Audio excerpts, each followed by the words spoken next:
Chapter 2131, Auction House Opening. Shifeng stared at the stone token in his hand, deep in thought. Could this be the reward for being the first person to link an NPC auction house? The silver auction house certificate had been a rare sight among first-rate guilds in the past. It was easy to imagine how difficult it was to upgrade a bronze auction house certificate to silver rank. Aside from a bonus reward, Shifeng couldn't think of any other possibilities for this unexpected boon. After considering the matter for some time, Shifeng decided to stop worrying about it. Instead, he tapped on the certificate and inspected its attribute panel. Auction House Certificate, Silver Rank. Token to manage auction houses. Can be used to move the resources available in owned auction houses. Can be used to collect 15% revenue from owned NPC auction houses. Increases NPC auction houses' popularity by 30%. Amazing. So much better than a bronze certificate. It's no wonder auction houses with a silver certificate had grown so rapidly in the past. Shifeng was ecstatic after reading the certificate's information. The bronze auction house certificate only granted players 10% of an NPC auction house's revenue. This referred to the processing fees charged when players used the auction house's services. There was simply no comparison to a player-built auction house, which allowed players to collect 100% of the auction house's revenue. However, since far more players used NPC auction houses than those who used the player-built versions, 10% was an exceptional amount of money. Meanwhile, the silver auction house certificate provided an additional 5% of profits. This was equivalent to obtaining half the management rights to a second NPC auction house. The silver certificate also increased the NPC auction house's popularity by 30%. This was akin to a 30% increase to the auction house's promotion speed, an effect the bronze certificate didn't offer at all. As NPC auction houses developed, they became larger and more extravagant. They would also gain more auction house rooms for sale, which would drastically increase the auction house's profits. Most importantly, auction house certificates weren't the same as the NPC auction houses themselves. While an NPC auction house could acquire new owners, auction house certificates could not. The certificates were considered personal possessions. Even if a player lost their original NPC auction house and won another, they would enjoy the benefits the silver certificate provided through their new auction house. If the various superpowers find out that Zero Wing has this, they'll likely do everything they can to take White River City's auction house from us in the next auction arena, Shifeng thought to himself as he smiled. As time passed and White River City's auction house continued to develop, the profits the auction house generated would increase. Eventually, this city's auction house could earn more than 2 NPC auction houses in other cities. So far, most superpowers had only secured 2 NPC auction houses. If Zero Wing could win another in the future, it could earn the income of 3.5 NPC auction houses. At that time, Zero Wing's financial prowess would even be considered above average among superpowers. Furthermore, Zero Wing could link its NPC auction houses to its guild auction houses. Even superpowers would have to think twice before trying to compete with Zero Wing's financial strength. Shifeng then left White River City's auction house and made his way to Stone Forest Town. Although he had already obtained the auction house certificate, he physically needed to visit each to use the certificate linking them. Stoneclaw Mountains, Stone Forest Town. As Shifeng walked down the town's main street, he could see how much the town had begun to decline. Aside from new players, very few experts and merchant players roamed the town. When Stone Forest Town had been at its peak, it had housed more than 800,000 players. Now there might not even be 300,000 players in the town. Moreover, Stone Forest Town had only been an intermediate town during its glory days. It was now an advanced town and occupied several times the space, yet it had slightly more than 1/3 of its player population during its heyday. This made the towns look even bleaker. Even the superpowers who had wanted to lay claim to the town had lost interest. The only reason that Stone Forest Town still attracted players was its advanced auction house and battle arena. If Zero Wing City's battle arena hadn't been so crowded, there wouldn't be so many players visiting Stone Forest Town now. After a short moment, Shifeng arrived before the Zero Wing auction house. As he entered the building, he noticed that only a small number of players conducted business in the hall. Moreover, these players were under level 50 with most only around level 30. They were pitifully weak compared to mainstream players who had already reached level 60. If Stone Forest Town weren't located next to the Stone Claw Mountains and had an advanced auction house, not even these players would waste their time here. By now, there were a plethora of low-level grinding spots available, since most players had outgrown these maps. Low-level players could also find an expert to power-level them in high-level maps. Obtaining top-tier low-level weapons and equipment wasn't a concern anymore either. Players simply had no reason to grind in the Stoneclaw Mountains. Some players might still value the magic crystals the regional dungeon produced, but players past level 50 couldn't actually enter the dungeon anymore. High-level experts couldn't power-level their low-level comrades in the dungeon either. Naturally, there was a qualitative difference between a player's leveling speed when they had an expert's assistance and the leveling speed of a player without such help. By abandoning their chance to catch up to the frontline players to grind for magic crystals, players were placing the cart before the horse. After all, high-level maps had far more opportunities and resources available. Of course, there were bound to be exceptions. For example, workshops and guilds' money-farming teams would gladly grind in the Stoneclaw Mountains. Magic crystals would always be sought after in God's domain, regardless of players' levels. Even Zero Wing had sent its low-level members to grind in the Stoneclaw Mountains for magic crystals in exchange for GCPs. Glancing at the players in the hall, Shifeng made his way to the staircase in the corner and proceeded to the auction house's top floor. This was also where the auction house's warehouse was located.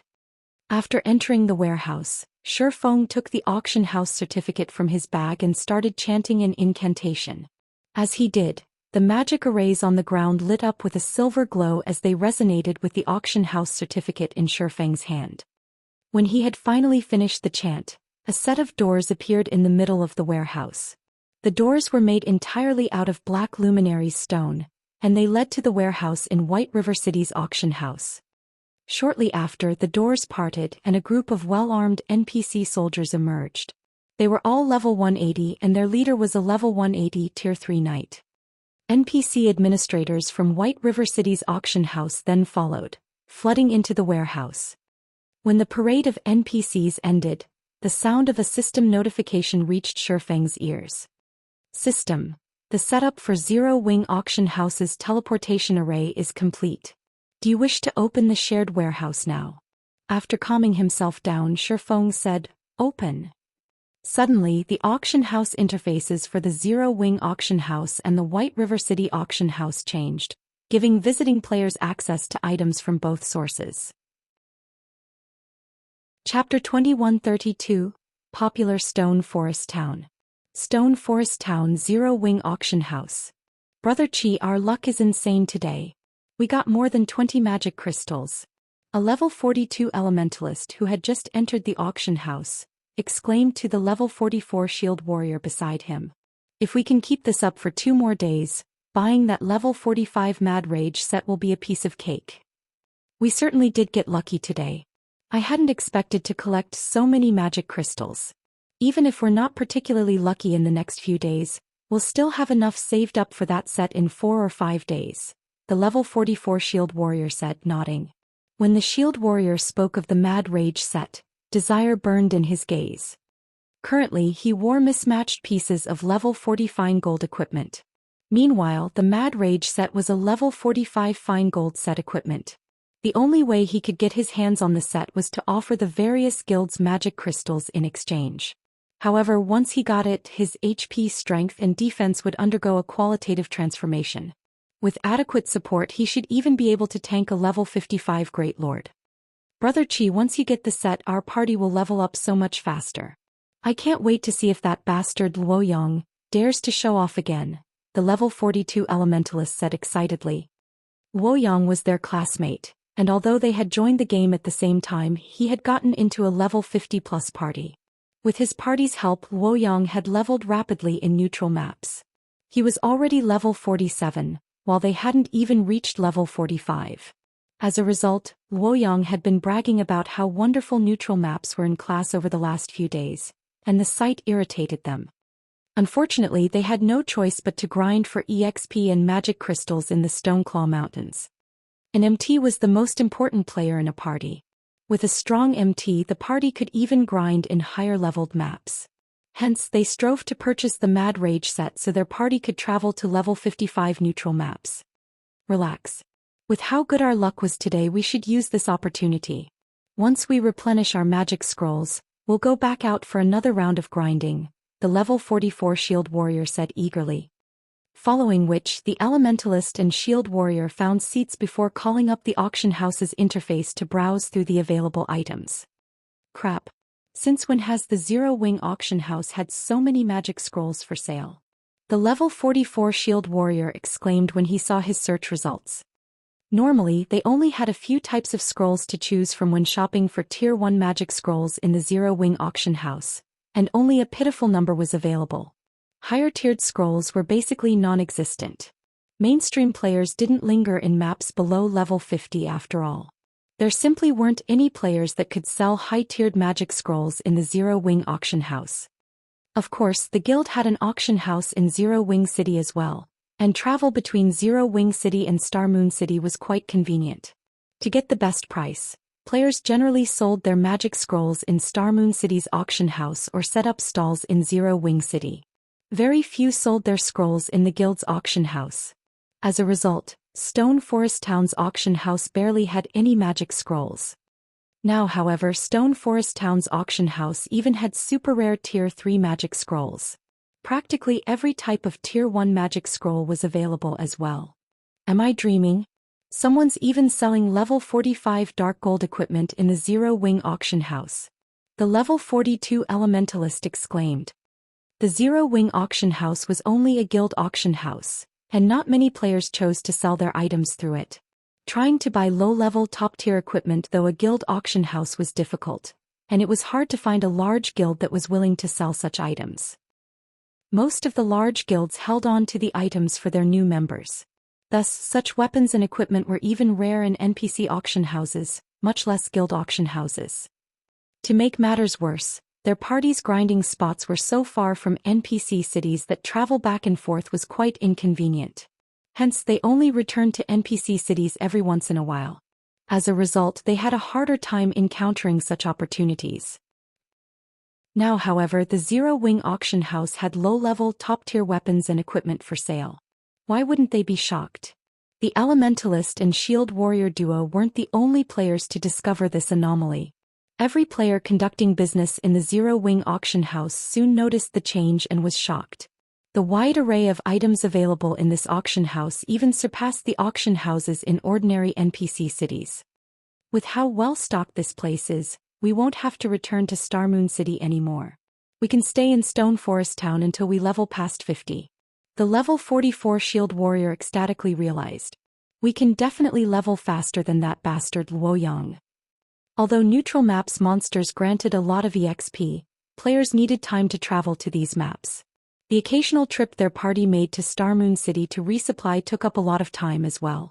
However, now that they buy any of the items they needed in Stone Forest Town, their leveling speed in the Stoneclaw Mountains could potentially become even faster than grinding in a neutral map. Brother Chi, quick look. There's a level 45 dark gold shield here. If we can get that and the Mad Rage set, we'll be able to hunt level 50 Grandlords once you hit level 45. The level 42 Elementalist shouted hurriedly. What an awesome shield. It can increase my defense by at least 20%, and I can probably use it even after I reach level 50, the Shield Warrior said, panting a little in excitement as he inspected the shield's attribute panel. The uproar that occurred in the Zero Wing auction house soon spread throughout Stone Forest Town. Players who were under level 50 and planned to leave the town quickly changed their minds. They all decided to move to another leveling spot only after they reached level 50. When the kingdom's players between level 30 and 49 heard the news, they made a beeline for Stone Forest Town. Suddenly, the desolate town brimmed with life. Naturally, business in the Zero Wing auction house also boomed. In the 30 minutes after Shifeng had connected the auction houses in White River City and Stone Forest Town, he had earned more than 100 gold from the profits. Due to the Zero Wing auction house's sudden boom, players that had consigned items to White River City's auction house watched them sell like hotcakes. As a result, they began to transfer more of their stock to White River City's auction house, taking advantage of this sudden development. White River City's auction house was suddenly so popular that Star Moon Kingdom's various major powers were confused. They all wondered what Zero Wing had done to make White River City's auction house so popular. It was now even more popular than Star Moon City's auction house, which was backed by Starlink. When Zero Wing's members heard the news, it rekindled their hopes. After all, their guild's prosperity was linked with White River City's. Yulon, who was responsible for managing Zero Wing's financial affairs, was flabbergasted.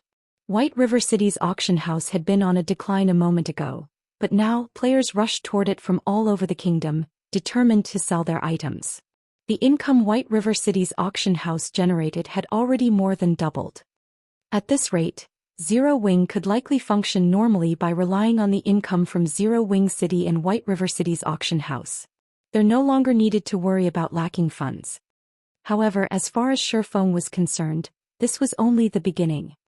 Guild leader, I've negotiated with the Dark Knight Empire's various major powers. All that's left is finalizing the deal with a contract, Aqua Rose said. Worriedly, she continued, in total we've negotiated for 45 shops that are either in city's central area or have high potential. They're all within the Empire's top 10 cities. Purchasing them all will cost a total of 1.6 million gold. I'm afraid that we can't afford that. Moreover, these powers want the full payment within a month. 1.6 million? Finalize the deals. Shifeng said after giving the matter some thought. On average, each shop cost about 20,000 gold. If not for the threat of Starlink, securing these strategic shops for such a low price would have been impossible. Finalize the deal? Seeing Shifeng's unwavering determination, Aqua Rose had no choice but to grit her teeth and take the risk. I'll get it done then. In less than half an hour, the ownership of 45 shops in the Dark Knight Empire's top 10 NPC cities had transferred to Zero Wing. Shortly after, news of the matter spread throughout the Empire. 2133 Dark Knight Empire shaken. Dark Knight Empire, Dark Knight City. Unyielding Soul's upper echelons sat with solemn expressions in their guild hall's top-floor meeting room. The room was depressingly silent. The guild's core strength had taken severe damage in the battle at the Buried Bones Fortress. Now the guild was utterly powerless against Starlink in the contest for the ancient undead country. Hence, the guild leader had called an emergency meeting to discuss Unyielding Soul's next move. Crimson Emperor has already withdrawn from the ancient undead country. The guild isn't even willing to meet with our representatives. I'm afraid that we can no longer hope for its help, Mu Lingsha reported, frustrated. Starlink had relied on the fortress as an advantage for its development in the neutral map. To counter this problem, Unyielding Soul had secretly partnered with Crimson Emperor. Including the stamina gemstone supply from Zero Wing, Unyielding Soul had barely been able to withstand Starlink's harassment. However, not only had Unyielding Soul suffered grievously, but Crimson Emperor had also withdrawn from their alliance. Now they had no way to contend with Starlink in the ancient undead country. The ancient undead country had far better resources than other neutral maps, and if Starlink were allowed to monopolize those resources, it would only be a matter of time before Unyielding Soul lost any foothold in the Dark Knight Empire. Zero Wing's stamina gemstones and exotic stamina potions are our only hope now. If we can get a large stock from the guild, we'll have enough strength to keep fighting. Player stamina consumption is far higher than in any other neutral map, and so far, only experts have been able to survive in the area. That means that Starlink hasn't been able to send a lot of players to explore the map. At least, it hasn't been able to send enough to impact the situation between our guilds, Unyielding Heart said after giving the matter some thought. Although the ancient undead country was a fat piece of meat, ordinary players had no hope of surviving there due to the harsh environment and high-level requirements. At this point, only expert players stood a chance against its monsters. Although Unyielding Soul had suffered significant losses, the situation wasn't irreparable. As long as Unyielding Soul had a stamina recovery advantage, it could still farm the ancient undead country for resources. Zero Wing has already used all of the stamina gemstones and exotic stamina potions in its stock to retaliate against Starlink in the Dark Knight Empire. Asking for more might be, Mu Lingsha said as she shook her head. How far you have fallen, heart. Zero Wing is just some kingdom's small guild. How much do you really think it can accomplish in this situation? Zero Wing only dared to show itself in the Empire because of our guild and Crimson Emperor. Now that we've taken so much damage, such an insignificant guild will do everything it can to avoid the Dark Knight Empire. Do you really think Zero Wing would willingly work to help us? A golden-armored, level 67 Guardian Knight named Soul Oath criticized. I told you that we should have moved to another location when Starlink had still been growing, but you insisted that we should partner with Zero Wing to stand against the superpower to the bitter end. Look at where your decision has gotten us. As Soul Oath's words echoed through the room, everyone fell silent. Soul Oath was right. If Unyielding Soul had conquered several other kingdoms as soon as Starlink had claimed Dark Knight City's auction house, the guild's development might have slowed, but it would have been in a better position than it was now. Enough. Silent Soul, Unyielding Soul's current guild leader, abruptly shouted. We are not here to lay blame. We are here to find a solution. With Silent Soul's reprimand, Soul Oath's jaws clicked shut before he could criticize Unyielding Heart further. The guild upper echelons nodded in agreement with their guild leader. The events had already taken place. Now they had to find a way to fix this issue. While these players ruminated over the guild's future, the meeting room's doors swung open, and a level 66, Tier 2 assassin hurried inside. What's wrong? Silent Soul demanded. We've just received news that Zero Wing has purchased 45 shops in the Dark Knight Empire's top 10 cities from the various major powers, the assassin reported. What did you say? Zero Wing purchased 45 shops in the Dark Knight Empire? But how? The guild upper echelons were stunned by the news. Are Zero Wing's leaders stupid?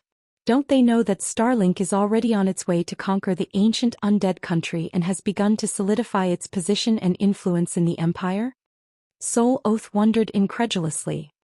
The Dark Knight Empire's major powers had been doing everything to escape the Empire, yet Zero Wing eagerly picked up their territories as if Starlink didn't matter in the least.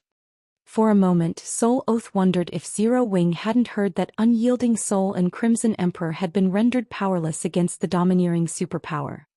Wonderful. Zero Wing hasn't abandoned us. Mu Lingsha could not contain her joy. Hearing Mu Lingsha's unintentional comment, the guild's upper echelons shot Soul Oath a glance. He had called Unyielding Heart a fool for trusting a small guild like Zero Wing, accusing the first vice guild leader of dragging the guild down with him, yet Zero Wing had stepped up to the plate without hesitation. It was no exaggeration to claim that Zero Wing had just declared war against Starlink in the Dark Knight Empire. It's too early to celebrate. Zero Wing is still facing a financial crisis in Starmoon Kingdom. This stunt in the Empire will only drag it further into the jaws of death. Soul Oath said, sneering. Unyielding Soul, who had been silent, fell deep into thought. What is Zero Wing trying to do? Although he was grateful that Zero Wing was still willing to help Unyielding Soul in this crucial moment, he had to admit that it seemed like a fool's errand. The Dark Knight Empire was Starlink's home ground. Declaring war against the superpower here was suicidal. Zero Wing's latest disruption caused an uproar among the Dark Knight Empire's various major powers. None of them knew whether the small guild was foolish or impressively brave. While they thought that Zero Wing's decision was simply suicidal, the Empire's independent players disagreed. Is Zero Wing starting a war against the Empire's overlord? I thought I've heard that Starlink has been suppressing Zero Wing in Starmoon Kingdom, and the guild is barely holding on. Amazing. Even super guilds think twice before provoking Starlink. Yet not only has Zero Wing been harassing Starlink in the Dark Knight City's auction house, but now, it has also purchased 45 shops in the Empire's top 10 cities. Crap. 45 shops in the top 10 cities? Is Zero Wing trying to become the Empire's fourth titan? For a time, the Dark Knight Empire's independent players bubbled with excitement. They had all witnessed war between guilds before, even between superpowers, but this was the first time any of them had seen a guild without any background openly challenge a superpower. For a time, Zero Wing's fame in the Dark Knight Empire was unmatched due to its recent purchases. Many players even began to show interest in the guild, expressing their desire to join Zero Wing's ranks. While news of his exploits spread throughout the empire, Shifeng took the mana stones he had synthesized to a border town in the Dark Knight Empire. He then used the Seven Luminaries ring to teleport to the neutral map located closest to the ancient undead country before mounting his demonic flame tiger and riding toward his target.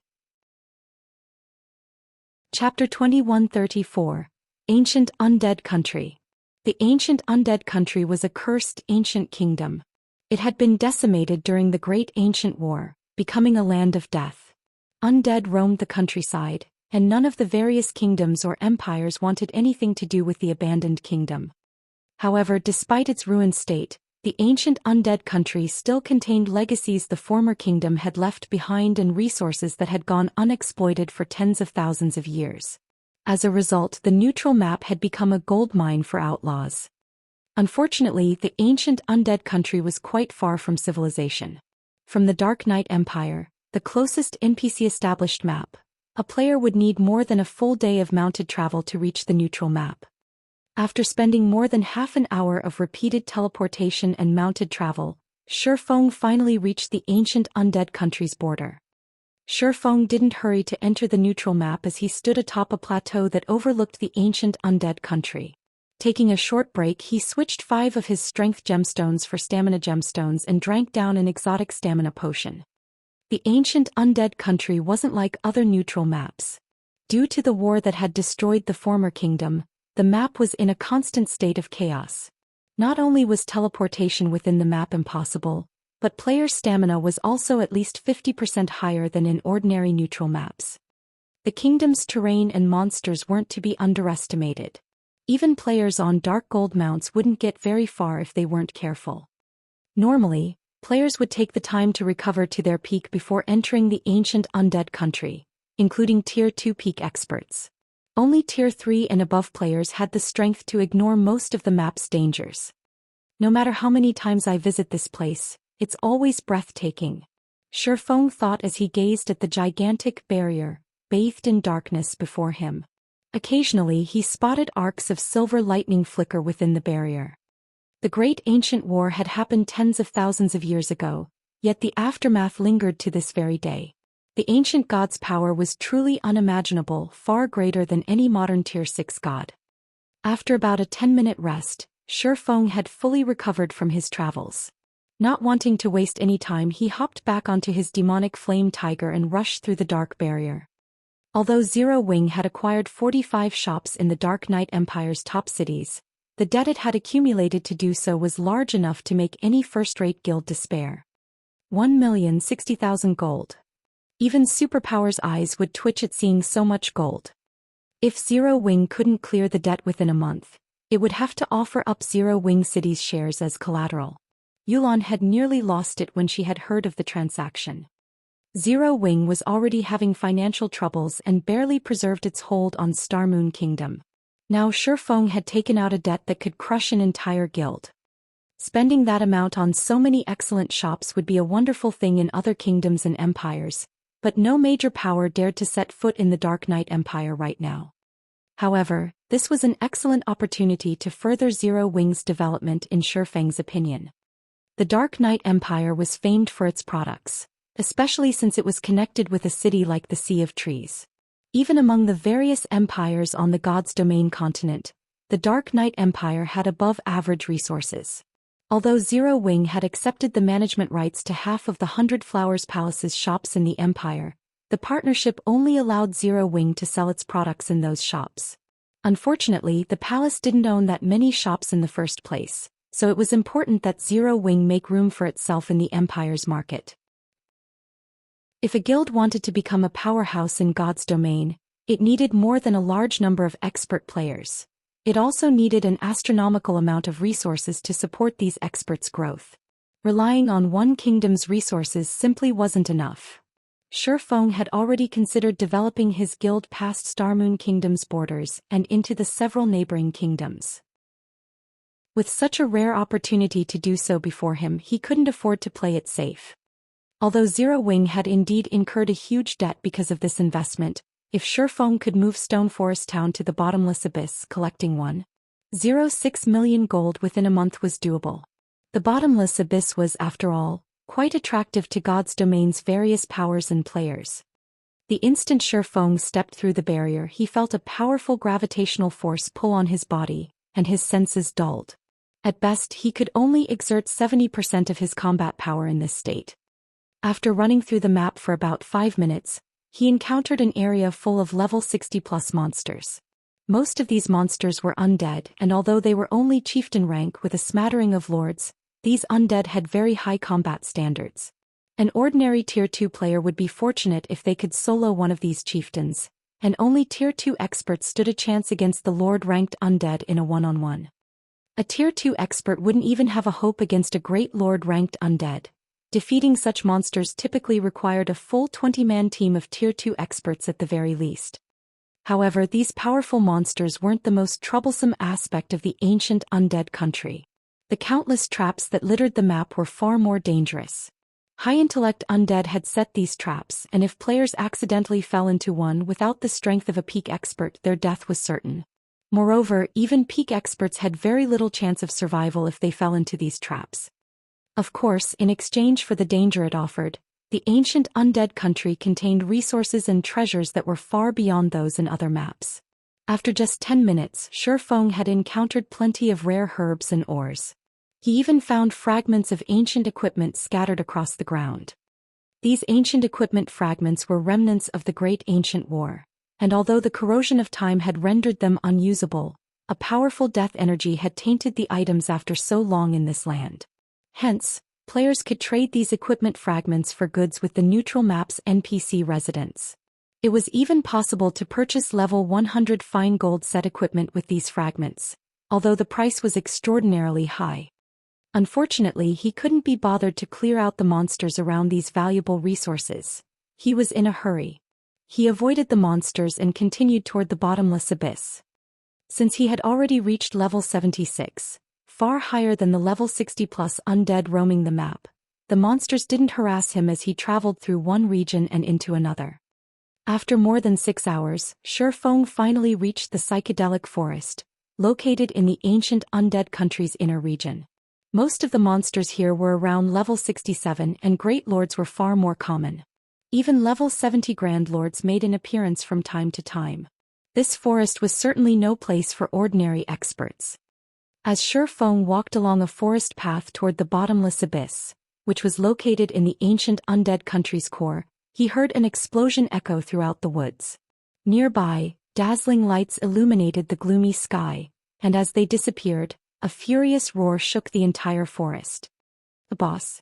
Shifeng immediately jumped into a treetop and activated omniscient eyes. Visibility in the ancient undead country was particularly poor.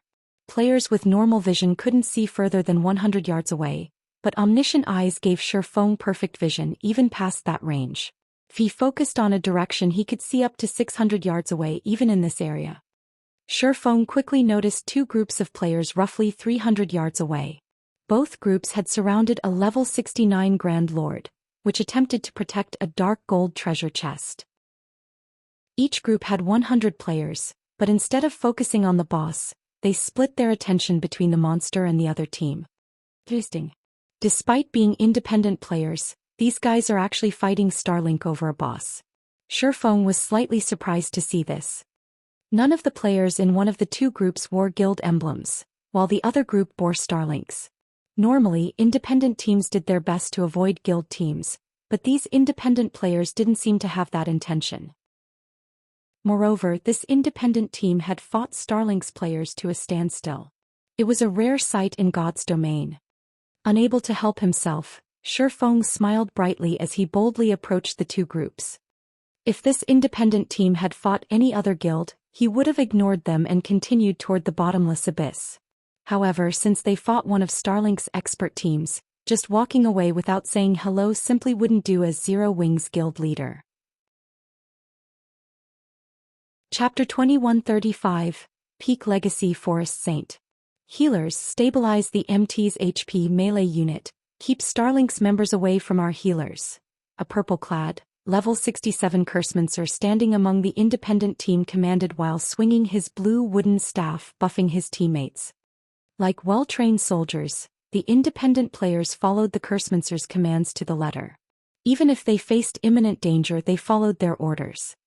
Commander, Starlink's offensive is too strong. The boss still has 24% of its HP. I don't think we'll be able to outlast it. A woman expressed her concern as she eyed the boss's HP. In an exquisite light green dress, the woman looked like a fairy as she wielded her green cane. She wore a Tier 2 class insignia for druids. Monsters in the psychedelic forest were quite strong, and to make matters worse, the forest's mana density was painfully low. Magical class players would only be able to exert half of their normal combat power here. Naturally, this affected healers as well. Fighting one of this area's field bosses was incredibly difficult, even more so when trying to fight one of Starlink's expert teams. I know, but if we hand them the boss, we'll have wasted our suppression scroll. Late Autumn, the Cursemancer commander, said as he glanced at the silver-armored berserker leading Starlink's team. Gnashing his teeth, Late Autumn growled, "Moreover, Bright Dawn is leading this team. He's a vicious bastard that kills any player he comes across. He has wiped out more than 10 teams in the ancient undead country thus far. He won't just let us leave even if we retreat." I support the commander. We are Purple Shadow, one of the Dark Knight Empire's top 10 adventurer teams. If we're going to lose this fight, we'll make sure that no one gets this boss. Half Feather, a level 66 ranger guarding Late Autumn's side, confidently declared. The rest of the team members nodded in agreement. The Dark Knight Empire had countless adventurer teams, so competition was intense. Any adventurer team that could rank among the top 100 in the Empire was powerful enough that even first-rate guilds treated them with some respect. Ordinary third-rate guilds wouldn't even dare offend the Empire's top 100 adventurer teams. Every one of those teams was, without question, a peak adventurer team. Many first-rate guilds would give anything to recruit them. Although the Purple Shadow adventurer team was no match for a superpower like Starlink, it was strong enough to challenge one of the superpower's expert teams. Commander, I don't think our front line can hold out against Starlink for much longer. Should I help them out? Colorful Fruit, the female druid, asked as she watched the enemy push back her team's front line. I'll help too. I'm tired of attacking the boss. I want to teach those Starlink bastards a lesson. Half Feather roared. Alright, but be careful. Starlink's members aren't pushovers, Late Autumn said after giving the matter some thought. Although their team hadn't yet suffered any casualties, he knew Bright Dawn's aim. The Berserker likely wanted to use their team to whittle down the boss's HP. Once the boss's HP was low enough for him, he'd join the fray and wipe out Purple Shadow's healers. Without their healers, the rest of their team would fall. Colorful Fruit and Half Feather had the best chances of stopping Bright Dawn among the team. Both were, after all, experts that ranked among the top 20 of their respective classes within the Dark Knight Empire. Colorful Fruit was particularly powerful within a forest. Although she was a druid, a healer class, she had acquired a peak legacy called Forest Saint. The hidden class greatly enhanced her combat power whenever she stood in a forested area. Understood. Colorful Fruit and Half Feather replied before joining the PvP battle near the boss. Both teams did their best to avoid sending too many players near the boss's perception range to avoid triggering a power boost for the monster. Hence, they restricted themselves somewhat while in combat. To be precise, the teams had only tested each other's strength so far. Vice Guild Leader, the boss has less than 20% of its HP now, a level 67 cleric reported to Bright Dawn, who commanded Starlink's members in this fight. Good. Everyone follow me into battle. Leave none alive. Bright Dawn roared, licking his lips as he led the rest of his team in a charge against the Purple Shadow adventurer team. With his command, the rest of Starlink's members grew serious about eliminating their enemies. The Purple Shadow experts might seem powerful to first-rate guilds, with many of them capable of reaching the Trial Tower's 6th floor, but they were nothing before Bright Dawn's personal security team. Bright Dawn's team consisted of experts that could reach the Trial Tower's 7th floor. 40 of them were even Refinement Realm experts. They could easily decimate a first-rate guild's main force, much less a meager adventurer team. A moment later, Starlink's experts smashed through Purple Shadow's defensive line, which had remained stable until now. Not even the cooperation between 2 or 3 Purple Shadow experts was enough to stop one of Starlink's, and their HPs plummeted as the fight dragged on. In the end, Starlink only needed a dozen or so players to suppress the 30-plus frontline players from Purple Shadow. The remaining 20-plus then barreled their way toward Purple Shadow's healers alongside their commander. Every one of these players was a refinement realm expert. When only 100 yards separated the healers from Bright Dawn's experts, Colorful Fruit and Half Feather reached the battlefield. They were surprised by the sudden turn of events, but they quickly recovered from their daze and engaged the enemy. Immediately, Colorful Fruit cast the Tier 3 Overtier spell Forest Descent. Waving her cane, the Forest Saint manifested a domain that spread out around her, enveloping everything in her surroundings. The trees within the domain then gained sentience, becoming level 67 Great Lord ranked Treyants. 6 Treyants responded to Colorful Fruit's call in total, moving to block Starlink's advance. Moreover, Colorful Fruit gained full control of the vines on the still dormant trees. She commanded more than a dozen vines, every one containing Tier 3 strength. Nearby, Half Feather's crimson bow suddenly brightened with a dazzling glow. 5 crimson magic arrays manifested around the ranger, and whenever he loosed an arrow, the magic arrays did the same, launching flaming arrows to accompany his attacks. Although these flaming arrows were weaker than Half Feather's normal attacks, they couldn't be blocked. Even a refinement realm expert would fall under this ranger's assault. Amazing! The Purple Shadow Adventurer team actually has such powerful experts. Starlink's members were stunned for a moment. They had seen their fair share of experts as the members of a personal security team for one of the guild's vice guild leaders. Thus, witnessing one move was more than enough to give them a general idea of an expert's strength. Based on their experience, they recognized both Colorful Fruit and Half Feather as refinement realm experts. Moreover, the two had incomparably powerful skills. Colorful Fruit, in particular, had received a considerable boost to her basic attributes with her last spell. If an ordinary refinement realm expert attacked her, they'd likely get a one-sided beating in return. In contrast, Purple Shadow's members expressed their glee as they watched their two comrades take action. When this druid and ranger fought together in a forest, they could even defeat a 200-man expert team by themselves.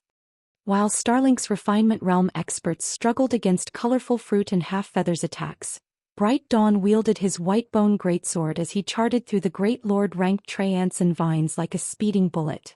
Even though Half Feather fervently fired at the Berserker, Bright Dawn easily maneuvered past the arrow's trajectories. The Berserker was astonishingly fast, no slower than a peak Tier 2 assassin, which made it hard for Half Feather to aim. Within 3 seconds, Bright Dawn stood before the ranger, swinging his greatsword. Suddenly, 6 white flashes blinded the combatants. As they faded, they revealed 6 deep slashes in the ground, each 15 yards long. Although Half Feather had tried to use his bow to defend himself, 3 of the attacks had landed and he died on the spot. How is this possible? Colorful Fruit was stupefied. Half Feather ranked among the top 20 ranger experts in the Dark Knight Empire, yet against Bright Dawn he was as weak as an infant. His life had ended in a single move. The strength difference was astounding. A mere ant dares to oppose me? Bright Dawn sneered at Half Feather's corpse. He then shifted his gaze toward Colorful Fruit and said, "All right, you're next." The Starlink Berserker then transformed into a blur as he flew toward the Forest Saint, who stood around 20 yards away. Seeing this, Colorful Fruit panicked. She tried to use her vines to stop Bright Dawn, but she quickly discovered that they were practically non-existent before this madman. He easily deflected them with his great sword, not even pausing. So, this is the strength of a superpower? At this moment, Colorful Fruit understood that this battle was a lost cause and intended to disregard her defense.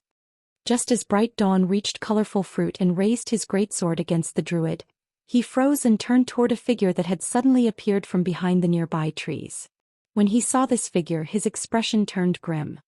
Colorful Fruit and the rest of the players engaged in battle were confused by his abrupt change.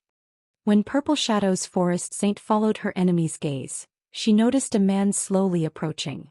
This man wore a suit of pitch-black armor with a silvery gray cape draped over his shoulders and carried 2 long swords at his hips. As if he were oblivious of the battle around him, he lightly strolled toward her. Who is that? Chapter 2136, power of words. After a quick glance at the approaching swordsman, Colorful Fruit returned her attention to the enemy berserker before her. Bright Dawn's expression was tight and grim, as if he were looking at an absolute monster. He completely ignored her, his gaze glued to that distant swordsman. Her enemy's intense reaction confused Colorful Fruit. What's going on? Who is that guy? She wasn't the only one confused. Late Autumn, who commanded Purple Shadow's members from some distance away, was just as shocked by this turn of events. Based on the strength Bright Dawn had revealed thus far, Late Autumn was certain the man was a monster on the battlefield. He even suspected that Bright Dawn could annihilate every Purple Shadow member here by himself. Yet such a monster clearly feared the swordsman who had just arrived.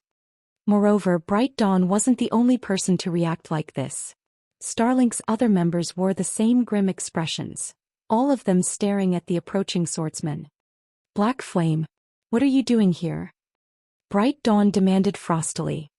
At this point, Bright Dawn's hatred for the player known as Black Flame was immeasurable. He had made the difficult decision to abandon Unyielding Soul, joining Starlink as one of its vice guild leaders. He had wanted to make himself more important to Lu Xinglua by sabotaging Unyielding Soul and Crimson Emperor's plans to secure the traveling bard hidden class, but Black Flame had single-handedly ruined his. In the end, Starlink had gained far fewer traveling bards than its competition. Lu Xinglua had been disappointed in his failure and refused to assign Bright Dawn any notable tasks for some time. Now, after a long list of arduous tasks, trying to earn the responsibility of the ancient undead country's management, Bright Dawn once again encountered Black Flame. His recollection of this man's strength was still crystal clear. He couldn't forget it if he tired. After all, Black Flame had defeated Sword Demon in the battle for White River City's auction house. Although Sword Demon was quite old, he was a bona fide monster far stronger than Bright Dawn. There were less than a handful of experts that could rival the old man's strength. What? Am I not allowed here? Shifeng asked, smiling as he swept a glance over Starlink's agitated members. Bright Dawn expressed his exasperation in reply. If he were talking to anyone else, he would have attacked already. He wouldn't have bothered to trade nonsensical pleasantries. After a second to calm down, he asked once more, his tone soft, "What do you want?" The Berserker's question caused Purple Shadow's players to turn to Shifeng again, gaping in shock. Late Autumn felt particularly tongue-tied. He couldn't believe this was happening. Bright Dawn was a peak expert, earning the Undead Sword title. He was famous for his ruthlessness, and he never let an enemy escape with their life. He never negotiated either. Take their Purple Shadow Adventurer team, for example. Despite ranking among the top adventurer teams in the Dark Knight Empire, Bright Dawn had attacked without hesitation. Yet this vicious man was pausing mid-battle to converse with Shifeng. It was unbelievable. "Commander, who is this Black Flame? He's so amazing." Colorful Fruit whispered through the team chat. Alone, Shifeng was strong enough to still Bright Dawn's expert team with fear. These Starlink experts didn't even show Unyielding Soul or Crimson Emperor's experts any respect in the Dark Knight Empire. "I've heard of Black Flame before. I think he's Zero Wings Guild leader, the guild that previously helped the 100 Flowers Palace. Black Flame himself ranks among the top 50 on the God's Domain experts list. He stands at the very peak of God's Domain." Late Autumn explained what he knew. "I hadn't expected an expert like him to show up in a place like this." Top 50 on the God's Domain experts list? It's no wonder why Bright Dawn seems so afraid. Realization dawned on Colorful Fruit. She barely ranked among the top 100 in the Dark Knight Empire's overall combat power ranks.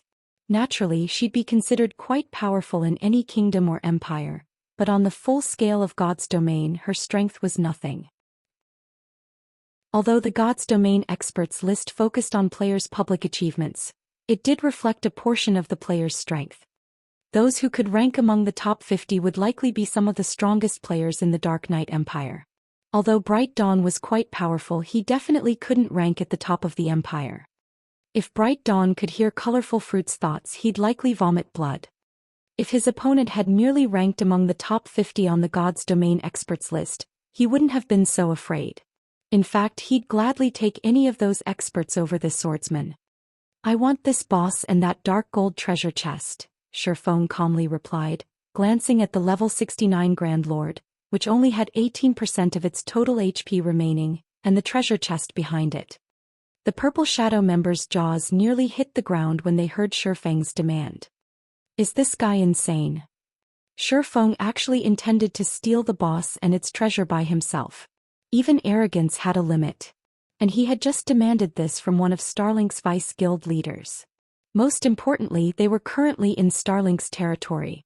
With just a quick call, Bright Dawn could likely summon a large number of reinforcements. More of his guild's peak experts would probably answer his call as well. Shifeng might be stronger than Bright Dawn, but could he take on 3 or 5 peak experts simultaneously? This guy is way too reckless. We're still in the psychedelic forest. Starlink's fortress isn't that far away. If Bright Dawn calls in reinforcements, none of us will escape, Late Autumn thought to himself, watching Shifeng with an exasperated expression. All fortresses could teleport players across long distances, even in the ancient undead country. The psychedelic forest wasn't that far from Starlink's fortress. A single teleport would be enough for players to reach the forest's edge. Furthermore, plenty of Starlink's expert teams were operating in the area. If Shifeng truly angered Starlink, he wouldn't have a snowball's chance in hell of leaving the forest alive. Late Autumn and his team had already prepared themselves for utter annihilation when they had decided to stay and fight the boss, despite Bright Dawn's team trying to steal the kill. As long as they could claim the boss's loot and the treasure chest it guarded, their deaths would be worth the effort. However, it was a different story for Shifeng. Shifeng was an apex expert in God's domain. One of his lives was likely worth more than a Grand Lord's loot and a dark gold treasure chest. As Purple Shadow's members expected a fight to break out between Shifeng and Bright Dawn, the Berserker sheathed his white bone greatsword. Since guild leader Black Flame wants this bounty, we'll leave out of respect. Let's go. Bright Dawn said before turning to leave, not even sparing the boss and treasure chest a second glance. Starlink's members promptly withdrew from their fights with Purple Shadow's members and retreated from the battlefield, following their commander. In less than 15 seconds, all of Starlink's members had left the area, the speed and decisive nature of their withdrawal stunning the adventurer team players. Chapter 2137, Different Level. Although many of Starlink's experts were relieved that they hadn't had to fight Shifeng, anger roiled in their stomachs after leaving the battlefield. Vice Guild Leader, are we really just leaving? A level 67 assassin geared in black leather armor asked, disgruntled. Black Flame might be powerful, but this is our guild's territory. As long as you command it, at least 3 teams can converge on our location in 10 minutes or less. Couldn't we easily take him down with the strength of 4 expert teams? Starlink was the ancient undead country's overlord. Even players from the Dark Knight Empire's other 2 superpowers had to bow their heads and walk away when they encountered Starlink's members in this neutral map, much less Black Flame. Regardless of how powerful the swordsman was, he couldn't be stronger than Unyielding Soul and Crimson Emperor. The 2 superpowers peak and monster-level experts were far stronger than experts from ordinary guilds, and Starlink had defeated both of them. Furthermore, if news of this retreat spread, it would damage the guild's reputation. Take him down. You think I don't want to? Bright Dawn demanded, glaring at the female assassin. If he were just some ordinary domain realm expert, then sure. But that guy defeated Sword Demon. Even 10 expert teams couldn't do anything to him, let alone 4. Do you understand? If he wished it, none of us would leave this forest alive. The most annoying thing about all of this is that Black Flame was just toying with us. If I had refused to withdraw, he'd take action immediately and teach me how foolish such a decision is. Bright Dawn knew that no matter what he had decided, Shifeng would hurt Starlink's reputation in the ancient undead country eventually. Since that was the case, he'd rather take the path that incurred the least amount of losses. Every member of his team was a trusted subordinate. If he let someone kill these people, not only would Starlink's reputation suffer, but his power base in the guild would also weaken. Is he really that strong? The level 67 assassin asked, shocked. Although domain realm experts could easily defeat a 100-man expert team like theirs in the fields, It was usually because those experts employed guerrilla tactics, gradually picking off the team members. If their teams split up and focused on escape, not even a domain realm expert could kill every one of them. However, it seemed that Bright Dawn fully believed that Shifeng could slay them all. All of Starlink's teams in the psychedelic forest were led by peak experts, and Bright Dawn even held the title of Undead Sword. He even ranked at the top among peak experts, and it wouldn't be long before he reached the domain realm. Otherwise, he wouldn't have been one of Unyielding Soul's 3 main pillars in the past. As Bright Dawn's personal security team, their strength ranked at the top among Starlink's various teams, yet their commander insisted that not even they would escape Shifeng's wrath. Could that really be possible? Those monsters are not as simple as you think. Why do you think the various superpowers have such headaches when dealing with domain realm monsters? God's domain in particular has given these monsters a platform to exhibit their full strength, which makes them even more of a challenge, Bright Dawn spat hatefully. However, this isn't over. Although our team can't defeat Black Flame, the guild leader will likely send someone to take him down a notch once we report back. While domain realm experts were frightening, every superpower had such experts of their own. Moreover, God's domain offered a plethora of methods to use against domain realm experts. It just depended on whether or not the various superpowers were willing to pay the price for these methods. While Bright Dawn relayed the news of Shifeng's appearance in the psychedelic forest to his guild, Purple Shadow's members were still caught up in their momentary daze. For a time, they had no idea what to do about this turn of events. "Commander, what should we do now?" Colorful Fruit asked through the team chat. Everything had happened too suddenly. A second ago, their team had been at risk of utter annihilation, facing Starlink's members in a bitter battle for survival. Then Shifeng had shown up and indicated his desire for the boss and the treasure chest. What left Purple Shadow's members truly flabbergasted was the fact that Starlink's team had actually acceded to Shifeng's claim and left the area. This, staring at the swordsman in question, Late Autumn had no idea how to proceed. Should they stay and fight Shifeng for the boss? Or should they take off just as quickly as Starlink's team had? The outcome of fighting this man was obvious. Since Starlink's team, which was stronger than theirs, had fled without a second thought, Late Autumn had a fairly good idea of how powerful Shifeng was. Unfortunately, Shifeng hadn't given them permission to leave the area. If their abrupt withdrawal displeased Shifeng, he might decide to end their lives alongside the bosses. Suddenly, Late Autumn felt that the Purple Shadow Adventurer team, which he was so proud of, was in fact insignificant. Before powerhouse players and superpowers, Purple Shadow wasn't even strong enough to make its own decisions. These titanic existences could determine an adventurer team's rise or fall with a single word. Late Autumn even wondered if the Dark Knight Empire was truly just an empire. After all was said and done, Purple Shadow was one of the top 10 adventurer teams in the Dark Knight Empire. Many first-rate guilds had tried to extend an olive branch to their team and treated them with great respect, but before Starlink and Shifeng, this team was powerless. While Late Autumn hesitated, Shifeng shifted his gaze toward the Cursemancer. "Starlink's people are gone.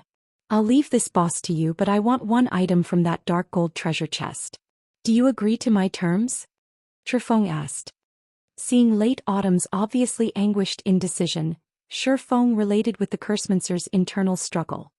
During his previous life and before Tier 5 players had existed in God's domain, most players had still been able to rely on a team against the game's truly powerful experts. Unfortunately, once those experts had reached Tier 5, even Shadow, which had controlled 10 major NPC cities, had been powerless against them. Shadow hadn't had a choice, forced to concede any treasures those experts had demanded. If it hadn't, the guild would have lost both the treasures and its members' lives. However, Shifeng was no longer the ordinary expert he had been. He had become strong enough to reach God's domain's apex. "Just one item. Of course we agree." Late Autumn nodded enthusiastically once he snapped out of his daze. Realizing that Shifeng didn't have any ill intentions toward them, Purple Shadow's other members breathed a sigh of relief. Kill-stealing was a common occurrence in the fields, but this was the first time they had been so powerless in such a situation. As they began to relax, Purple Shadow's experts looked to Shifeng with excitement and admiration. Some of the female players even turned starry eyes toward the swordsman.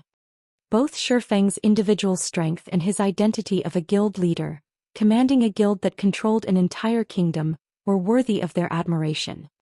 With Shifeng's permission, Late Autumn led his team to defeat the boss. Although a level 69 Grand Lord was powerful, it wasn't a difficult foe to an expert team like Purple Shadows. Furthermore, the magic array they had used to suppress the monster was still in place. Shifeng didn't even show any interest in the boss's loot once the Grand Lord fell. Even in a place like the ancient undead country, the best loot a Grand Lord could drop was level 65 dark gold equipment. Moreover, the drop rate was extremely low. Normally, a team would be lucky if the map's Grand Lords dropped level 65 fine gold set equipment. Although such quality weapons and equipment were tempting to current players, they held very little attraction to Shifeng. He already had a large stock of level 70 fine gold equipment. He didn't mind passing up a few pieces of level 65 fine gold or dark gold equipment. Only the dark gold treasure chest interested him. However, Purple Shadows members celebrated the boss's loot for some time. It had dropped a level 65 dark gold ranked cloth hat and a piece for a level 65 fine gold set equipment. Both were considered top tier at this stage of the game. Once the boss died, the magic barrier around the dark gold treasure chest lifted. As these players turned toward the glowing treasure chest, they gulped audibly, their eyes becoming bloodshot as they felt the urge to charge forward. However, Purple Shadows members opened a path for Shifeng under Late Autumn's command, allowing the swordsman to open the treasure chest. The command didn't surprise any of them. After all, without Shifeng, they wouldn't have acquired anything from this battle. They probably would have lost their lives. Even if Shifeng wanted everything within that treasure chest, they wouldn't argue. Fortunately, it isn't a locked treasure chest. Shifeng released a sigh of relief as he approached the chest. Normally, most treasure chests would be locked once they reached dark gold rank, and unlocking a treasure chest was a troublesome process. Some even required keys of corresponding ranks. Take the inferior legendary treasure chest he had obtained from the Falling Star Secret Land, for example. Although he had the treasure chest in his possession, it was locked, and it required an inferior legendary key to open. When he had discovered this, he had been depressed for some time. Shifeng spent the next 20 seconds opening the dark gold treasure chest. The instant he lifted the lid, colorful lights burst forth, illuminating a 400-yard radius area. These lights were even visible from 7,000 yards away. Chapter 2138, Regional Treasure. Purple Shadows members were surprised to see the brilliant lights that escaped the treasure chest. Normally, dark gold treasure chests only caused a commotion that affected a 3,000 or 4,000-yard radius when opened, but the lights this treasure chest released were even visible from 7,000 yards away. The various adventurer teams hated this particular feature the most. Every player within 7,000 yards would now know that someone had opened a dark gold treasure chest. Meanwhile, they were in the ancient undead country, which had far more resources than other neutral maps. Naturally, the contents of this dark gold treasure chest would be worth far more than usual. While it was amazing that Shifeng had scared away Bright Dawn's team by himself, he couldn't change the predicament they were now in. Such a dazzling light show would certainly lead a large number of teams to their location. Regardless of Starlink, plenty of powerful guilds and adventurer teams operated in the ancient undead country. Although Shifeng might escape, what were they supposed to do? Any competent team in the fields carried a magic mirror. Although magic mirrors could only view a small area, they had a very long reach. If a team spotted a treasure's lights, they would refer to their magic mirrors immediately to scout the area and locate the treasure. If the dark gold treasure chest's lights had only been visible from 4,000 yards away, only 6 or 7 teams might have noticed it. With their strength, the Purple Shadow team could have escaped with the treasure. At worst, they might have lost a few dozen members while they fled. However, a minimum of 20 teams would notice this treasure chest's lights, and every one of them would be an expert team. While Purple Shadows members cursed the system, the various adventurer teams within 7,000 yards of the dark gold treasure chest used their magic mirrors to search for its exact location. A dark gold treasure chest is radiating such a powerful light. Isn't that Late Autumn from the Purple Shadow adventurer team? His team sure is lucky. They actually found a dark gold treasure chest with such brilliant lighting. Quick! We mustn't let the other teams get to the treasure before us. The nearby teams recognized the Purple Shadow Adventurer team and began to move. Although magic mirrors only displayed images, not sound, and players couldn't inspect the images' data, the Purple Shadow Adventurer team was famous throughout the Dark Knight Empire. Recognizing its members wasn't difficult. Normally, ordinary players would don black cloaks before opening a treasure chest in the fields. Only powerful guild teams or adventurer teams didn't bother to conceal their identities. However, it was obvious that Purple Shadow's team had miscalculated. It must not have taken into account the commotion opening this dark gold treasure chest would cause. With the strength of this chest's light, it undoubtedly contained extraordinary items. Knowing this, how could the various teams ignore such an opportunity? After obtaining a treasure chest's items, players gained a 2-hour debuff that guaranteed the items would drop if they died. Commander, we used a spatial exploration scroll and discovered that 26 magic mirrors are locked onto our location. Getting out of here won't be easy, Colorful Fruit reported grimly. 26 expert teams were watching them. They'd have to face a full force of 2,600 experts. With just 100 players on their side, getting past so many players would be incredibly difficult. How can there be so many? Late Autumn could not help but feel powerless. Meanwhile, Bright Dawn and his team, who were already quite far from the Purple Shadow Adventurer team, were stunned when they saw the light pillar rise up behind them. Vice Guild Leader, that treasure chest is astounding. It is releasing such a powerful light. The items inside must be extraordinary. The level 67 assassin beside Bright Dawn exclaimed as he gazed at the towering shaft of light in the distance. Haha. Good. Very good. Bright Dawn began to laugh. Vice Guild Leader? The assassin gave his commander a confused look. Although the dark gold treasure chest had yielded incredible items, they weren't related to it in any way. He didn't understand why Bright Dawn laughed. It would make more sense if the man were enraged by the situation, not joyful. That treasure chest would have been theirs if not for Shifeng's intervention after all. I guess it's not unusual that you don't understand, Bright Dawn said, chuckling. The teams in the ancient undead country aren't just from the Dark Knight Empire. Powers from other empires and kingdoms have sent their people as well. According to my sources, 2 other superpowers are operating in the psychedelic forest alone. They've disguised themselves as independent players, and both expert teams are led by monster-level experts. The guild leader warned me about these teams before we headed out. Neither of those teams will ignore the appearance of such notable treasure. Realization dawned on Starlink's members after listening to their commander's explanation. Teams with monster-level expert leadership were incredibly strong. Normally, superpowers use these teams as strategic pawns, assigning multiple peak experts to them. Even the weakest member would be a refinement realm expert. Even a 1,000-man legion of experts would have to avoid such a team. We're not going to return just yet. I want to stay and watch what Black Flame intends to do about his latest predicament. Bright Dawn said as he told his teammates to rest. Meanwhile, astonishment overwhelmed Shifeng as he watched the treasure chest's colorful lights fade. Others might not recognize a dark gold treasure chest with the ability to influence a 7,000-yard radius for what it was, but Shifeng was no stranger to the phenomenon. A regional treasure.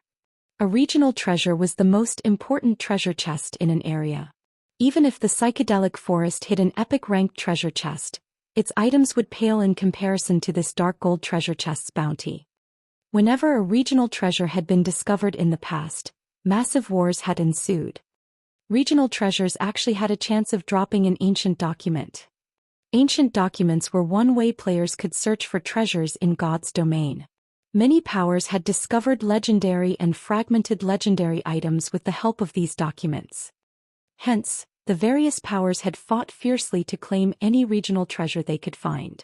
Regional treasures also gave ordinary guilds a chance to claim legendary or fragmented legendary items, giving them a fair chance to compete with the various superpowers for such items. After all, regional treasures appeared randomly. Not even superpowers could claim them all.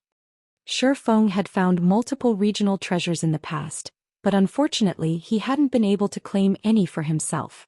Every regional treasure he had encountered had been snatched away by a top adventurer team or first-rate guild. Once the treasure chest's light faded fully, Shifeng inspected the items within. The dark gold treasure chest contained a total of 5 items. One was a level 70 dark gold helmet for shield warriors, one was a level 70 fine gold staff, one was a cloth hat for a level 70 fine gold set equipment, one was a tier 3 magic scroll, and one was an ancient tome with silver, divine runes on its cover. A silver ancient document? Shifeng's heartbeat accelerated as his gaze rested on the ancient document. Chapter 2139, Silver Ancient Tome.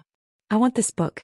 The rest of the items are yours, Shifeng told Late Autumn as he picked up the silver ancient tome and stored it in his bag, acting as if he had no interest in the 4 other items in the treasure chest.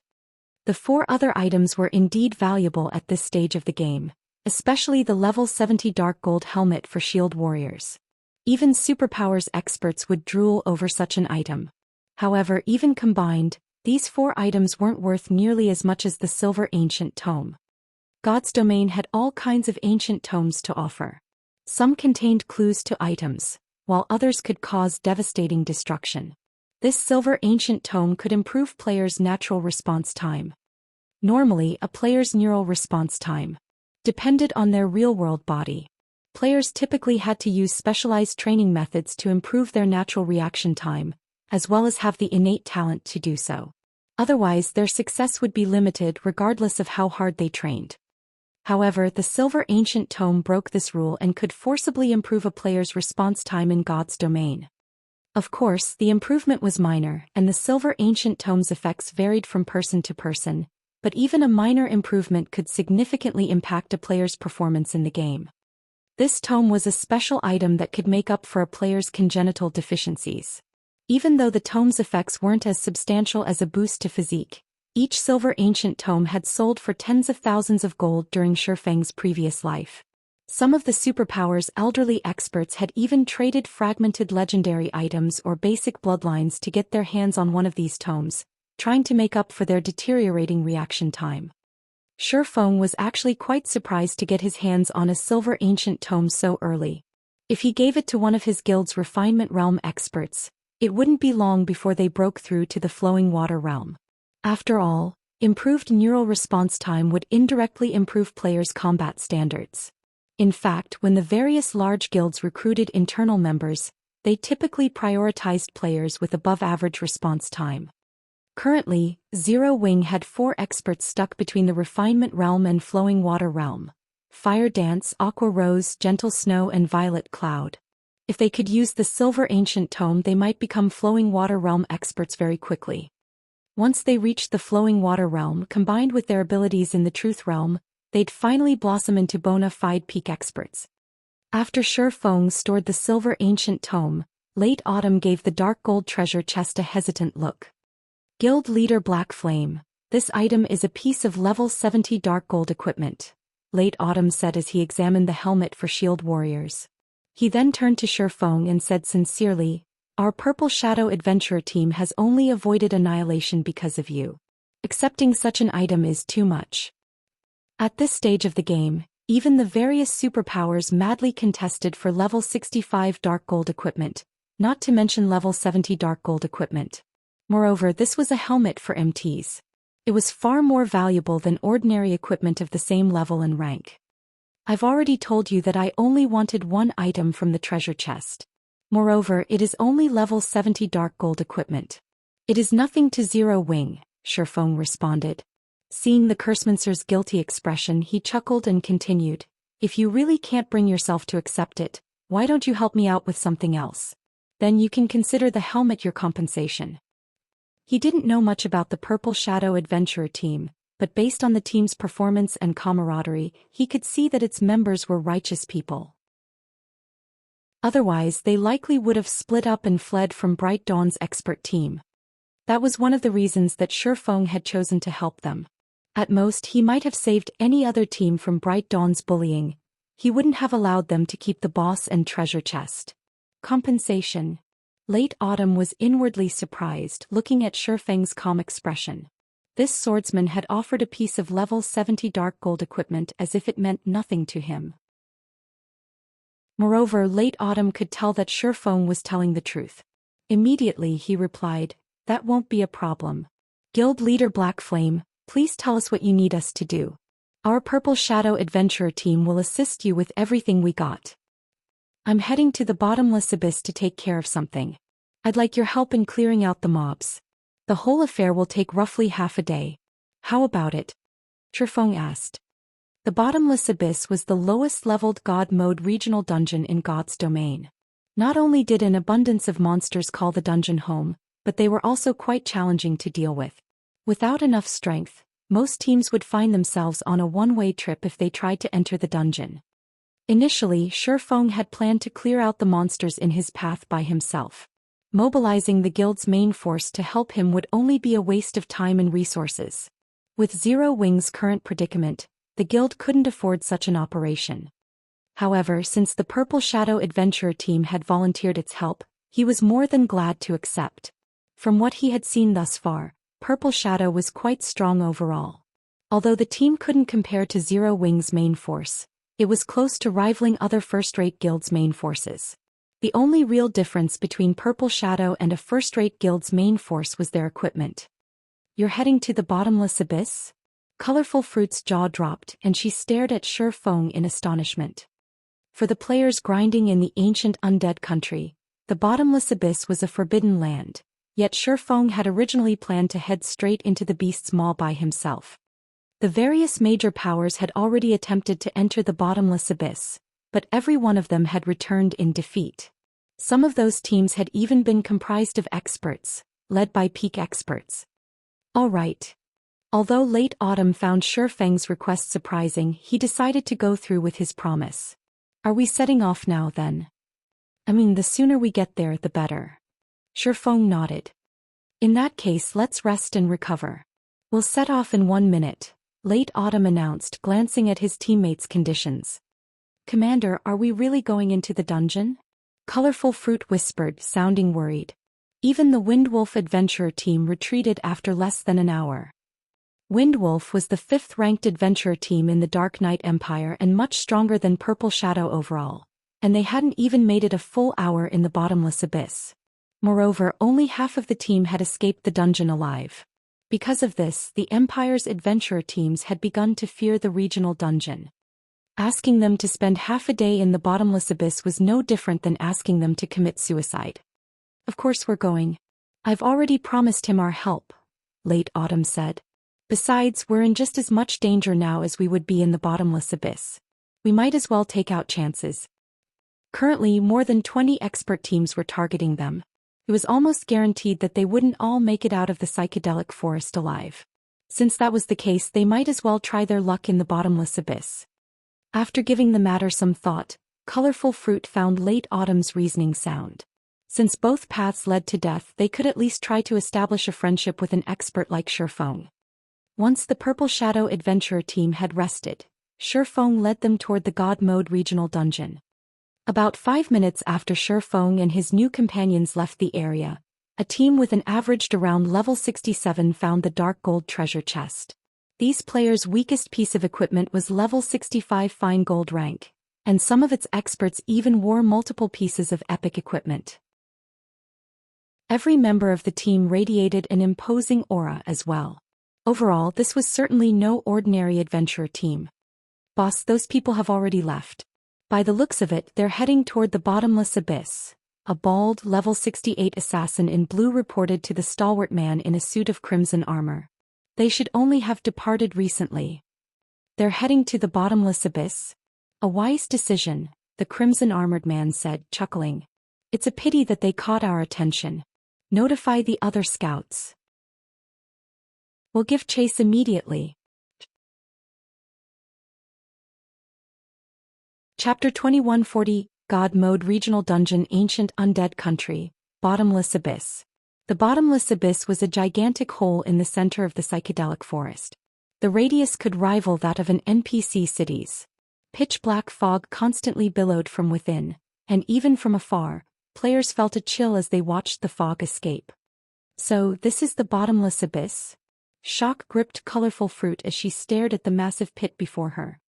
The rest of the Purple Shadow Adventurer team felt the same. Not only was the bottomless abyss a spectacular sight, but its aura was also particularly daunting. Despite the distance between them and the regional dungeon, they felt stifled. They couldn't even imagine what it would feel like to stand within the foggy pit. It's no wonder why Windwolf couldn't even last an hour in there. If its aura feels so powerful from out here, I can't imagine how horrific it feels inside. Just moving will likely be taxing, Late Autumn muttered as he watched the fog rise from the bottomless abyss. After seeing this pit himself, he more or less understood why Windwolf's members had paled whenever they had mentioned the bottomless abyss, claiming that the regional dungeon was no place for current players. The fog is still quite thin. Let's hurry inside, Sherfone commented as he too watched the fog. He was incredibly familiar with the bottomless abyss, so he was used to the sight. He immediately approached the staircase leading into the pit. Many ancient gods had participated in the Great Ancient War, and the bottomless abyss was a byproduct of one of those battles. According to legend, the destruction the gods had wrought here had been so massive that it had broken through the world barrier that separated the gods' domain continent from the Dark Abyss. As a result, the Dark Abyss's dark energy had flowed into God's domain through the breach, creating this bottomless abyss. Fortunately, the ancient gods had set up a magic barrier here to prevent the dark energy from escaping the regional dungeon, protecting the nearby kingdoms and empires from ruin. Without that foresight, the Dark Abyss's power might have devoured the entire continent. Now, the dark energy within the bottomless abyss sometimes spiked due to the weakening barrier. By this point, the barrier had been in place for tens of thousands of years, and even if the materials used to create it had been godly relic rank, they couldn't withstand the corrosion of time. When the bottomless abyss's dark energy was at its strongest, Tier 1 players could only remain within the regional dungeon for 3 or 4 hours. Tier 2 players could, at most, withstand the energy for 10 hours before they'd have to flee. If they exceeded this time limit, the dark energy would corrode their flesh, and their stamina and concentration consumption would increase exponentially. It wouldn't be long before they died from exhaustion. To make matters worse, players that died from exhaustion within the bottomless abyss would suffer double the normal death penalty, and their souls would enter a weakened state due to the corrosion. The corrosion would give them a debuff that significantly reduced EXP gain for the next 3 to 48 hours. This was why teams without sufficient strength suffered such miserable fates within the God Mode regional dungeon. Not even ordinary Tier 2 players had dared to set foot in the bottomless abyss during Shifeng's previous life. However, as a God Mode regional dungeon, the bottomless abyss had many benefits to offer. Its bountiful resources were only secondary. More importantly, the dungeon's mana density was exceedingly high. Even though the mana within was chaotic and impure, players could rapidly grow stronger by fighting within the dungeon. Furthermore, the bottomless abyss had no lack of powerful monsters with high combat standards, which players could use as training partners. To put it simply, the bottomless abyss was heaven for the strong and hell for the weak. Hence, God's domain's various superpowers had developed a love-hate relationship with the dungeon in the past. As Late Autumn watched Sherfone walk into the bottomless abyss without any hesitation, he gritted his teeth and led his team to follow the swordsman. The moment Purple Shadow's members entered the bottomless abyss, their bodies began indescribably heavy. Their reaction speeds also slowed slightly. However, the dense mana allowed their minds to remain at their peaks. These players felt like they were having an out-of-body experience as the opposing sensations assaulted them. It was like trying to operate high-performance software on an ancient computer. Moreover, they realized they couldn't see as far within the bottomless abyss. Normally, they could see up to 100 yards away despite the ancient undead country's poor visibility, but now they couldn't see past 50 yards. At this distance, monsters could see them before they noticed, and they'd frequently come under attack. After descending the staircase for about 3 minutes, the Purple Shadow members realized that level 60+ monsters hung from the walls and dominated the staircase. The weakest among them was a lord, and they all radiated intense auras that felt particularly deadly to Purple Shadow's members. Before Purple Shadow's members could react, a group of level 60 and 61 demonic stone apes charged at the team. Demonic Stone Ape, Elemental Creature Lord. Level 60. HP 19,000/19,000,000. Prepare for battle. MTs prioritize the stone apes on the staircase. Melee players contain the monsters on the wall. Healers focus on everyone's HP. Late Autumn's response was quick and he cautiously issued commands. Although these demonic stone apes were much lower leveled than they were in the bottomless abyss. Late Autumn couldn't afford to be reckless, employing the most conservative strategy he could think. The demonic stone apes slammed into Purple Shadow's level 66 and 67 MTs. Like seasoned warriors, these monsters used tactics against their player enemies. One stone ape would attack head-on, while 2 or 3 of its companions attacked from the sides. Their coordination was seamless. Purple Shadow's expert MTs couldn't cope with the coordinated assault, and each took 2 or 3 hits during the initial charge. Every MT instantly lost over 50,000 HP, losing more than half of their totals. The healers in the rear began to panic, swiftly casting healing spells. Why are these monsters so powerful? Colorful Fruit was stunned as she watched the 4 demonic stone apes suppress her teammates. Purple Shadow's lead MT was a half-step refinement realm expert, and the weakest piece of equipment on him was level 65 fine gold rank. He even wore a piece of epic equipment. Yet it took everything he had to hold off 4 Lord-ranked monsters and he wasn't faring well. Earlier their lead MT had tanked the level 69 Grand Lord by himself. The 20-plus demonic stone apes on the staircase quickly broke past the MT's defensive line, and 6 of the monsters charged toward the team's healers. The remaining dozen or so stone apes preoccupied the team's melee players. Before Purple Shadow's members could recover from their shock of seeing how powerful these demonic stone apes were, a 5-meter-tall stone ape, much larger than its companions, dropped down from the wall above, landing with a thud behind the team. Great Stone Ape, Elemental Creature Great Lord. Level 62.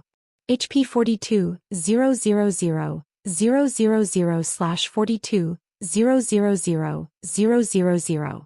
Before the level 66 Berserker who guarded the healers could react, the Great Stone Ape slammed its massive fists into him. The Berserker slammed into the wall, his HP falling to a critical level. The Great Stone Ape's frightening strength and speed stunned every member of the team.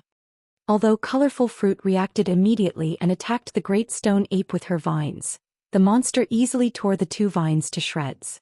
A dull, black glow then enveloped the monster's fist, and it threw a punch at Purple Shadow's healers. The Great Lord moved from defense to offense so smoothly that it didn't move like any monster they had seen. Rather, the Great Stone Ape fought like an expert player with a plethora of combat experience.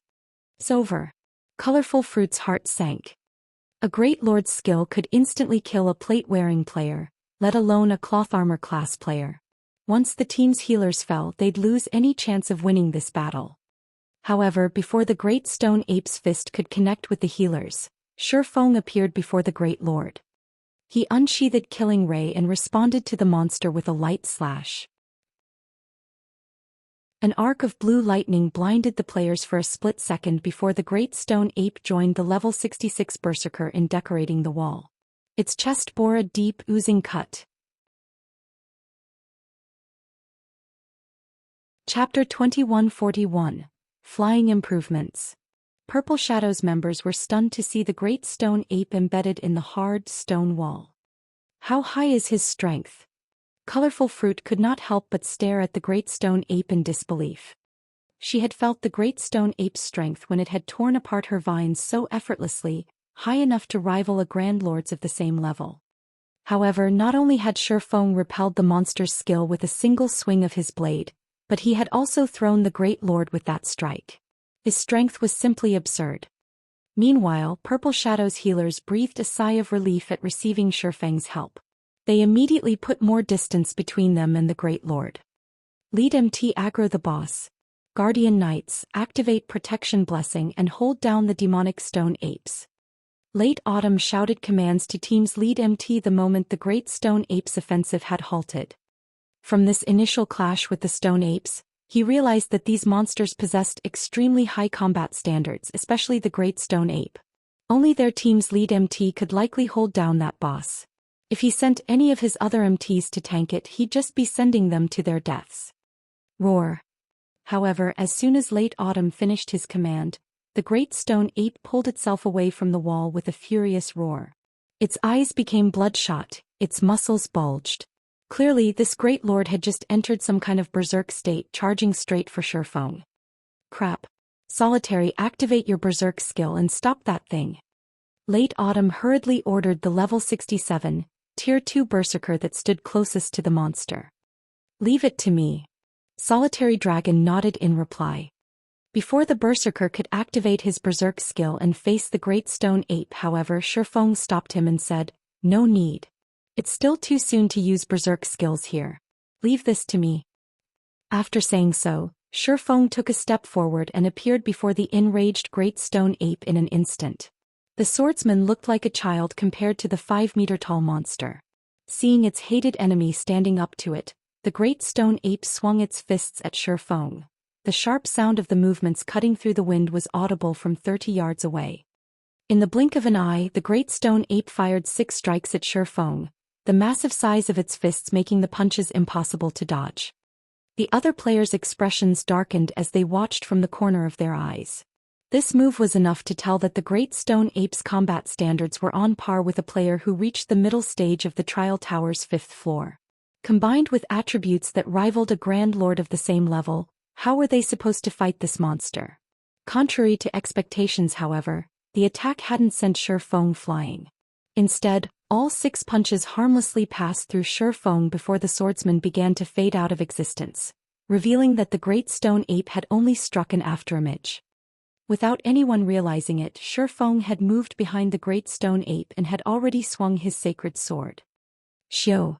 Another blue flash sliced through the great stone ape, eliciting a scream and plundering over 70,000 HP from the great lord. Another visible cut now graced the monster's sturdy form. The great stone ape's fury reached new heights as it took another hit. In response, it spun around and launched another barrage of punches at Shifeng. As if Shifeng existed in another space entirely, the great lord couldn't hit him no matter how hard it tried. Instead, one cut after another joined the first 2. Not only did Shifeng continue to reduce the boss's HP, but he repeatedly inflicted injuries as well, reducing the great stone ape's reaction speed. Is this real? Colorful Fruit watched Shifeng give the monster a one-sided beating, utterly awestruck. For a moment she even forgot to support her teammates.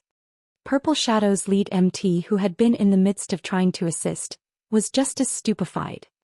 A tier 2 swordsman was perfectly suppressing a level 62 Great Lord with the combat standards of the Trial Tower's 5th floor. Moreover, he accomplished this feat within the bottomless abyss, where players' physical bodies were severely suppressed. This was unbelievable. Most importantly, Shifeng's calm composure made it seem as if he were confident of slaying this great stone ape by himself. It's no wonder why Bright Dawn was so afraid of him. He is truly a monster. Late Autumn inwardly exclaimed as he watched the great stone ape's HP plummet. Finish the fight quickly. We'll only attract more monsters if we linger, Shifeng shouted, noticing the dazed expressions Purple Shadow's members wore. Although he could solo the great stone ape, doing so would require a lot of time and energy, and a God Mode regional dungeon wasn't a place where players could afford prolonged battles. If this fight took too long, they'd attract another wave of monsters. Shifeng's warning snapped Purple Shadow's members out of their daze, and they immediately resumed their attacks against the demonic stone apes. Immediately they resumed their attack on the demonic stone apes. With Shifeng keeping the great stone ape in check, Purple Shadow's members had an easier time dealing with the demonic stone apes. Moreover, they began to adapt to the bottomless abyss's environment as they fought.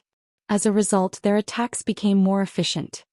Under Late Autumn's command, the team gradually descended the staircase, never fighting in one place for too long.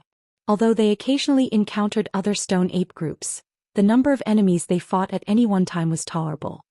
Finally, after more than 5 hours of combat, the team had cleared out the demonic stone apes and great stone apes in their path. The loot the monsters had dropped had surprised Purple Shadow's members. Not only did these monsters drop plenty of magic crystals, but they had also granted the team a few pieces of level 60 equipment and materials. These monsters' loot was far more abundant than outside the regional dungeon. Moreover, the weakest piece of equipment the stone apes had dropped was level 60 mysterious iron rank, and some had even granted secret silver ranked items. Such high-quality equipment could fetch a lot of money on the market. It was no exaggeration to claim that the last 5 hours' harvest could rival a full day of grinding elsewhere. However, the loot wasn't the most valuable acquisition. Due to their battles against the stone apes, Purple Shadow's members had been inspired, improving their combat standards. That was a benefit they definitely wouldn't find outside of the bottomless abyss. Commander, this place is heavenly.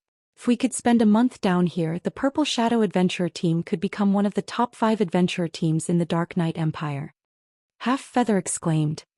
As a refinement realm expert, he could sense himself improving throughout the 5 hours of constant battle. Needless to say, his teammates must have improved even more than he had. Furthermore, these monsters' loot was several times better than monsters elsewhere. That's right. I hadn't imagined that this place would be so helpful. It's no wonder why the various large guilds are so desperate to explore the bottomless abyss, Late Autumn said. He had a far better understanding of the regional dungeon's value than his subordinates. While resources and funds were important to a guild, those factors weren't nearly as valuable as its members' strength. This God Mode regional dungeon had proven to be a natural training ground, and players' leveling speed wouldn't slow while they trained here. On the contrary, they would enjoy a much higher leveling speed than outside of the dungeon's borders. If a guild took control of the bottomless abyss, its development would skyrocket. As he considered this, Late Autumn's gaze drifted back to Shifeng, who stood some distance away. A large part of the reason why they were able to survive for more than 5 hours in the bottomless abyss was because of Shifeng. Shifeng had defeated one great lord after another for them. There were also times where 2 great lords had appeared simultaneously. If not for Shifeng suppressing every great lord that appeared, they would have long since been annihilated. After all, the only person in the Purple Shadow Adventurer team capable of holding their ground against the Great Lord-ranked Great Stone Apes was their lead MT. Even then, the lead MT could only hold his ground against one Great Stone Ape at a time. Meanwhile, after moving for more than 5 hours, everyone also arrived inside a cave. The cave wasn't formed naturally but man-made instead. There were also multiple paths leading out of the cavern, the paths forming a labyrinth. You guys rest here for now. This place is very safe, Shifeng said as he looked at the exhausted Purple Shadow members. After saying so, he made his way into the labyrinth. The labyrinth-like cave was the bottomless abyss's first floor. At the same time, it was the only place in the entire regional dungeon that allowed for a guild town or city to be transferred over. Chapter 2142, Abyss Residence. After hearing Shifeng's instructions, Late Autumn and the others sighed in relief as they sat down to rest. As for what Shifeng planned to do inside the labyrinth, they had no intention of asking about it. After all, Shifeng was the leader of a guild. He naturally had his reasons for coming to this dangerous place. If they pried too deeply, they might end up annoying or angering him. Moreover, even if they wanted to enter the labyrinth with Shifeng, they most likely didn't have the ability to survive for very long in there. The labyrinth was rife with level 65 plus undead, many of which were great lords. With just their adventurer team's strength, they wouldn't be able to progress very far into the labyrinth. Not to mention, if they came across a grand lord, their fates would be sealed. In the next moment, Purple Shadow's members saw Shifeng easily weaving through the undead's attacks. Moreover, the undead here actually couldn't keep up with his speed at all, the distance between the two sides steadily widening. After a few seconds, only the undead remained in sight. The difference between us is really huge, Colorful Fruit said, a bitter smile forming on her face after Shifeng disappeared. It is indeed massive, but it's not like we can't catch up, Late Autumn said, nodding. An organization called the Adventurer Alliance has appeared in the Fire Dragon Empire and is currently recruiting powerful adventurer teams. I heard that even super guilds have to treat this Adventurer Alliance with respect. Moreover, the Alliance is even nurturing experts. I received an invitation, but I didn't put too much stock in the matter. On further thought, I feel that we should join the Alliance. In the past he had been very confident in Purple Shadow's strength, believing that even if Purple Shadow was no match for superpowers wouldn't have an easy time dealing with Purple Shadow either. After today's fight with Bright Dawn's team, however, he realized that he was sorely mistaken. Before a superpower, Purple Shadow didn't even have the strength to protect itself. Unless they became monsters like Shifeng, daunting even an expert like Bright Dawn at the thought of attacking them, they would never secure a foothold in the Dark Knight Empire. Meanwhile, the Fire Dragon Empire's Adventurer Alliance was an existence that could intimidate even super guilds. Needless to say, its existence was extraordinary. After all, the Fire Dragon Empire was one of God's domain's 4 great empires, and far superior to the Dark Knight Empire. Many superpowers and even quite a few super guilds had established footholds there. The fact that the Adventurer Alliance was able to establish a foothold in the Fire Dragon Empire, despite competition from so many superpowers, proved just how powerful it was. As for joining a guild, that was something Late Autumn was not willing to do no matter what. Otherwise, he would have long since joined Starlink together with his comrades. After all, Starlink had extended an invitation to many of the powerful adventurer teams in the Dark Knight Empire. "Commander, can we really catch up to him?"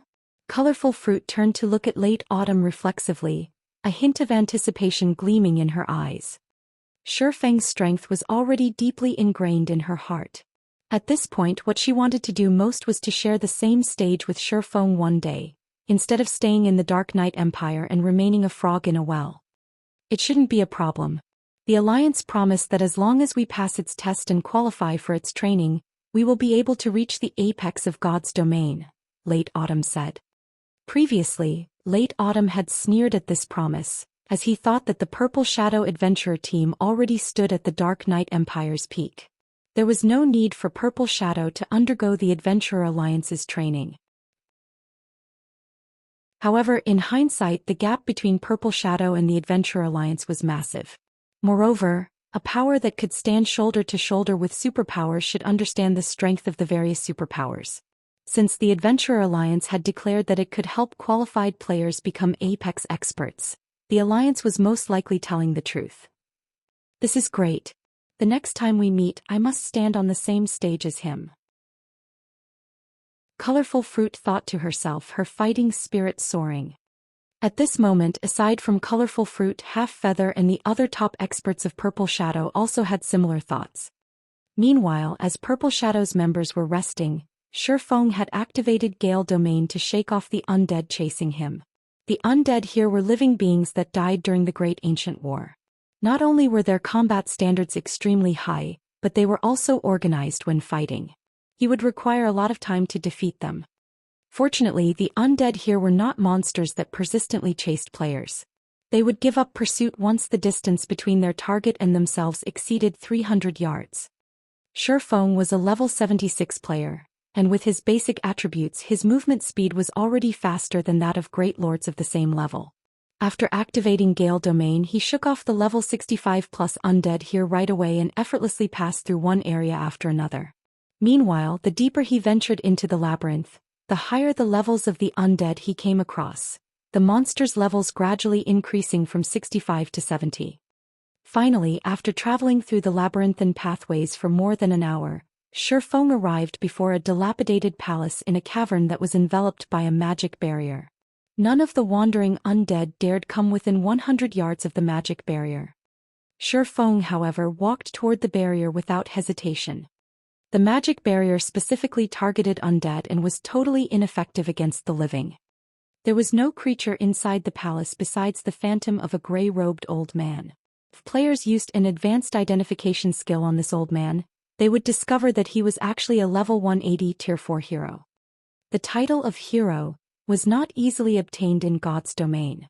The existences granted the title of hero were invincible in their tier. Meanwhile, not only was this old man a hero, but his title had even been bestowed by an ancient god. In other words, he was blessed with a portion of an ancient god's power, making him the strongest NPC in the entire bottomless abyss. "Young adventurer, this is not a place for the living," the hero Saibu said as he opened his eyes to look at Shifeng. Immediately, a horrific aura filled the palace. If an ordinary Tier 2 player were standing here right now, this horrific pressure would most likely scare them stiff. However, Shifeng had the support of multiple fragmented legendary items and a bloodline, so he managed to withstand the pressure brought on by this aura. Esteemed hero Saibu, I am here by the will of the gods to expel the darkness, Shifeng said respectfully as he stood 30 yards away from Saibu. Players wanting to transfer a guild town to the bottomless abyss needed to fulfill 3 conditions, 2 of which were the standard conditions for transferring a guild town. The third condition was a hidden condition: passing Saibu's test. The first part of the test was enduring Saibu's aura. In the past, 90% of the powers that attempted this test had failed at the very start because ordinary experts couldn't endure Saibu's aura at all. One needed the basic attributes of a Tier 3 player of the same level to do so. Otherwise, they would be forced to kneel, then get teleported out of the palace. Not bad. Being able to move so close to me proves that you have the strength to deal with the darkness, Saibu said, smiling and nodding in approval when he saw that Shifeng was barely affected by his aura. However, you cannot expel the darkness here with just this. Since you are a bronze legatee, I can set up a stable area for your residence, which will allow you to combat the darkness here long term. However, you will have to contribute 6,000 mana stones. Lord Saibu, here are the 6,000 mana stones you require, Shifeng said as he took out the mana stones he had prepared beforehand. He had basically emptied out the guild's reserve of magic crystals to make these 6,000 mana stones. However, this price was well worth it if he could move Stone Forest Town here. Excellent. So many mana stones should just barely be enough to resist the corrosion of darkness here, Saibu said. As he received the 6,000 mana stones from Shifeng, he couldn't help taking a few extra glances at the youth before him. Following which he started incanting. As Saibu chanted, the 6,000 mana stones merged and transformed into a resplendent gemstone. With this item you can set up a magic barrier on the first floor, which we are on. The residence you set up inside this barrier will be able to avoid the corrosion of darkness. Keep in mind that this item can be used only on the first floor, Saibu said gravely as he handed the gemstone to Shifeng. When Shifeng accepted the gemstone, he sighed ruefully. In the past, he could only watch from the sidelines as the various superpowers established one town after another inside the bottomless abyss. In this life, however, he too could set up his own town here. Chapter 2143, Transferring Stone Forest Town. Shifeng didn't linger after obtaining the barrier gemstone, making his way toward the Undead Forest. The Undead Forest was located in the center of the bottomless abyss's first floor.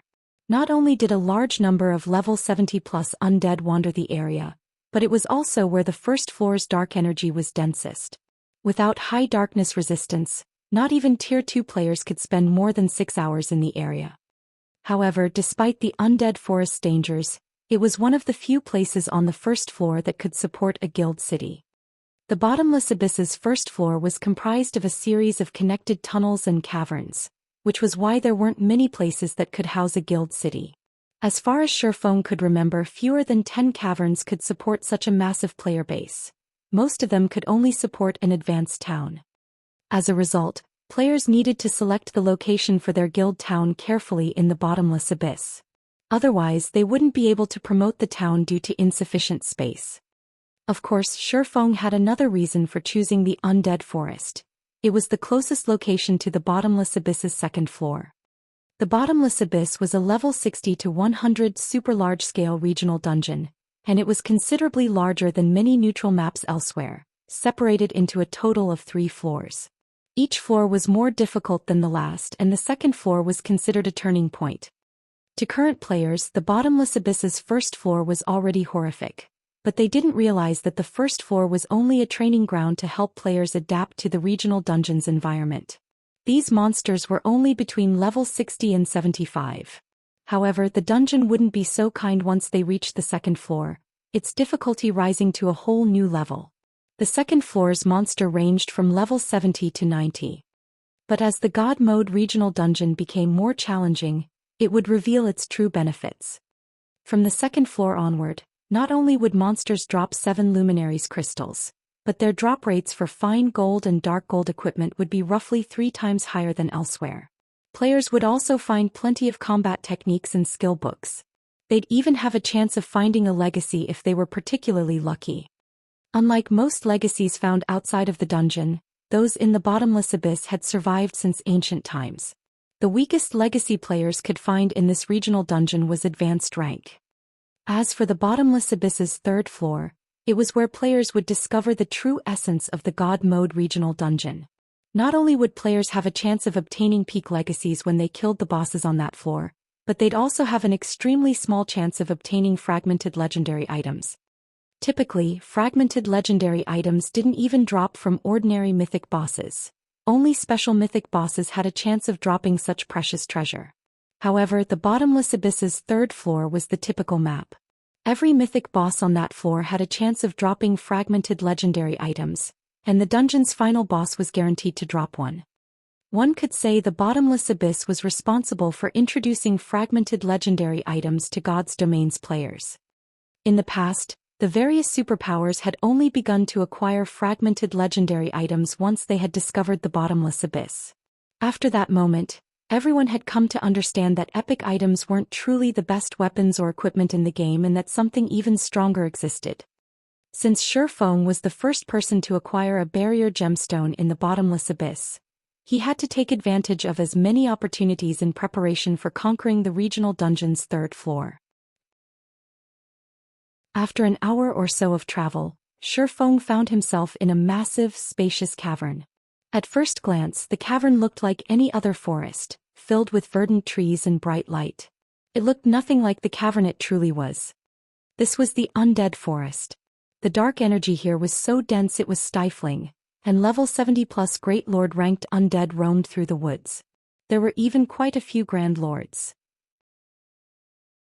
Dark energy affected these monsters in the same way mana affected players. The denser the dark energy was, the higher the monster's combat standards would be. Even the weakest Great Lord in the undead forest had combat standards on par with the late stage of the Trial Tower's 5th floor. Such combat standards would be impressive enough to earn a player a party leader position among a first-rate guild's core members. Including the monster's high basic attributes, even a first-rate guild's chief MT would have a tough time against these Great Lords. The Grand Lords, on the other hand, could reach the 6th floor's early stage. They were nightmarish opponents, even for a first-rate guild's main force. Only the various superpowers' top combatants had a chance against these monsters. Thank goodness I have the Bible of Darkness. I don't know how I'd make it through this forest without it. Shi Feng was relieved as he used omniscient eyes to watch the level 74 Grand Lord ranked great necromancers that wandered in the distance. These level 74 great necromancers were extremely powerful. Not even Shi Feng would dare provoke them in his current state. If he accidentally aggroed one, he'd have no choice but to flee. Fortunately, the Bible of Darkness granted him control over the power of darkness. This, in turn, allowed him to resist dark energy and significantly lowered the chances of dark creatures noticing him. He'd be able to avoid the undead forest's residents with relative ease. After about 10 minutes or so, Shi Feng had circled around more than 30 Great Lords. He had also encountered more than 3 Grand Lords. If a superpower's main force visited this forest at this stage of the game, their deaths would be a guarantee. It should be here, Shi Feng thought as he observed his location. He then took the barrier gemstone from his bag and began to chant an incantation. After 10 verses and more than 30 seconds, the barrier gemstone disappeared. Then 2 gigantic silver magic arrays formed above and beneath Shi Feng, and every monster within the array's range released pained cries before fleeing the area. The 2 magic arrays continued to grow larger, from their initial 500-yard radius to 1,000 yards, then 3,000 yards. The arrays only stopped expanding after another 30 seconds. Suddenly, a colossal magic barrier blossomed in the middle of the undead forest, occupying 1/10 of the entire area. Not a single monster stood within the barrier. Next, I need to guide Stone Forest Town's transfer. Shi Feng was quite satisfied with the forest's lush greenery within the magic barrier. He then took out the town transfer token he had obtained from the Eclipse Throne and chose to transfer Stone Forest Town. Originally, he had planned to use this token to move Stone Forest Town to a neutral map neighboring Starmoon Kingdom, but with Silverwing Town in the Ore Empire, he had set the token aside. Now the token would finally display its potential. System: do you wish to transfer Stone Forest Town to the specified area? Shifeng clicked yes without hesitation. Chapter 2144, Abyss Town. Once Shifeng made his selection, another system notification rang in his ears.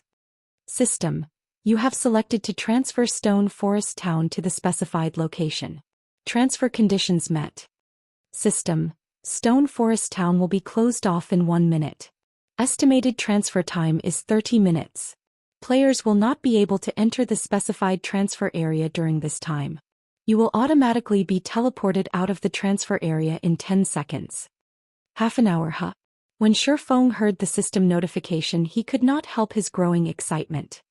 Nothing was more important to the various large guilds than resources and experts. As long as Stone Forest Town's transfer completed smoothly, it would become even more important than Zero Wing City. The guild town would even generate more profit than the city. While Shifeng considered his next step, he was transported out of the magic barrier. Meanwhile, back in Starmoon Kingdom's Stone Forest Town, the players in the town were in an uproar. What's going on? Stone Forest Town is moving to another location? Crap. I just got here to level up. What is Zero Wing trying to do? Stone Forest Town has just begun to recover, yet Zero Wing is moving it elsewhere? Does Zero Wing think the town will attract more players if it's in another location? This is a scam. We need to boycott Zero Wing. The guild's abandoning new players just to become more popular. I won't ever set foot in a Zero Wing town again. We'll see how long Zero Wing lasts if no one visits its towns. The players in Stone Forest Town fell into heated discussions when they received the system notification about the town's relocation. The players new to God's domain were particularly boisterous. Stone Forest Town was still a holy ground for players between level 30 and 50. Not only was the town next to a low-level Azura mode regional dungeon, but it also had everything low-level players could need or want. Not even NPC cities could rival Stone Forest Town's benefits for low-level players. However, before they had the chance to enjoy these benefits, the system had announced Stone Forest Town's transfer to another location. This meant the time they had spent trying to reach the town had been for nothing. Meanwhile, news of Stone Forest Town's relocation quickly reached Starmoon Kingdom's various major powers. What? Zero Wing is moving Stone Forest Town to another location? Stone Forest Town's popularity has only begun to recover. It's still earning a significant magic crystal profit each day, yet Zero Wing wants to relocate the town? Has the guild found a better location? I want this investigated immediately. Tell our spies in Zero Wing to find out where the guild plans to relocate the town. For independent players, Stone Forest Town's relocation only meant that they'd lose a leveling spot, and that only impacted the independent players that had recently joined God's domain. Naturally, there were other maps where they could grind. However, Stone Forest Town's transfer held a completely different meaning for Starmoon Kingdom's various powers. Transferring a town meant transferring an area of influence. Since no one could oppose Zero Wing in Starmoon Kingdom, they'd be doomed if the guild relocated Stone Forest Town to their territories. Hence, the kingdom's powers anxiously searched for the town's new location. While Starmoon Kingdom's various powers panicked, Yuan Tiexin, who resided in one of White River City's advanced restaurants, stared intently at the report he had just received from a subordinate. Uncle Yuan, have our spies learned anything? Purple Jade asked curiously. Is Black Flame's claim really true? Has he actually relocated Stone Forest Town into the bottomless abyss? The various superpowers were paying particularly close attention to the God Mode regional dungeon. If not for the bottomless abyss's monsters and environment, the secret pavilion would have already dispatched a large team to explore the dungeon. Meanwhile, according to the most recent report, quite a few super guilds had sent their own teams into the bottomless abyss. Unfortunately, they had suffered grievous losses for doing so. According to their investigation, current players simply weren't strong enough to grind in the regional dungeon. They'd have to reach level 70 before they'd have any chance of survival. Hence, she found it truly hard to believe that Zero Wing had successfully transferred Stone Forest Town to the dungeon. But when she recalled Shifeng's confident expression on the day they had made their deal, she knew he hadn't been joking about his plans. Furthermore, if Shifeng failed to complete the transfer, the secret pavilion would secure the guardian puppet design. They haven't been able to verify anything yet, Yuan Tiexin said, shaking his head. But based on our information, Black Flame has made an appearance in the ancient undead country. He even humiliated Bright Dawn, one of Starlink's vice guild leaders. I believe that your guess is likely correct. A town's transfer, after all, requires its owner's permission. Yuan Tiexin couldn't help the sting of regret he felt. If the secret pavilion had been as confident in Zero Wing's abilities as Shifeng, it would have likely invested more in the guild, rather than treat Zero Wing with half-hearted sincerity. If Zero Wing has actually accomplished its goal, its future will be set. With Stone Forest Town alone, Zero Wing will qualify to contend with superpowers. If it can solidify its legacy foundation as well, then we can reasonably expect that it will become a super first-rate guild any day now. Purple Jade said. She had a thorough understanding of how valuable the Bottomless Abyss's resources were. If a guild monopolized those resources, its development speed would be astonishing. Moreover, the various superpowers would have a very difficult time dealing with Zero Wing before players reached level 100.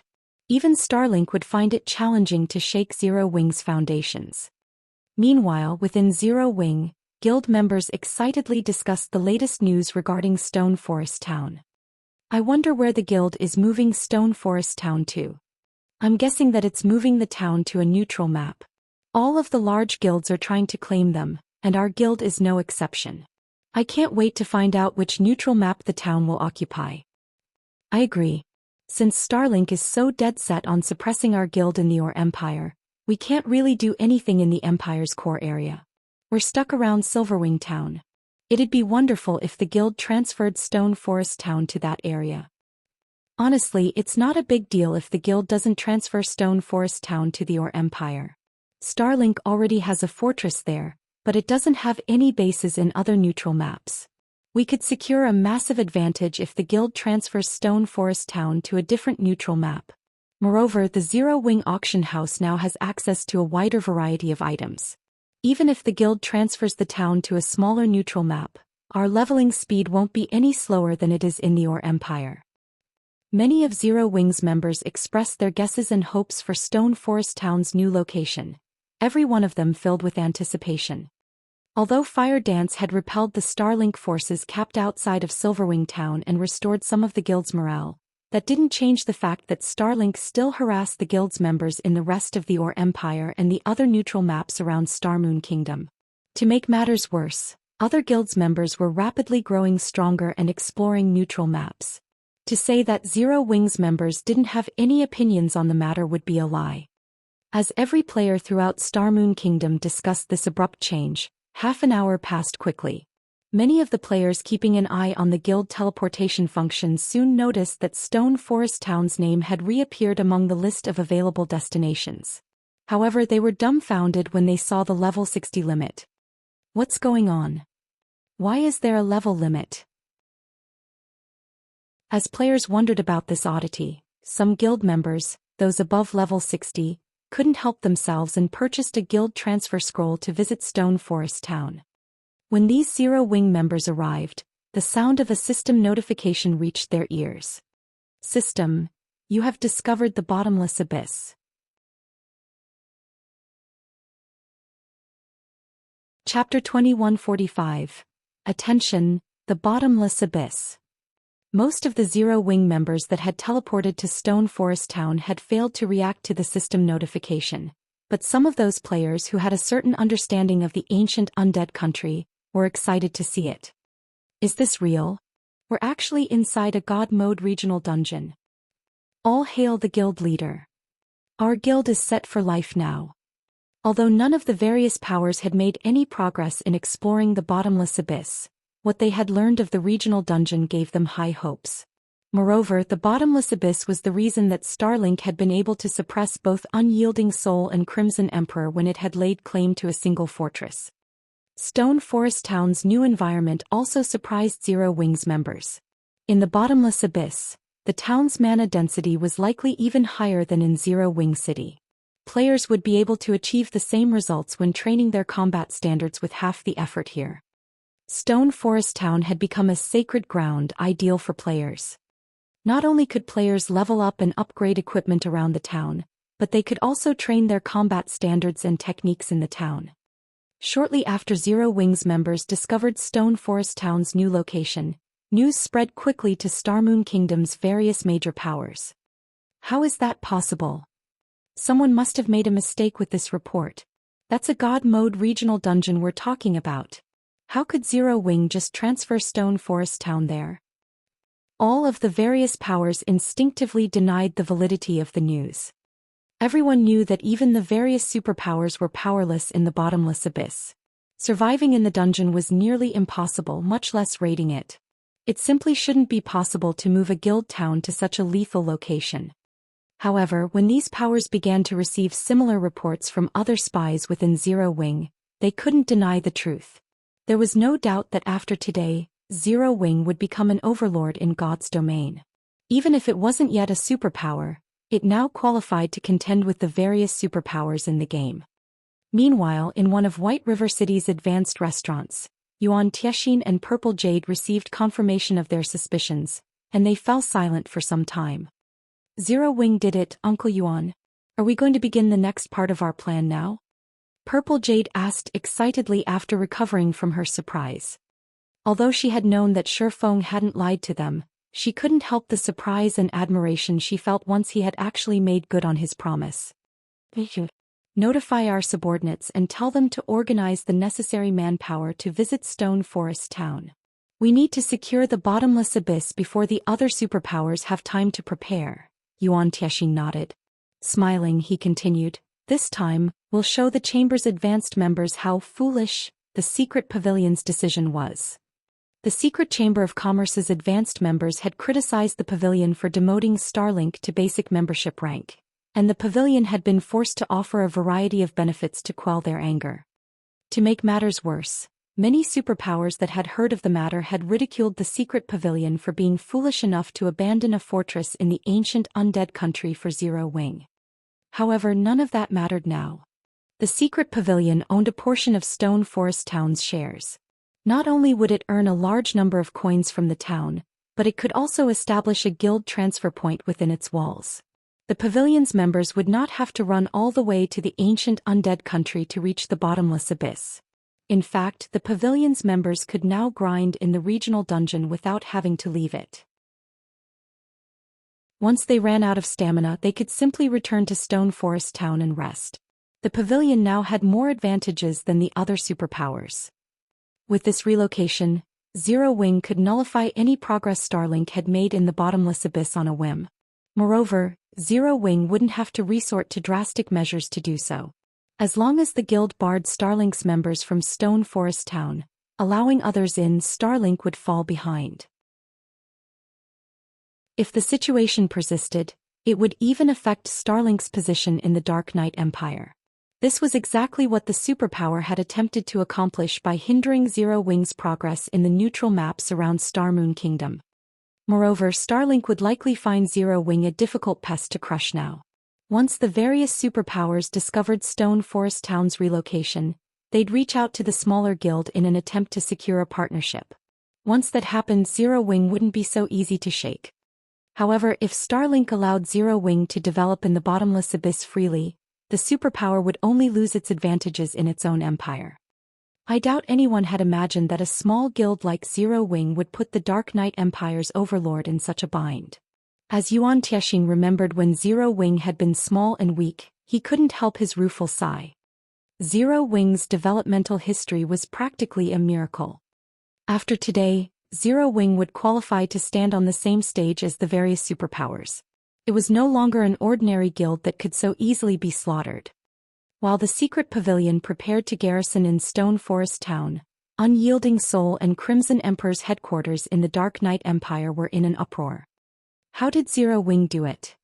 Both super first-rate guilds' upper echelons were overwhelmed with shock and curiosity when they learned of Stone Forest Town's new location in the bottomless abyss. None of them had ever thought that Zero Wing would be so capable. Heart, I want you and Ling Sha to visit Zero Wing's headquarters in White River City. Tell them that unyielding soul would like to deepen our relationship. Isn't Zero Wing trying to break into the Dark Knight Empire's market? We can offer them some of our central shops in the Empire if they're willing to let us build a temporary residence in Stone Forest Town. Unyielding Soul's guild leader, Silent Soul, commanded after giving the matter some thought. You two have full authority to negotiate those shops' management and sales. When the guild upper echelons in the meeting room heard Silent Soul's decision, they stared at him with dropped jaws. They hadn't thought that their guild leader would willingly grant Unyielding Heart and Mu Lingsha so much authority. Financial strength was the most important aspect when running a guild as large as Unyielding Soul. The profits from the guild's shops were particularly crucial. Shops were a guild's lifeblood, and the fact that Silent Soul had given Unyielding Heart and Mu Lingsha control of the guild's lifeblood meant he had granted them the authority that was only second to his, the guild leader. Unyielding Soul wasn't the only superpower interested in cooperating with Zero Wing. Superpowers throughout God's domain promptly made their way to Starmoon Kingdom's White River City as well.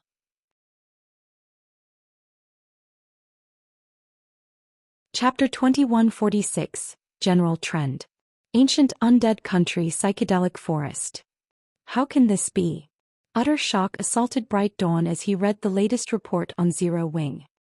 It had only been a few hours since his encounter with Black Flame, yet in that time the swordsman had relocated Stone Forest Town into the bottomless abyss? No matter how he looked at it, the situation felt like a dream.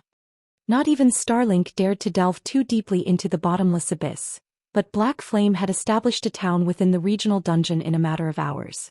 Starlink had invested an astronomical amount of manpower and resources to secure a fortress in the ancient undead country, but none of its effort could even compare to Black Flame's alone. Many superpowers had already begun to make their way to White River City to negotiate with Zero Wing due to the guild's latest success.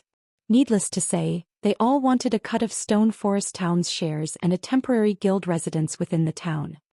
If Zero Wing agreed and accepted these superpowers' help, Starlink wouldn't be able to continue its assault against the enemy guild.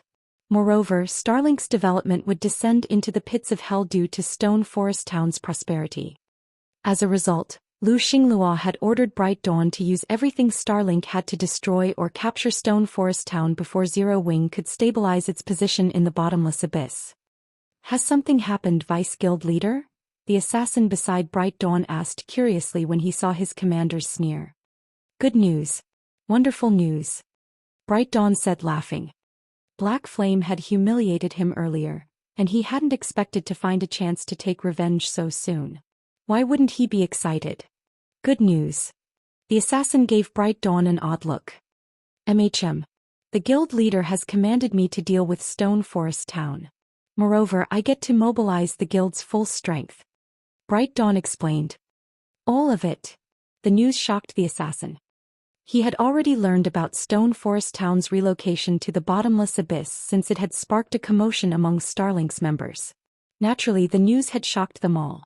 However, Lu Xinglua's command to mobilize the guild's full strength against the town was even more unexpected. The various superpowers had far more influence than ordinary guilds, and the guild typically only mobilized a fraction of its strength for any of its operations. Even when Starlink had targeted Unyielding Soul, for example, it had only used a small fraction of its true power. Yet now Starlink wanted to turn every weapon in its arsenal against a non-superpower like Zero Wing. That's right. Everything. Bright Dawn nodded as he grinned wickedly. I had expected to wait a long time before I had a chance to claim vengeance. I hadn't expected that I'd get to move against that bastard so soon. Hopefully, Black Flame doesn't run from me too quickly. Dealing with an established town was normally even a headache for superpowers like Starlink. But if Starlink employed the guild's full power, taking down a guild town would be a piece of cake. Not even advanced towns would pose much of a challenge. Furthermore, Stone Forest Town had just completed its transfer. Its defenses weren't as strong as usual since hardly any players currently occupied the town. Although not a lot of players could traverse the bottomless abyss's complex terrain at once, destroying or capturing a town didn't require a full army. A sufficient number of peak experts and powerful tools would be enough to complete the task. Notify the fortress and have them deliver this list of items. I also want you to summon our old monsters and all of the peak experts in the fortress. Bright Dawn commanded. The assassin's eyes glowed as he began to contact the necessary personnel. Although Bright Dawn was responsible for handling the guild's affairs in the ancient undead country, the peak experts and old monsters in the fortress weren't under his control, not to mention the tools within the fortress. Every one of those tools would be a strategic missile on an open battlefield. They simply shouldn't be used unless absolutely necessary. Meanwhile, a team of 100+ players used the undead forest trees as cover while they observed Stone Forest Town. Boss, you really are impressive. Sparing and following the Purple Shadow Adventurer team actually led us to Zero Wing Stone Forest Town. A level 68 blue-clad assassin congratulated as he watched Purple Shadow's members enter the town. Zero Wing has certainly proven capable transferring a guild town here. Not even our Sky Dragon house could accomplish such a feat, a man in crimson armor commented as he stared at the town in admiration. If Shi Feng were present, he'd likely be shocked to hear the conversation between these two players. Sky Dragon House was one of the Fire Dragon Empire's 3 overlords and a veteran super guild. It was far stronger than ordinary super first-rate guilds. Even the up-and-coming Starlink would have to bow its head before Sky Dragon House. At its peak in Shi Feng's previous life, Sky Dragon House had even been known as one of God's Domain's top 10 guilds. The virtual gaming world wasn't the same as it had been in the past. Countless corporations now invested in the industry, and becoming one of God's Domain's top 10 guilds meant that it stood among the best of the best. Not even ordinary super guilds had any hope of comparing to Sky Dragon House. Only a transcendental existence like the Secret Pavilion could contend with such a powerhouse. What should we do next, boss? The blue-clad assassin asked. We're not just here to pay a visit, are we? Of course not, the crimson-armored man said, laughing.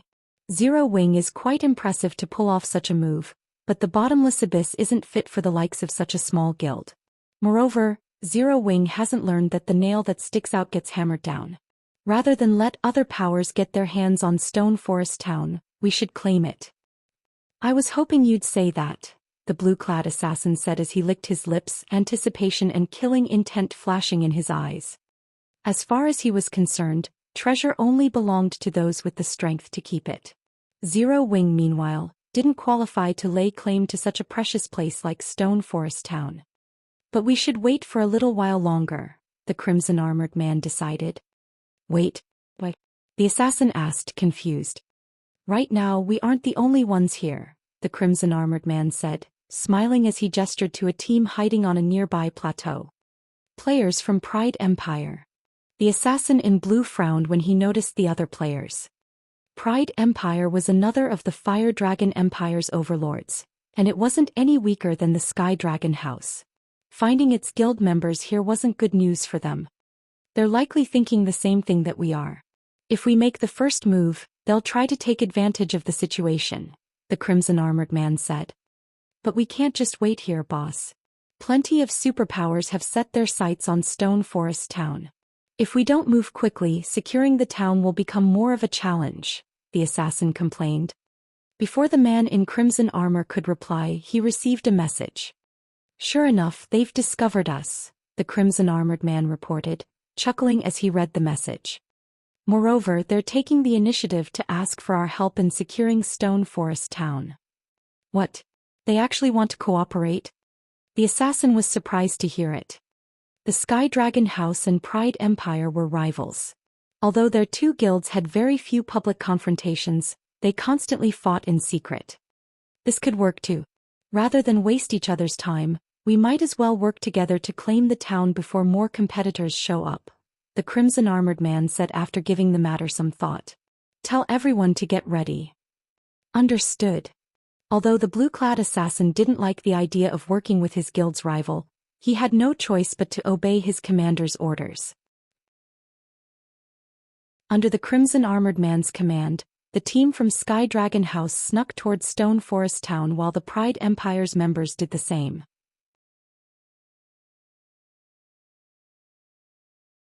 Chapter 2147 East Stone Forest Town promoted. When the Purple Shadow team followed Shifeng into Stone Forest Town and saw the large number of level 70+ monsters wandering outside of its walls, they were flabbergasted. Experts like Late Autumn and Colorful Fruit were especially stunned since they knew far more than the adventurer team's ordinary members. They recognized how amazing it was to establish a guild town in the bottomless abyss. With this advantage, Zero Wing would likely become the leading force in the God Mode regional dungeon. As they entered the town, the mana density within surprised them further. It was simply unprecedented. Moreover, Stone Forest Town's mana wasn't nearly as chaotic as it was in the rest of the bottomless abyss. Not only did the mana soothe their spirits, but it also made them feel far more agile. They felt that they could easily exhibit even greater combat power than outside of the regional dungeon. If they could train their combat techniques, skills, and spells here, their efforts would yield far better results than normal. Weapons and equipment might be very important, but these external factors weren't nearly as integral to expert players as internal strength. Commander, the mana in this town has sharpened my senses by at least 10%. If we could train here, our adventurer team's overall strength could reach a whole new level in less than a month. Colorful Fruit exclaimed. Generally, high mana density only allowed players to clear their minds and remain calm under pressure. But once it was dense enough, it could sharpen player senses as well, although not by much. The fact that Stone Forest Town's mana was so dense that players' 5 senses were 10% more acute than normal was astonishing.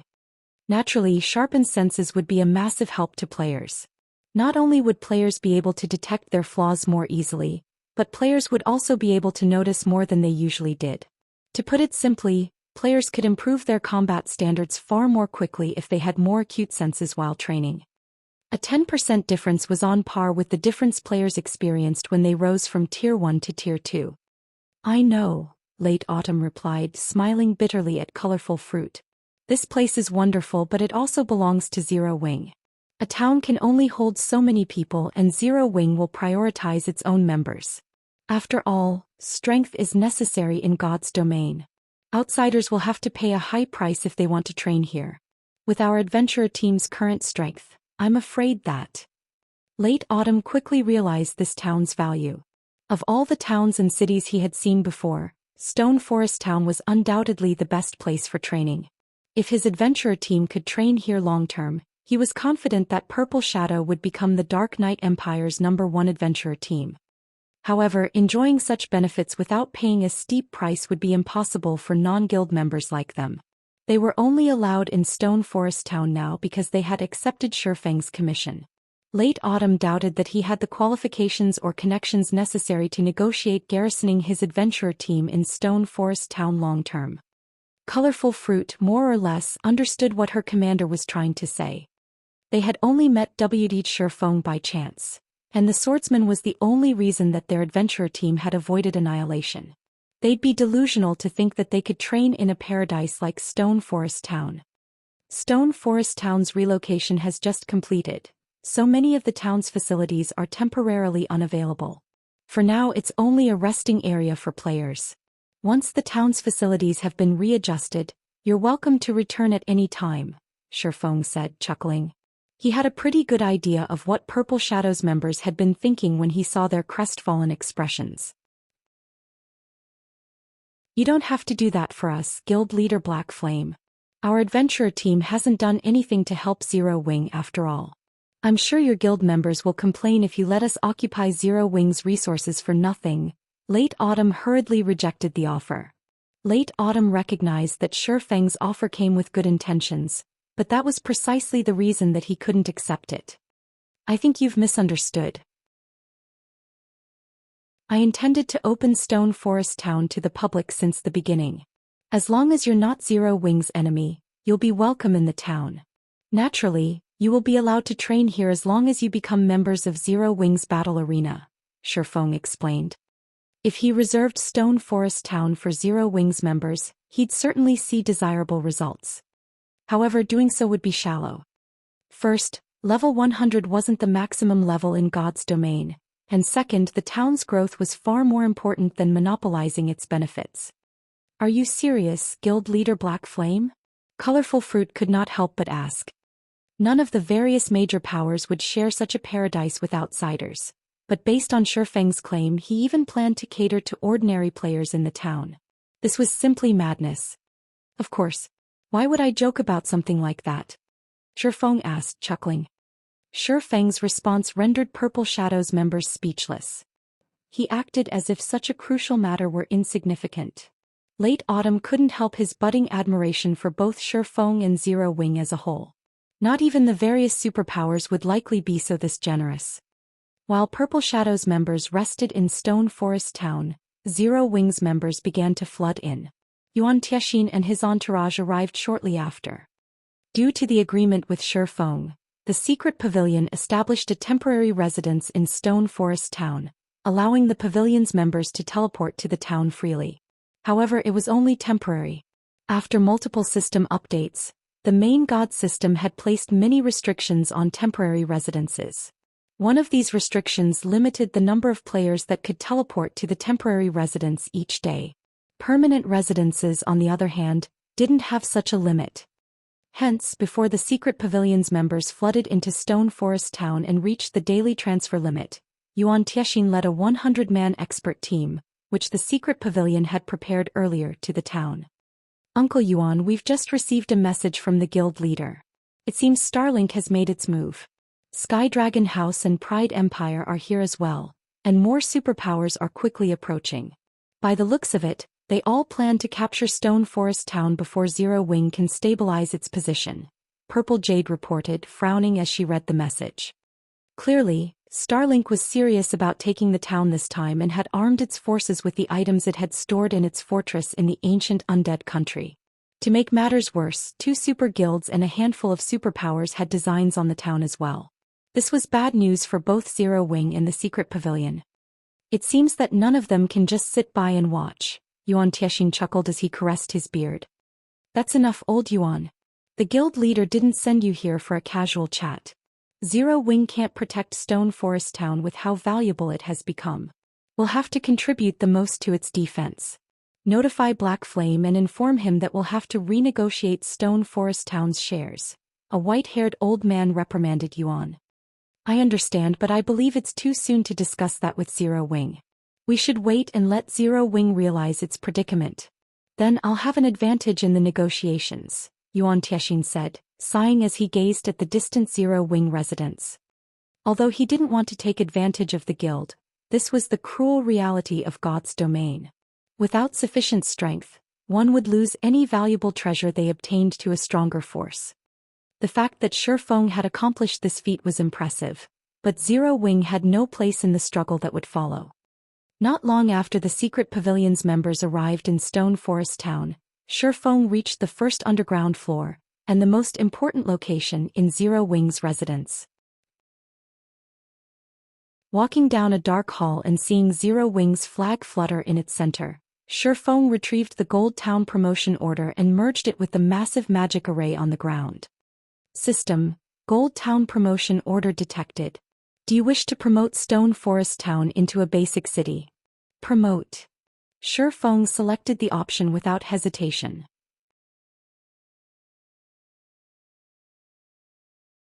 Chapter 2148.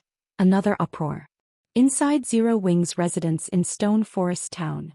After Shifeng chose to promote Stone Forest Town, 2 gigantic magic arrays suddenly appeared, one in the air and the other on the ground, enveloping the entirety of the town. The players inside Stone Forest Town could not help but grow nervous at the sight. What's going on? Yuan Tiexian looked in confusion at the magic array above him. Although he did not have a great understanding of magic arrays, the one above him was no doubt the largest he had ever seen. Moreover, the mana flowing around it was actually visible. The intensity of its aura also greatly surpassed that of mythic monsters. While everyone was panicking over this sudden development, a system notification suddenly entered the ears of every player inside Stone Forest Town. System: Stone Forest Town has been promoted to a basic city. You will be teleported out of Stone Forest Town in 30 seconds. Everyone in Stone Forest Town immediately fell into a daze upon receiving the system notification, wondering whether or not they had heard wrong. How? Stone Forest Town actually got promoted into a city. No one could believe this was true. The secret pavilion's members in particular were dumbfounded by this situation. Impossible. To become a city, a town needs not only sufficient defensive structures and an astronomical amount of popularity but also a large number of permanent residents. Stone Forest Town just transferred to this place, so how could it possibly get promoted to a basic city? The white-haired old man from the secret pavilion yelled in denial. Everyone else from the secret pavilion very much agreed with this old man's words. After all, only a handful of people in the secret pavilion was more knowledgeable than this old man about the promotion of a guild town. Moreover, this old man was also one of the publicly acknowledged top 5 master town architects in God's domain Easy Wind. A master town architect was basically a master architect, although the architect subclass did not seem that amazing and was far from comparable to the forger and alchemist subclasses in terms of popularity. As players progressed in God's domain, the various major powers gained a greater understanding of the purpose of master architects. As a result, they also started placing greater importance on the architect subclass. This was because the development of guild towns often required advanced constructions. Moreover, the planning of a town was also extremely important. If carried out properly, it could accelerate a guild town's development substantially. Meanwhile, the guild towns built using Easy Wind's designs developed 30% faster than guild towns that used the default designs.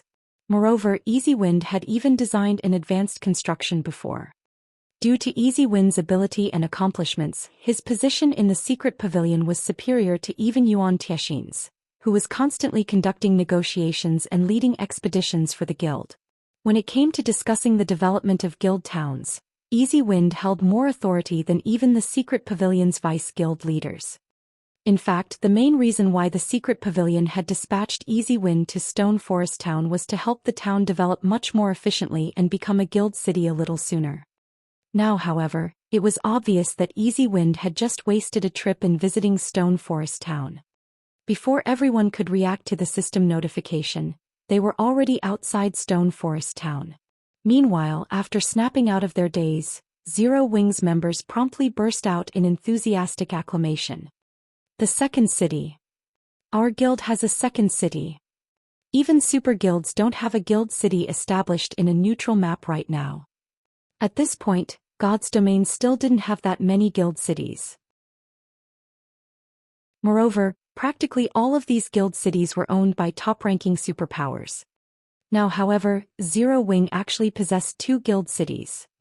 More importantly, Zero Wing's second city was established in the Bottomless Abyss, a God mode regional dungeon. Zero Wing could earn a fortune just by collecting entry fees in Stone Forest Town. After all, a guild city had much more space than a guild town. Let alone accommodating 1 million players, even accommodating 5 million players wouldn't be a problem.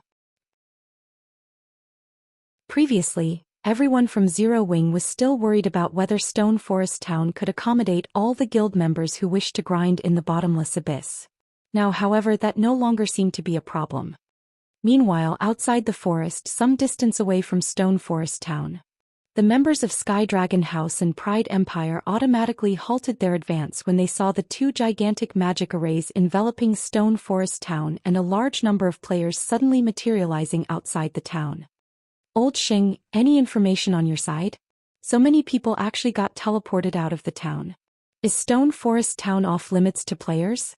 A tall, middle-aged man with short hair from Pride Empire's team asked as he looked at the crimson-armored man standing beside him. How would I know? Not to mention, since when is Pride Empire's information network slower than Sky Dragon House's? The crimson-armored man replied, rolling his eyes at the short-haired man dressed in exquisite mage robes. If the upper echelons of the Fire Dragon Empire's various large guilds were here, they would most likely be stupefied. After all, Pride Empire's Ghost Mage Zhang Baya and Sky Dragon House's Meteor Hammer Xing Wuji were actually working together. If news of this matter spread, it would definitely shock the entire Fire Dragon Empire. Ghost Mage and Falling Meteor were both capable generals of their respective guilds. Their positions were not the slightest bit inferior to vice-guild leaders in their respective guilds. They were also monstrous existences in terms of strength. If these 2 monsters cooperated, even superpowers would have to be extremely careful of them. Meanwhile, shortly after their exchange, both of them received a message at the same time. After they read their respective messages, both of them had a very startled expression on their faces. What kind of background does Zero Wing possess? It actually managed to promote Stone Forest Town into a basic city. Zhang Baiya could not help but gaze at the distant Stone Forest Town in puzzlement. According to the information that Pride Empire acquired, Stone Forest Town had definitely been promoted into a basic city. Pride Empire had a guild city of its own, so it knew just how difficult promoting a guild town to a guild city was. Pride Empire had mobilized all its resources in order to attain its guild city. Yet now Zero Wing had actually succeeded in promoting Stone Forest Town into a guild city. Old Zhan, what does your side plan to do? Sheng Wuji asked after he finished reading his own message. They gave me only 4 words, Zhang Baiya replied. No matter the cost. Mine said roughly the same thing too, Sheng Wuji said, a bitter smile on his face. However, a basic city is different from an advanced town. The difficulty of capturing Stone Forest Town is many times greater than before. Only powers that owned a guild city would understand just how formidable it was. It was not only a gigantic ATM but also an impenetrable fortress. Just the city's built-in defensive magic array was already enough to render current players utterly powerless, not to mention the large number of high-tiered NPC soldiers inside the city. Fortunately, promoting a town did not grant a protection period. A newly promoted city could be snatched away as soon as its promotion process ended. Since that is the case, let's start moving fast. Otherwise, once the Secret Pavilion's members arrive, we'll have a much more difficult time capturing the newly promoted Stone Forest City. Zhang Baiya suggested after hearing that Sky Dragon House harbored the same intentions as Pride Empire. Alright. News of Stone Forest Town's promotion should have spread already.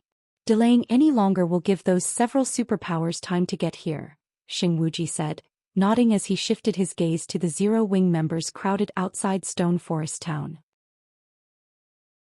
He then turned back to look at his team and said, Everyone split up and move in parties. We have to end the battle as quickly as possible. At this point, Zero Wing was no longer their main enemy but the superpowers that were currently en route. What they needed to do now was take care of Zero Wing expeditiously before those superpowers arrived. After obeying Sheng Wuji's order, Sky Dragon House's and Pride Emperor's members immediately charged towards Stone Forest Town.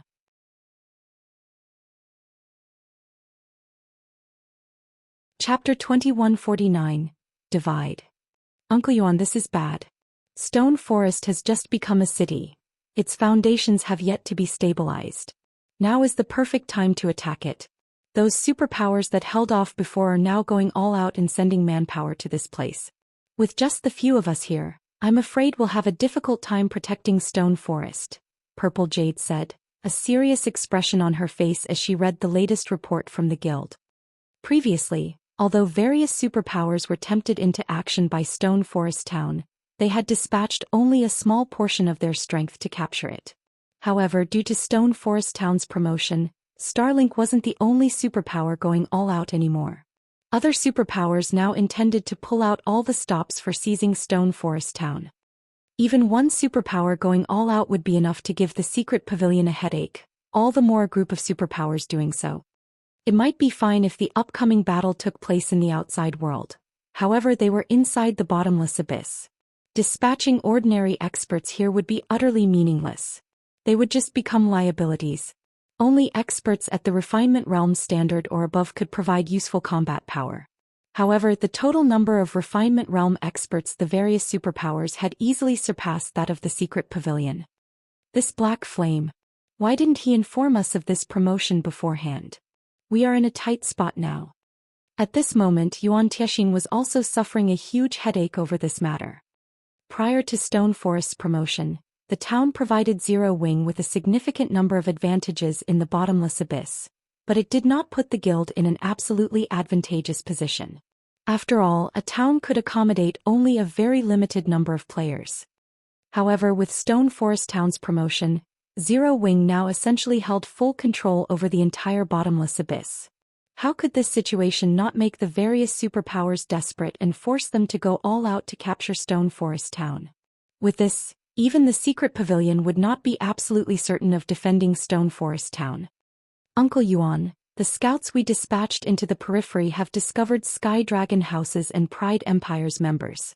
They're moving in our direction and will arrive in less than 5 minutes, Purple Jade said anxiously as she read her subordinate's report. They've finally appeared?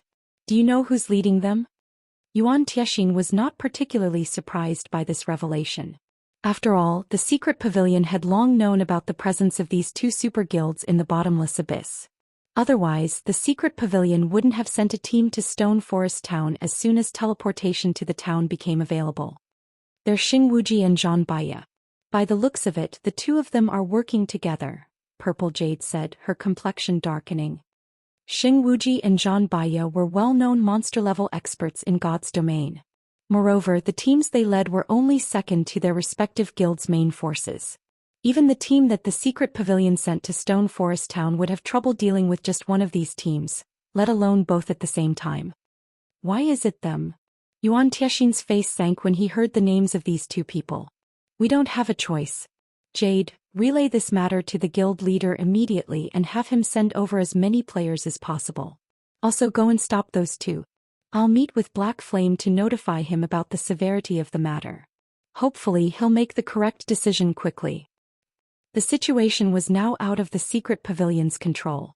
The only way left to defend Stone Forest Town was to get Shifeng to hand over more of Stone Forest Town's shares and use these additional shares to recruit other superpowers into their alliance. Otherwise, only death awaited them. I'll head over immediately. Purple Jade nodded. She then led the secret pavilion's team to stop Xing Wuji and Zhang Baiya. Meanwhile, under Xing Wuji and Zhang Baiya's command, Sky Dragon House's and Pride Empire's members were like fierce tigers that had just been released from their cages. Unlike the combat methods usually employed by players fighting in teams, Sky Dragon House's and Pride Empire's members split into 6-man parties, which moved independently of each other as they traversed the undead forest. They did not try to focus their strength on a single point to break through Zero Wing's defenses. From an outsider's perspective, this method of combat would look very silly, as it allowed others to exploit it very easily. However, those who were aware of these 2 teams' history would understand that these teams were not executing such a combat method out of foolishness at all. Instead, their doing so was due to their absolute confidence in their strength. Moreover, when traveling through a forest, players could move much more quickly in small parties instead of large teams. This was especially true for the players Xing Wuji and Zhang Baiya led. They were akin to lively monkeys as they traversed the undead forest, moving very swiftly and leaving no traces behind. When these 2 teams got within 500 yards of the city and were about to exit into the clearing that surrounded it, Purple Jade's 100-man team halted their advance. Little Missy, although you are the secret pavilion's prodigy, do you really think you can stop both our teams with just these few people? Xing Wuji, who currently perched atop a tree, asked as he looked down at Purple Jade. He did not hurry to take action. Instead, he quietly observed the young woman standing in the clearing before him. I have constantly been hearing that the secret pavilion has produced an amazing genius recently. After getting a look myself, you really are extraordinary. You're already a peak expert at such a young age.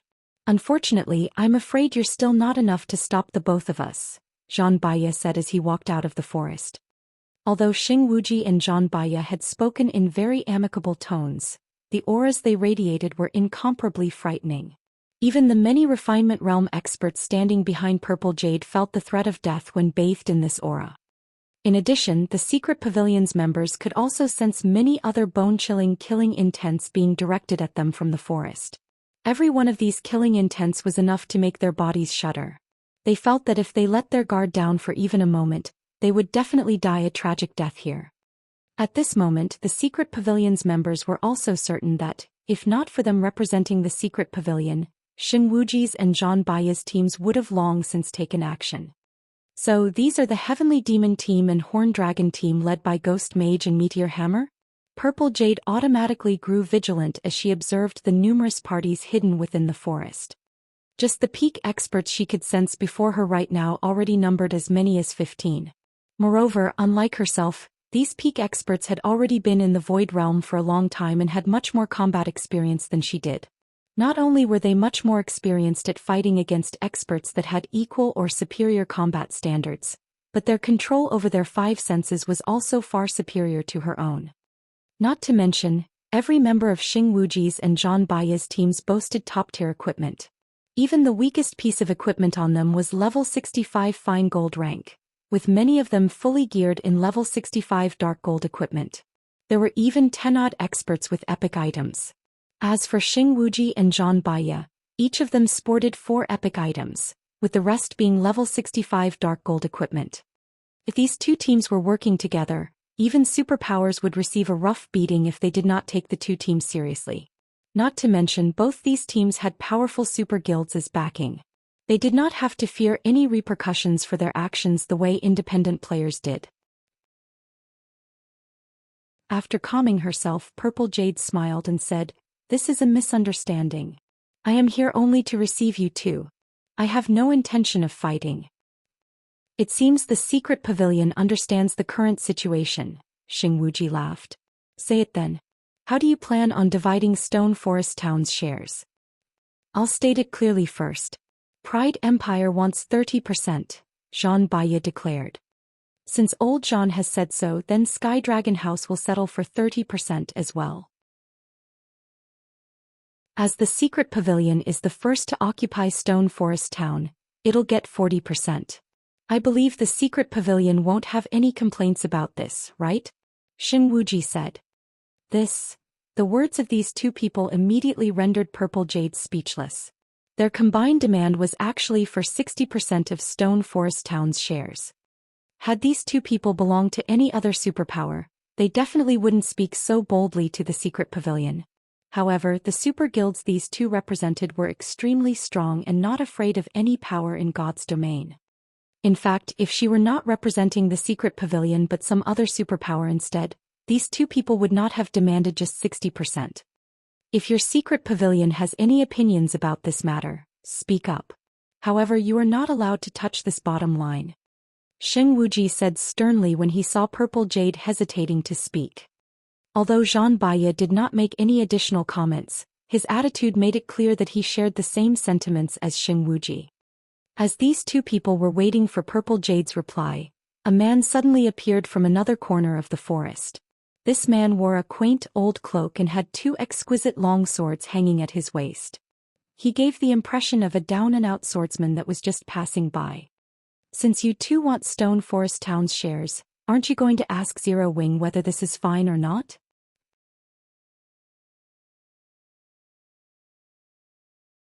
Chapter 2150, Lacking Qualifications. "Who are you?" Xing Wuji's gaze turned chilly as he looked askance at Shifeng. As soon as Xing Wuji spoke, the Sky Dragon House members hiding within the forest directed their gaze toward Shifeng. The cold killing intent they radiated could scare peak experts. Even monster-level experts would most likely grow wary upon sensing such an intense killing intent.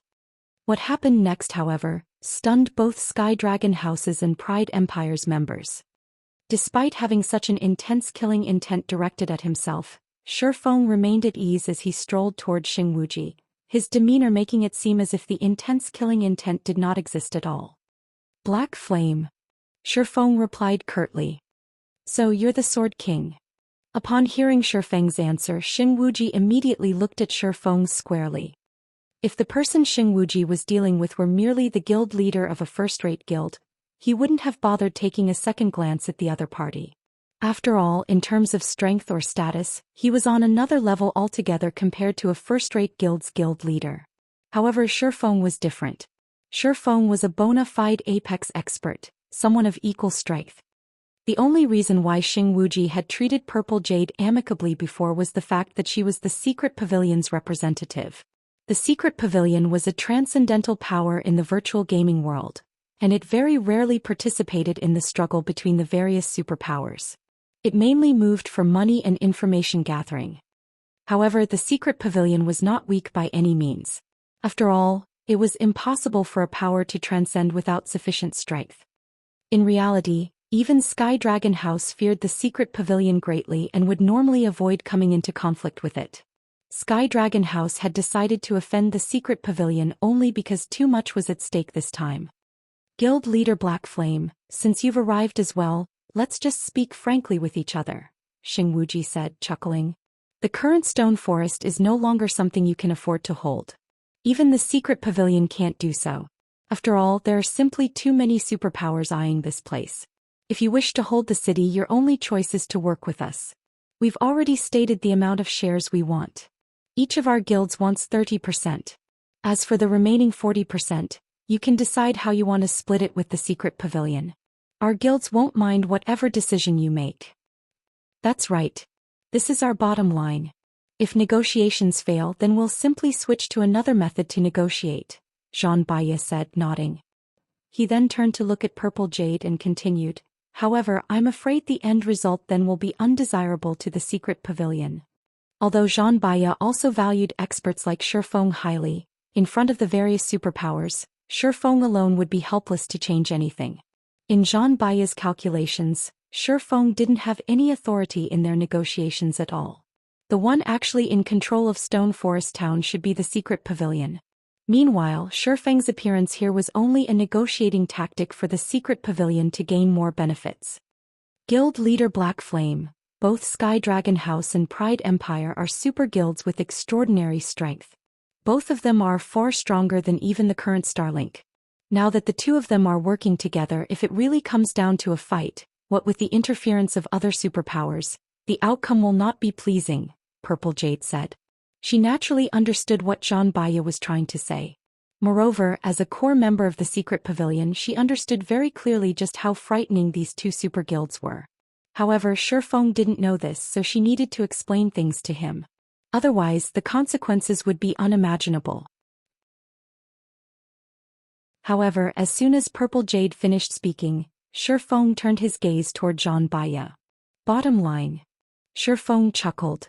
Isn't this something meant to be surpassed? Also, you want to take Stone Forest Town's shares? I'm afraid you're still not qualified to do so.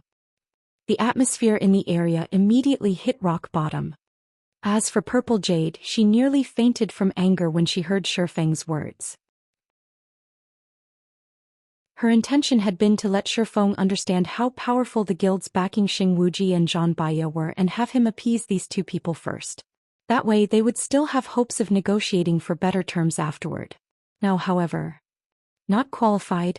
Since that is the case, everyone, let's show guild leader Black Flame whether our Pride Empire is actually qualified or not. Zhang Baiya growled as he waved his hand. Immediately, the Heavenly Demon team members hidden in the forest sprang into action.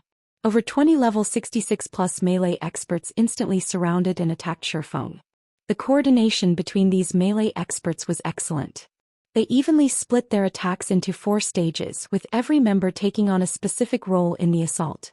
Some focused on executing defensive maneuvers and some focused on offense. As veterans of the battlefield, their assault was void of any flaws that could be taken advantage of. Even domain realm monsters would have a headache dealing with such a coordinated attack. It seems he is still too young. He must think that nobody can stop him now that he has reached the domain realm. Xing Wuji sent Shifeng a look of pity when he saw the coordinated assault of Pride Empire's experts. It was very rare for someone to reach the domain realm at Shifeng's age. Hence, those that did manage to accomplish such a feat would generally feel that they were invincible existences and would not put anybody in their eyes. Unfortunately, Shifeng's opponent this time was the Heavenly Demon team, a team that constantly fought monster-level experts. It was entirely different from the expert teams of other superpowers, which possessed only extraordinary combat power but not experience fighting monster-level experts. The Heavenly Demon team's members understood very clearly not only the combat methods of domain realm experts but also how to counter such combat methods. Moreover, the leaders of the 20+ melee players attacking Shifeng right now were 2 peak experts that were just 1 step away from reaching the domain realm. Either of them was more than capable of fighting domain realm experts to a standstill for quite some time. If they coordinated with each other and received aid from other teammates, they were fully capable of taking down a domain realm expert. Hence, whenever the Heavenly Demon team succeeded in surrounding a domain realm expert, the fight generally ended with the domain realm expert's defeat. If a monster-level expert from the older generation came across the Heavenly Demon team, they would generally pay attention to their positioning. They definitely wouldn't allow the Heavenly Demon team to surround them. However, Shifeng was far too young.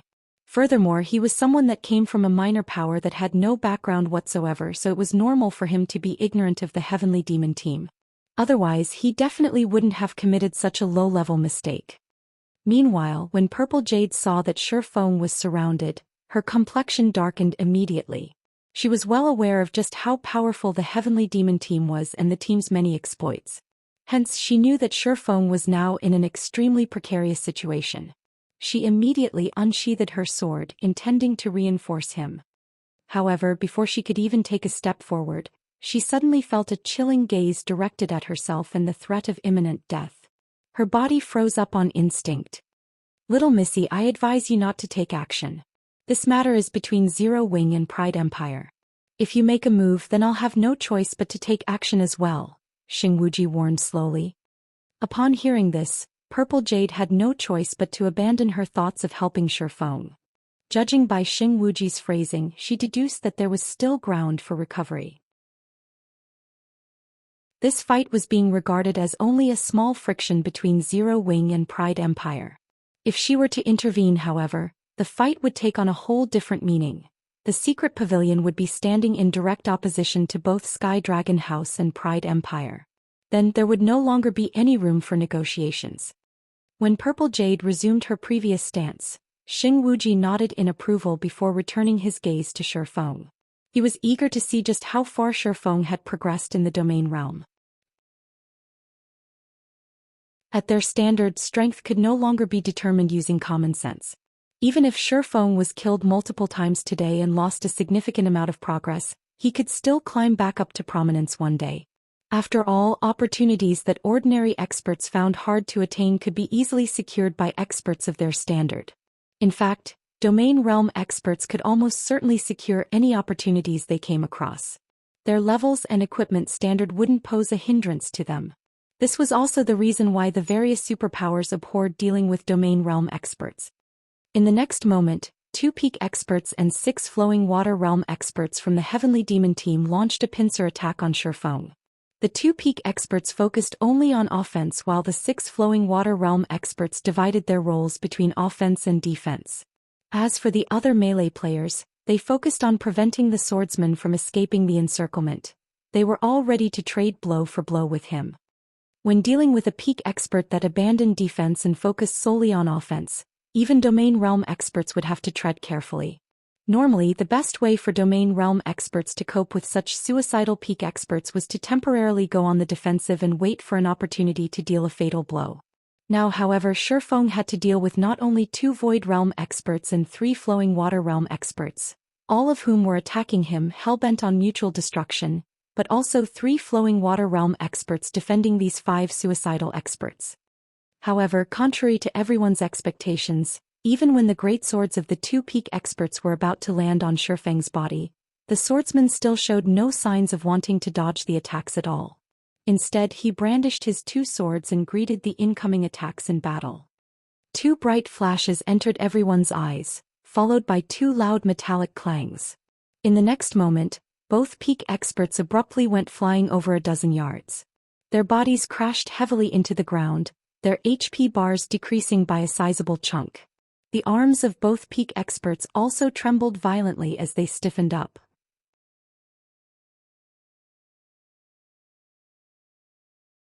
Chapter 2151. Slaying the Heavenly Demon Team.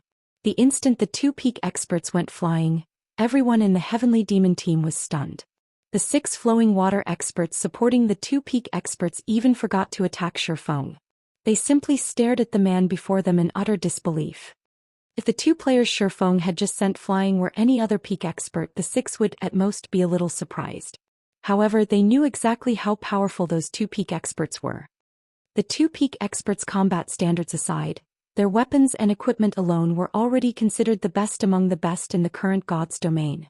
Not only were both peak experts fully geared in level 65 dark gold equipment, but both of them also wielded epic weapons. Moreover, both peak experts were berserkers. In a competition of strength, they could clash directly even with their guild's domain realm experts, who boasted 3 or 4 epic weapons and equipment. Despite all that, Shifeng not only sent both of these peak experts flying but even caused their arms to stiffen up. How is his strength so high? Zhang Baiya was also stunned as he stared at Shifeng.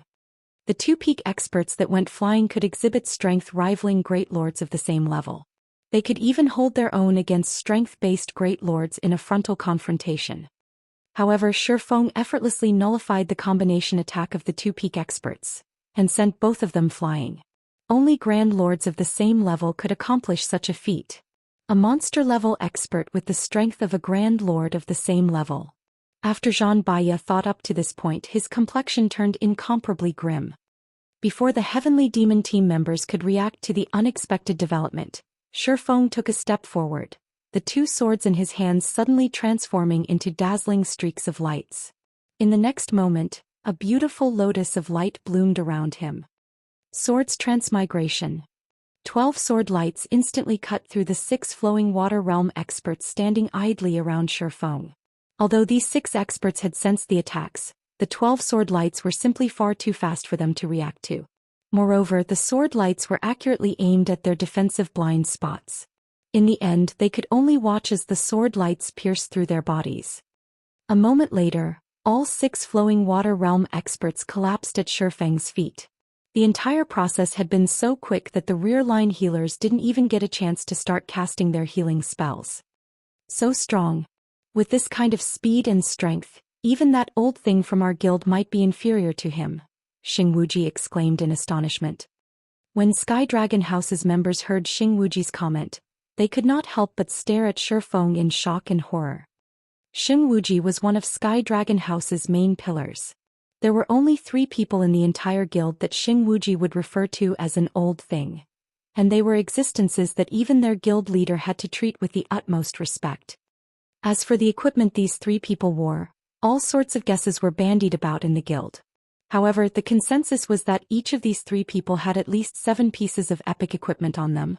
No doubt, they stood at the apex of God's domain in terms of equipment standards. Now, however, Xing Wuji actually said that Shifeng surpassed one of these 3 people in basic attributes. How could such a thing be possible? Nevertheless, these words had come out of Xing Wuji's mouth directly, so the Horned Dragon team's members had no choice but to accept them. After all, Xing Wuji was one of Sky Dragon House's monster-level experts. His insight and knowledge far surpassed their own. Since he said so, then there was a 90% chance that it was true. Only they simply could not figure out how a small guild like Zero Wing managed to equip Shifeng to such an extent. Players needed to have compatibility with their weapons and equipment in order to wield them properly. Epic weapons and equipment were no exception to this. Players could strengthen their basic attributes by using weapons and equipment that were of a higher quality but had low compatibility.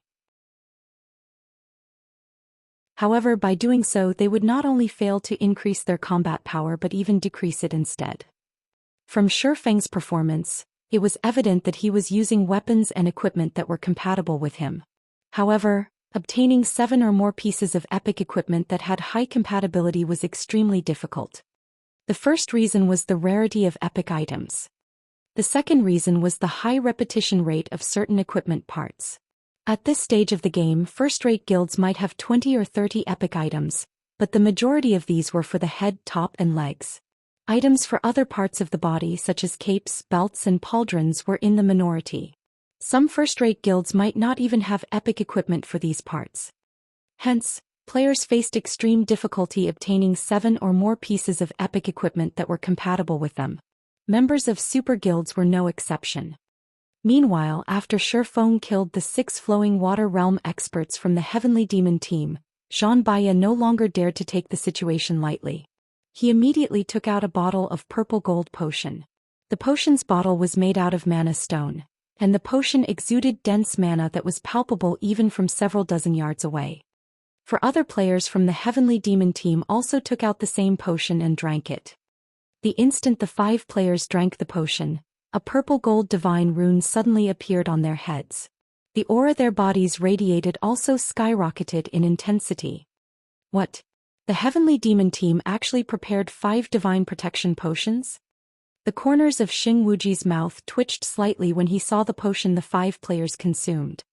The divine protection potion could be obtained only from the Fire Dragon Empire's ancient ruins.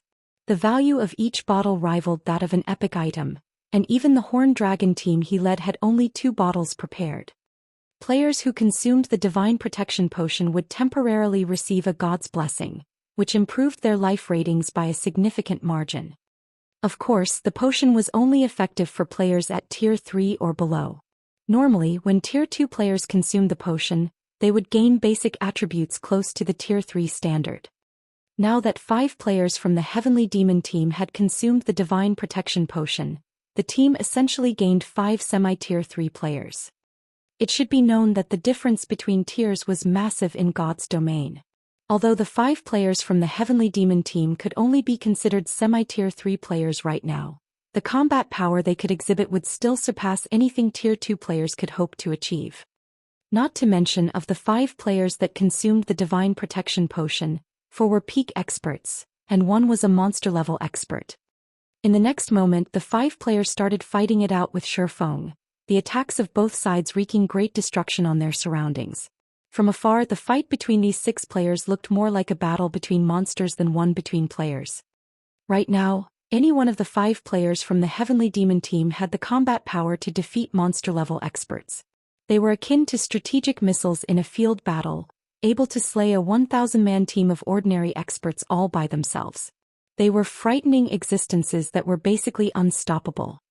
Due to the high standards of the battle, the Heavenly Demon team's other members couldn't interfere in the battle at all, left to watch from the sidelines. At this moment, however, Shifeng was equally terrifying. Despite facing the joint assault of these 5 players, Shifeng was actually only at a slight disadvantage. Everyone hold out a little longer. This place is the bottomless abyss. The stamina consumption here is several times higher than in the outside world. He won't last very long if he keeps on moving at such a pace. Zhang Baiya said, sneering as he watched Shifeng fervently dodging their attacks. Once his stamina runs out, he'll die. Currently, Shifeng's defense was practically perfect. He consistently deflected all of their attacks, making them feel as if they were pointlessly striking the air. As a result, each attack barely did him any damage. However, Shifeng had been fighting against them at full capacity all this time. His 5 senses and mental state were constantly being pushed to their very limits. Doing so would place a tremendous burden on his stamina and concentration. What with the greatly increased stamina and concentration consumption in the bottomless abyss, the swordsman wouldn't be able to last very long in this battle. In contrast, the 5 of them received a qualitative improvement to their life ratings after consuming the divine protection potion. Naturally, their stamina and concentration had received improvements as well. Not to mention they were expending far less stamina and concentration than Shifeng. It was only a matter of time before they whittled him to death. Is that so? Looking at the smug expression on Zhang Baiya's face, Shifeng leaped back, pulling away from the Heavenly Demon team. You want to run? It won't be that easy. When Shifeng retreated, Zhang Baiya immediately commanded, activate the Void Magic Array. Do not let him escape no matter what. In the next moment 24 or so members from the Heavenly Demon team each took out a magic array scroll from their bags. They then activated the scrolls, trapping Shifeng inside a magic barrier. Black Flame is finished now. The Void Magic Array not only prevents players from escaping but also suppresses their basic attributes by roughly 20%. Xing Wuji sighed involuntarily when he saw the Void Magic Array being deployed. However, I'm afraid only a few people in God's domain are capable of forcing the Heavenly Demon team to go to such lengths. Black Flame can be proud of this battle. The Home Dragon team's members also expressed their agreement with Xing Wuji's words. The Heavenly Demon team was Pride Empire's trump card team, only second to the guild's main force. The team had killed plenty of monster-level experts before. However, the experts that had managed to force the Heavenly Demon team to go all out could be counted on the fingers of one hand. If news of this matter were to spread in the Fire Dragon Empire, it would definitely cause a sensation in the entire empire. As soon as Xing Wuji finished speaking, Shifeng suddenly stopped moving. He simply watched quietly as Zhang Baiya's group of 5 charged at him. Giving up now that you know you can't get away? Zhang Baiya laughed when he saw that Shi Feng had stopped moving. Noisy. Sending a glance at Zhang Baiya, Shi Feng activated deep sea meditation and charged forward. Suddenly Shi Feng's aura transformed. As if he had become a completely different person from before, his aura now was so violent that even the refinement realm experts spectating from the sidelines felt their breath stifled. Moreover, they also felt pressured due to a difference in life rating. Before Shi Feng's life rating, even the life ratings of Zhang Baiya's group of 5 seemed insignificant. How is this possible? When Zhang Baiya felt Shi Feng's aura, his gut actually warned him that he was no match for Shi Feng. However, just as Zhang Baiya was considering retreating, Shi Feng suddenly appeared before him. Tier 2 Taboo Skill Instant Strike. Swords Transmigration. More than 20 sword lights flew from Shi Feng's swords, so fast that they were imperceptible by the naked eye. When the sword lights vanished, Zhang Baiya's group of 5 started collapsing to the ground, one after another.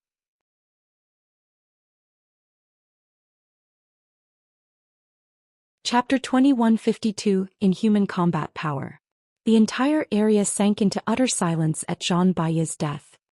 The nearby Heavenly Demon team members fell into a daze on the spot. Even the rear-line healers who had been casting healing spells continuously, froze as they stared at Zhang Baiya's corpse. As for Xing Wuji, Purple Jade and the other onlookers, their eyes nearly fell out of their sockets when they saw this scene. Crap. Is he really a player? At this moment, even Xing Wuji could not help but curse out loud. He simply could not wrap his head around this outcome. Zhang Baiya was the commander of the Heavenly Demon team and was nicknamed Ghost Mage. Spells would gain life in his hands. The way he connected and coordinated his spells was something even domain realm experts found difficult. Not to mention he had also consumed the Divine Protection Potion for this battle. Yet Shi Feng had still managed to kill Zhang Baiya in one hit. Moreover, he had struck so quickly that the latter didn't even have time to use any of his life-saving skills. What did he do? Purple Jade googled reflexively in utter disbelief as she looked at Shi Feng, who was standing proudly on the battlefield. From start to end, the only thing she was certain of was that Shi Feng had suddenly appeared before Zhang Baiya's group, followed by a dazzling flash crossing the distance between the two sides. Afterward, Zhang Baiya's group of 5 collapsed to the ground. Everything else that happened in between had escaped her 5 senses. It should be known that she had already reached the Void Realm. She could exert her 5 senses to their very limits and clearly perceive her surroundings. Even if an action was too fast for the naked eye, said action couldn't escape all of her senses. Even the old monsters of the secret pavilion couldn't accomplish such a feat. Nevertheless, she had actually failed to perceive Shi Feng's actions. Meanwhile, back on the battlefield after Shi Feng killed Zhang Baiya's group of 5, he calmly shifted his gaze to the rest of the Heavenly Demon team and asked, "Do you still want to continue?" Although Shi Feng did not speak very loudly, his voice carried loud and clear on the silent battlefield. Upon hearing Shi Feng's words, the Heavenly Demon team members suddenly felt as if they had just received a death sentence, and all fell into despair. Even the 2 remaining peak experts of the team, who were originally preparing to take action, involuntarily lowered their heads. They avoided eye contact with Shi Feng, lest he misunderstand and take it for a challenge. After all, if even a domain realm expert like Zhang Baiya was killed so effortlessly, what could the rest of them possibly do against Shi Feng? Choosing to continue the fight now would only result in additional losses for the Heavenly Demon team. Immediately, the magic barrier enveloping Shi Feng crumbled and disintegrated into countless particles of light. This scene stunned Yuan Tiexian, who had just arrived at the site of the battle, his mind unable to figure out what was going on. Previously, after Yuan Tiexian had explained the situation to Shi Feng, Zero Wings Guild leader had rushed toward the location of Sky Dragon House's and Pride Empire's teams without hesitation. As Shi Feng's speed was absurdly fast, Yuan Tiexian soon got left behind. While running toward the battlefield, Yuan Tiexian saw the magic barrier appear and immediately knew that the situation had gone south. Shi Feng must have butted heads with the members of the 2 super guilds. Otherwise, a high-level magic barrier wouldn't have been used in such a place. However, only a few seconds after the magic barrier went up, it actually started disintegrating. Even Yuan Tiexian, with his bountiful experience, could not figure out what had just happened. However, when Yuan Tiexin saw Zhang Baiya's corpse lying on the ground and the looks of despair on the Heavenly Demon Team members' faces, he became thoroughly stupefied. Who was Zhang Baiya? What was the Heavenly Demon Team? These were things that he, as an elder of the secret pavilion, knew very clearly. Every member of the Heavenly Demon Team was an expert among experts. They had fought in countless battles and also attained innumerable achievements for Pride Empire. They were all incomparably arrogant people and would be more than willing to fight to the death when faced with a powerful foe. They definitely would not shrink back even the slightest bit.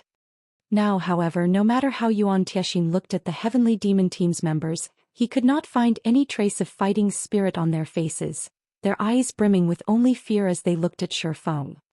Elder Yuan, the secret pavilion is truly amazing. To think you would have such a trump card hidden. You have my sincere admiration, Xing Wuji said as he approached Yuan Tiexin. With some reluctance he continued, the Horned Dragon Team will be giving up on the struggle for Stone Forest Town this time. However, understand that it is only the Horned Dragon Team that is giving up. That doesn't mean that Sky Dragon House is giving up as well. When Yuan Tiexin heard Xing Wuji's words, his expression remained impassive. Inwardly, however, his heart was pounding madly. At this moment he could not help but wish he could shout out loud and ask what Shifeng had done.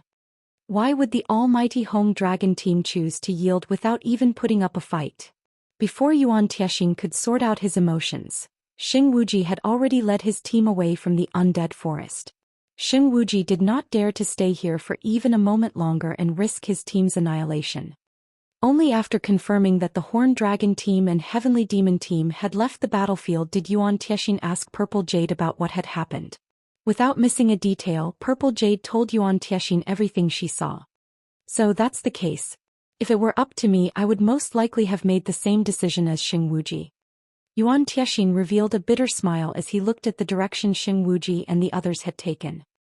The word shocking was no longer enough to describe the fact that Shifeng had instantly killed Zhang Baiya, who had consumed the Divine Protection Potion. Although the Heavenly Demon Team's and Horned Dragon Team's members were prideful, they were not idiots. If there were even a strand of hope, they would have definitely chosen to fight to the bitter end. However, against absolute power, the numbers they had here were utterly meaningless. Rather than pointlessly getting themselves killed, it was much better if they gave up quickly and conserved their strength. Thinking up to this point, Yuan Tiexin could not help but turn an incredulous gaze toward Shifeng. He simply could not bring himself to believe that Shifeng actually possessed this kind of strength. Shifeng was far stronger than he was during the auction arena. His growth was ridiculous. However, what Yuan Tiexin did not know was that, in reality, Shifeng wasn't in a good state at all. Although his current basic attributes were indeed superior to when he had participated in the auction arena, the overall improvement in his combat power was extremely limited. The only reason why he was able to exhibit such great power just now was his combining a taboo skill with a combat technique. As for deep-sea meditation, although the secret law allowed players to tap their latent potential, it took a massive toll on the user's stamina and concentration. Using the secret law in a place like the bottomless abyss only served to amplify its flaws. Similarly, combining swords transmigration and instant strike also placed an enormous demand on his stamina and concentration. When he used all of these things together, his stamina and concentration had drained away like there was no tomorrow. He had expended more than half of his total stamina and concentration to kill Zhang Baiya's group of 5. He wouldn't have been able to use the move a second time. Had the Heavenly Demon Team and Horned Dragon Team chosen to continue fighting, he would have had no choice but to run away. Meanwhile, on the Horned Dragon Team's side, the members of the team currently wore ashen expressions on their faces, their hearts filled with frustration. Commander, are we really leaving just like that? The guild leader instructed us to secure Stone Forest Town no matter the cost. And even if it isn't possible for us to secure it, we definitely can't let other powers have it, a level 67 ranger asked worriedly as he looked at Xing Wuji. Their guild leader's orders were absolute. If they returned completely unharmed now, they would definitely incur their guild leader's ire. What are you worried about? The struggle for Stone Forest Town has just begun. Even if we secured the town now, we'd still have to face the full-bore assault of numerous superpowers. Xingwuji replied, chuckling. Against that kind of attack, even if our Sky Dragon House worked with Pride Empire, we might not necessarily be able to defend the town successfully. Do you think Black Flame and the Secret Pavilion can accomplish this on their own? The struggle for Stone Forest Town can be considered to have truly begun only when the experts of the various superpowers are all assembled. Our teams are here merely on reconnaissance. If the Secret Pavilion and Black Flame had worked with us, it would have definitely been possible to defend Stone Forest Town. Unfortunately, they chose to go down a dead end. Now that Stone Forest Town had been promoted to a basic city, the number of superpowers vying for it had grown to a point where even the Sky Dragon House found capturing it worrisome. This was also why Sky Dragon House had decided to partner with Pride Empire. Shifeng was simply immature if he thought he could defend Stone Forest Town with only the Secret Pavilion's help. Meanwhile, shortly after Xingwuji's team left the Undead Forest, the opaque magic barrier around Stone Forest Town finally disappeared. A new city then appeared before everyone's eyes. Stone Forest Town was now officially Stone Forest City.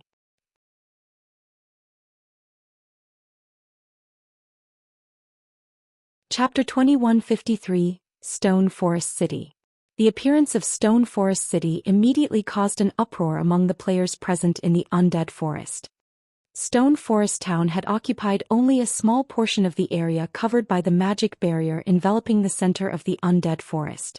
However, Stone Forest City actually occupied nearly half of that area. Although the wall surrounding Stone Forest City was the default, 6-meter-tall wall, it was engraved with divine runes that prevented players from vaulting over it. Unless players breached the wall, they had no choice but to enter the city through the main gate. The defensive capabilities of Stone Forest City were undoubtedly much greater than when it was still a town. Moreover, after getting promoted to a city, the constructions inside Stone Forest had undergone significant transformations, especially Zero Wing's residence. Now the guild hall sitting inside the residence had transformed into a 60-meter-tall building.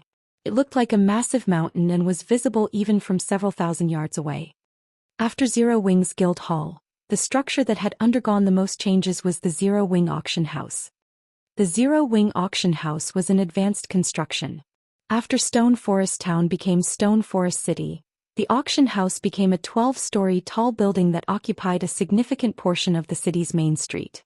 The auction house was already larger than the auction houses of ordinary NPC cities. Moreover, aside from the auction house, the other constructions in the city also received significant improvements. Isn't Stone Forest City a little too luxurious?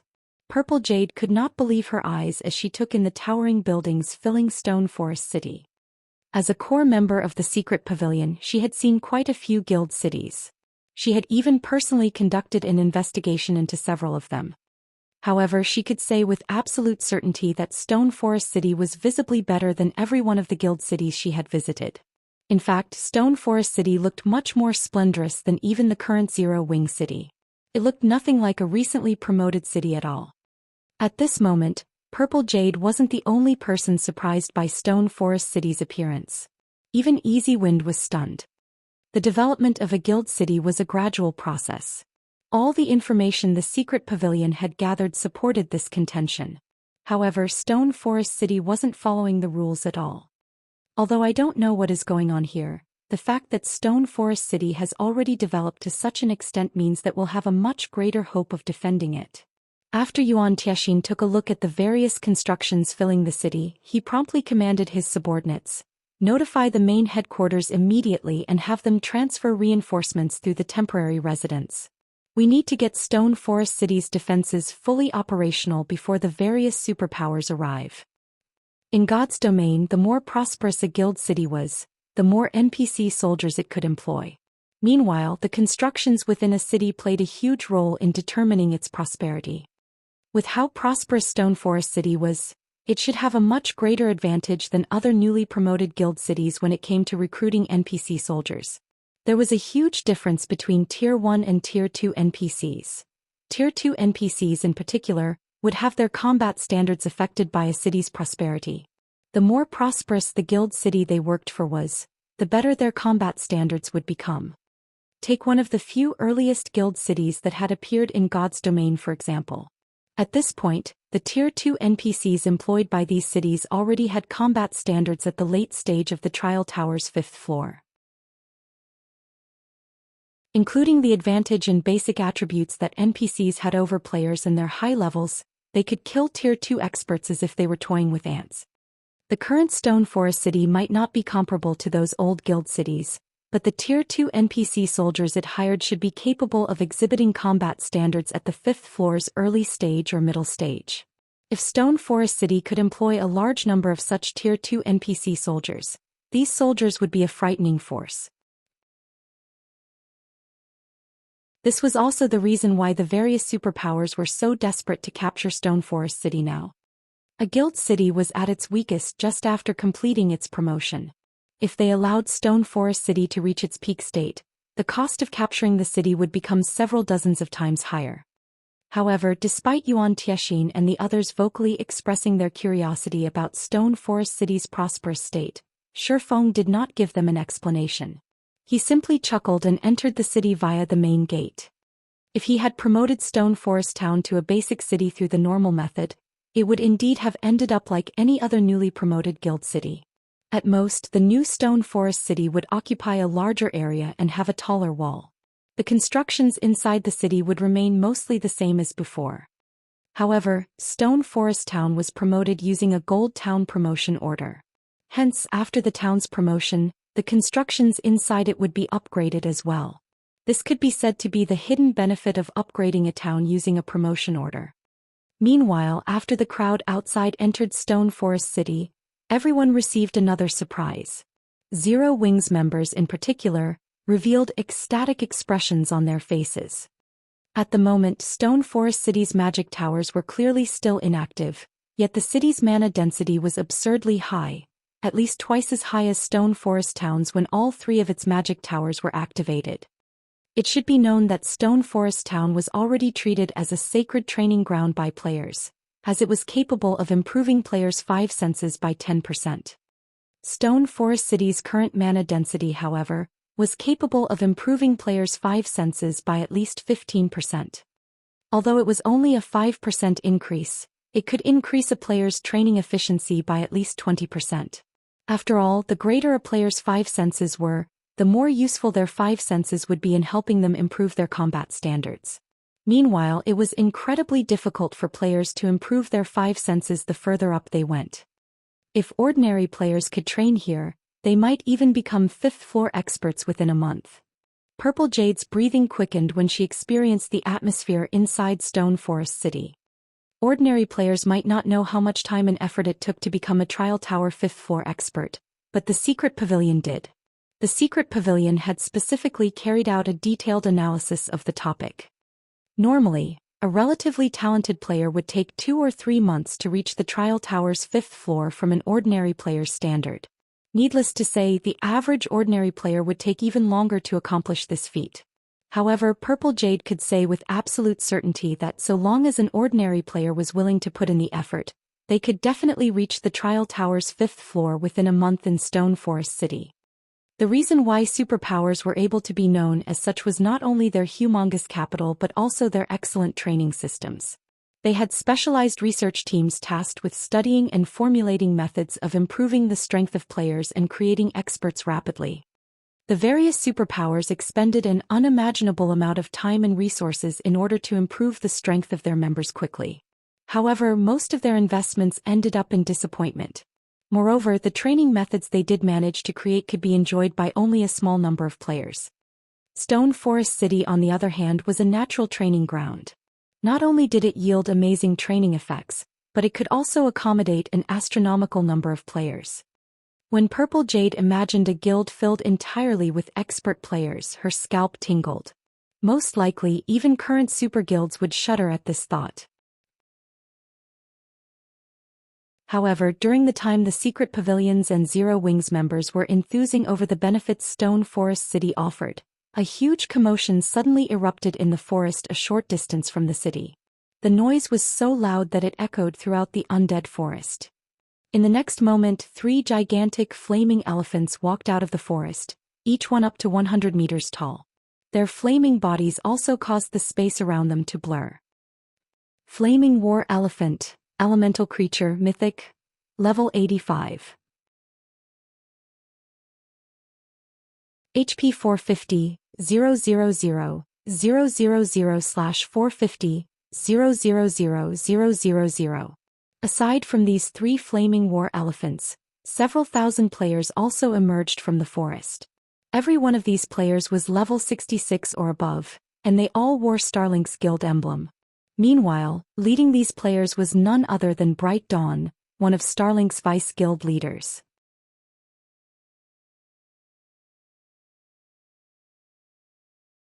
Chapter 2154. You really shouldn't have come here. The 3 Flaming War Elephants loomed like mountains outside of Stone Forest City. Even the undead forest's monsters trembled at the sight. Both players and monsters could feel the war elephants' auras from several hundred yards away, recognizing that these creatures were even stronger than ordinary mythic monsters. How did they get here so quickly? Yuan Tiexian watched Starlink's army from Stone Forest City's walls in confusion. Although Starlink had mobilized a massive army, it should have needed several more hours to reach Stone Forest Town, according to the Secret Pavilion's information network. While several hours might not be enough time for the Secret Pavilion to set up an impenetrable defense, it should have been enough time to get Stone Forest City's defensive measures online. It also would have given the city time to recruit plenty of NPC soldiers. With those defensive measures in place, capturing Stone Forest City would have been considerably difficult. The city could have dragged the fight with Starlink out while it waited for more reinforcements. Unfortunately, not only had Starlink's forces arrived a lot sooner than expected, but the guild had also brought 3 mythic monsters with it. All 3 Flaming War Elephants were covered in glowing divine runes. They had obviously been enhanced by some kind of power, and it was clear they weren't ordinary summoned creatures. However, the Flaming War Elephants weren't the only problem right now. Hundreds of magical class experts escorted the summoned monsters. These experts had gathered and pooled their mana into several dozen dazzling energy stones. As these magical class experts filled the energy stones with their mana, magic arrays began to manifest around the stones, devouring the ambient mana from up to 1,000 yards away. To an ordinary guild expert, it would only seem as if Starlink were preparing to cast a powerful spell, perhaps a Tier 4 large-scale destruction spell. However, Yuan Tiexian was no ordinary expert, and he knew that wasn't a run-of-the-mill Tier 4 large-scale destruction spell. Rather, it was the Tier 4 curse-ranked ancient spell Elemental Destruction. As far as he knew, Starlink regarded the spell like a family heirloom. The guild could use the energy stones to collect its players' mana, feeding the ancient spell. The energy stones could be used indefinitely. When cast, Elemental Destruction's power would depend on the number of energy stones used. The ancient spell required a minimum of 12 energy stones, and every additional 12 stones would qualitatively transform the spell. With 12 energy stones, Elemental Destruction would have the power of an ordinary Tier 4 spell. If the casters used 24 energy stones, the spell would display the power of a Tier 4 curse. Of course, the stronger the ancient spell became, the more it would require of its casters, and the cooldown would become longer. The last time Starlink had used the energy stones, it had destroyed a heavily fortified town under the Dark Force's control. The guild had only used 17 energy stones in that attack. Now, however, Starlink's magical class experts concentrated their mana into 29 energy stones. When they released the spell, Elemental Destruction would undoubtedly have the power of a Tier 4 curse. The ancient spell's destructive power would only be slightly weaker than a Tier 5 spell, more than enough to destroy a basic city's defensive magic array, which could only block ordinary Tier 4 attacks. At this stage of the game, a city's most impressive defensive measure was its magic barrier, which players were still helpless against. Not even a full day's assault from an army of 100,000 players could shatter a city's defensive magic array. They wouldn't even put a dent in its energy reserves. However, if the defensive magic array shattered, the city's remaining defenses would only be slightly stronger than a town's. Starlink's army had also used an epic-ranked defensive orb to protect its members.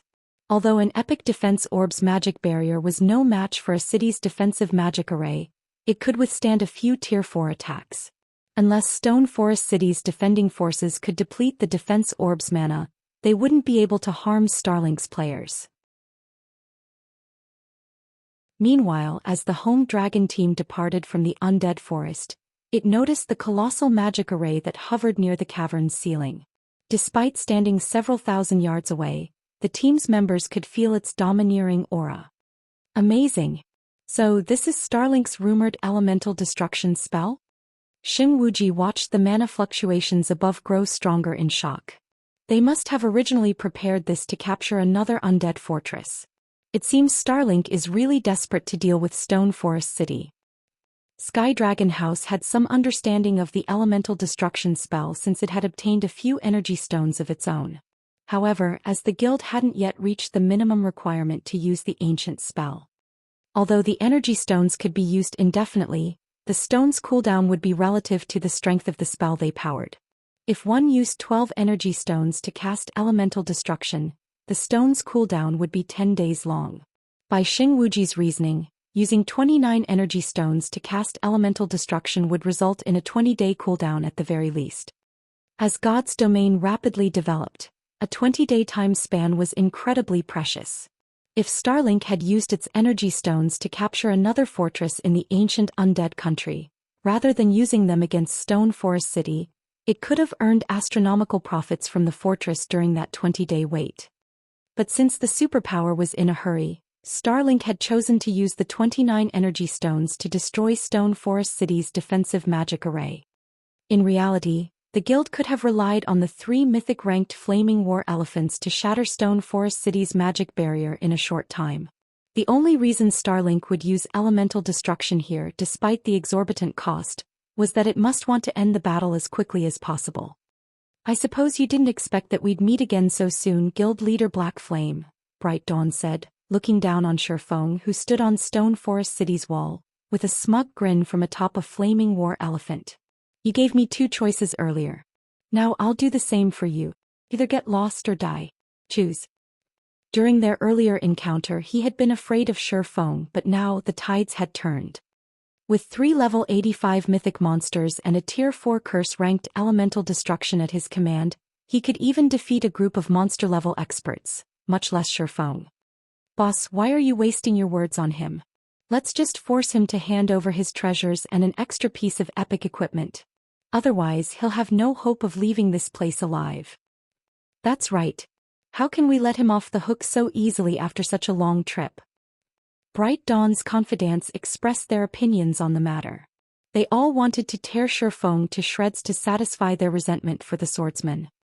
Of course, the conditions they'd stated were a bluff. They were merely toying with Shifeng. Even if he handed over his treasure and epic equipment, they couldn't afford to let him escape with his life. Their guild leader Lu Xingluo had personally ordered this man's death. Yuan Tiexin and the others were livid when they heard the clamor Starlink's experts were making. Although they wanted to teach these fools a lesson, facing off against 3 mythic monsters and several thousand experts with so few on their side wouldn't be wise. They could only buy as much time as possible or be forced to watch as Starlink destroyed Stone Forest City. You barely survived our last meeting. You really shouldn't have come, Shifeng calmly replied, giving Bright Dawn a condescending look. Black Flame. Bright Dawn bellowed, his eyes glowing with a chilling light. Immediately he commanded, "Ready elemental destruction and destroy Stone Forest City. I want him to..."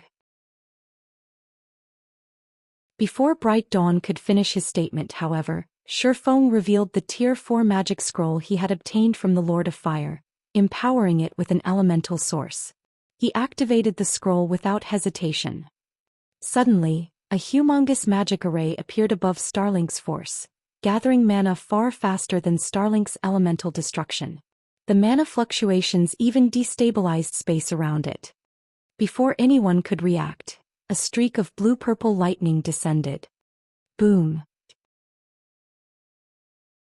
The lightning bolt easily pierced through the magic barrier protecting Starlink's army and struck the players below. Every player within the lightning bolt's range vaporized instantly. The attack also tore space as it passed. After the lightning bolt dissipated, silence dominated the battlefield. The 3 flaming war elephants who had been in range of the attack were heavily injured, And despite standing apart from each other, the lightning bolt had eliminated more than 90% of Starlink's army. For a moment, time seemed to freeze in the undead forest. Both the home dragon team members who watched from a safe distance and the players within Stone Forest City were dazed.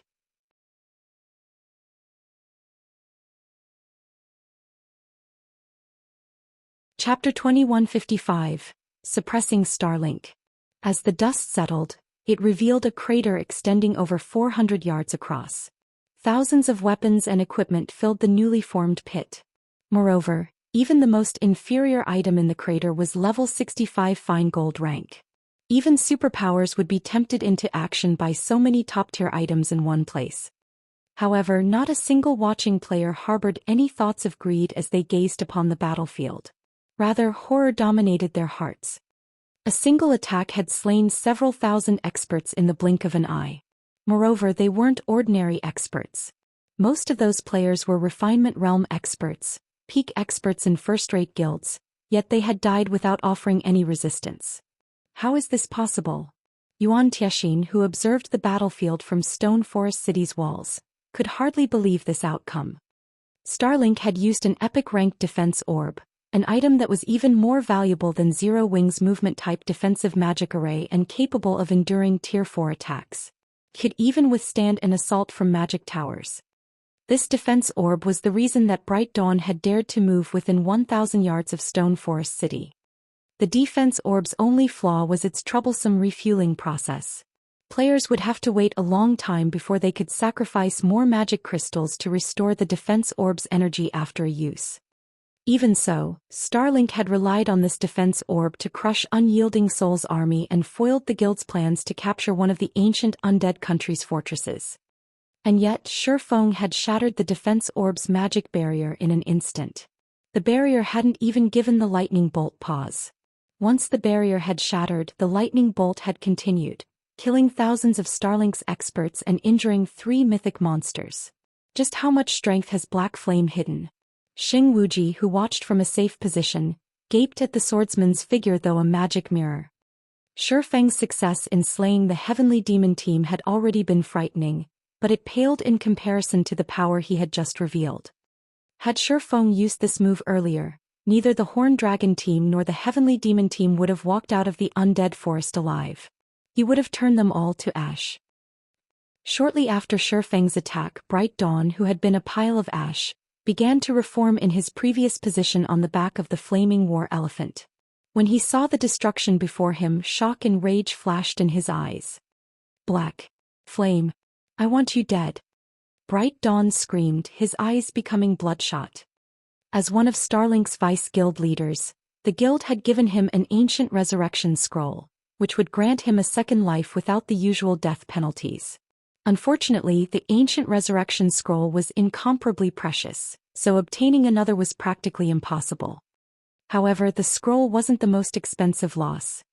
The deaths of several thousand experts were far more important. These experts weren't some random nobodies in the guild. The guild had handpicked and trained them all, and even the weakest of them was capable of reaching the trial tower's 7th floor. Furthermore, Lu Xinglua had granted Bright Dawn the right to mobilize a large number of the guild's Refinement Realm experts to ensure Stone Forest City's capture. Refinement Realm experts. All of these players were the guild's lifeblood. Yet Shifeng had killed over 200 of these experts with just one move. Since joining God's domain, Starlink had never suffered such a severe loss. Yet not only had the guild lost so many experts, but it had also happened under Bright Dawn's supervision. Bright Dawn immediately commanded the 3 flaming war elephants to attack.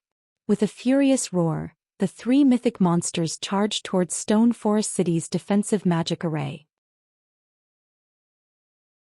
Starlink's surviving members also responded, bombarding the city with every trump card they had. For a time, the undead forest became a world of spells and explosions. Although the 3 flaming war elephants were heavily injured, they were still mythic monsters. Every one of their attacks devoured a significant portion of the magic barrier's energy reserves. Meanwhile, Starlink's members who could exhibit Tier 3 strength, attacked the city with everything they had. With nearly 1,000 players attacking as one, they caused quite a bit of damage to the defensive magic array as well. After one round of attacks, Stone Forest City's defensive magic array began to shudder violently. Seeing this, the players in the city began to retaliate. They attacked with either their own spells and arrows or with miniature ballistas and defense turrets. One of the city's magic towers also activated, bombarding Starlink's members. However, the guild survivors were all experts, and aside from the magic tower's attacks, they dodged most of the incoming strikes with relative ease. Furthermore, they took advantage of the longer intervals between each magic tower attack, and only one magic tower was active at the moment. Unfortunately, the city's NPC soldiers could only attack from a distance, using spells and other long-range attacks. Not many of these NPCs were able to exhibit their full strength due to the 3 mythic monsters outside. Sending these NPC soldiers outside of the city would be no different than sacrificing their lives for nothing. Only Shifeng, the secret pavilion's peak experts, and the pavilion's dozen or so tier 3 summoned creatures were strong enough to stand a chance on the other side of Stone Forest City's walls. Although this wasn't a large-scale battle, ordinary experts and refinement realm experts would be nothing more than cannon fodder on the front lines. Die. Die. Black Flame. Die. Bright Dawn downed a berserk potion and activated his berserk skill without hesitation. He and his surviving subordinates then charged at Shifeng. The 3 old monsters that had followed Bright Dawn to the undead forest joined the charge as well, and Shifeng recognized them all. They were Sword Demon, Wind Demon, and Heart Demon of the 4 Shadow Demons. When these 3 domain realm experts worked together, they could even defeat the Heavenly Demon team and Horn Dragon team. After consuming berserk potions and activating their berserk skills, their basic attributes rose to the tier 4 standard. For a short time, these old monsters could even solo mythic monsters of the same level. Against Bright Dawn and 3 of the 4 Shadow Demons' coordinated assault, Shifeng, who had activated Heavenly Dragon's power, was at a disadvantage, continuously losing HP. Of course, this fight wasn't a walk in the park for Shifeng's opponents either. After activating Heavenly Dragon's power, Shifeng's strength rose to a tyrannical level. With his ability to counter his opponent's attacks, he steadily chipped away at his enemies' HPs. Furthermore, Heavenly Dragon's power gave Shifeng superb defense, and although he lost HP, he didn't lose it quickly. As time passed, the battle grew more intense. Most players had switched to magic scrolls and support tools, rather than relying on their own skills and spells to amplify their damage output. When Heart Demon saw Shifeng's HP fall to 50%, he retrieved a crystal and used it in tandem with a spell. Suddenly, his tier 2 spell had tier 3 power. Including basic attributes that rivaled mythic monsters, not even such creatures could stop his enhanced attack. Suddenly, over 30 magic spears flew at Shifeng from different directions, each with tier 4 power. Every one of these spears was under Heart Demon's control, and they agilely flew toward their target like fish through water. Not one to be outdone, Sword Demon activated his most powerful skill, Slash of Light, and his great sword lit with a brilliant glow. He swung the weapon toward Shifeng's back, sealing off the other swordsman's path of retreat. "Come!" Shifeng shouted. Even he felt the threat of death, and since he had already used up his life-saving skills, he had no choice but to activate Blade Liberation. As his basic attributes skyrocketed, he countered the approaching magic spears and glowing greatsword with a swing of his blade. Lightning Slash. A blue glow enveloped Shifeng's surroundings as a black line followed. Immediately, all 30-plus magic spears and the slash of light shattered, yet the blue light didn't stop after nullifying the attacks, rapidly reaching for Sword Demon and Heart Demon.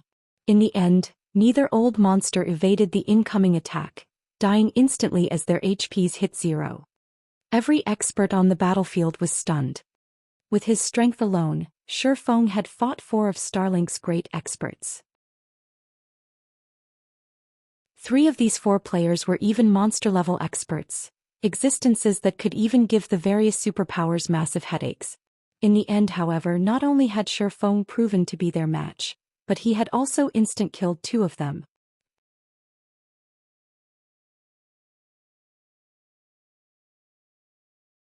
Chapter 2156, Silence.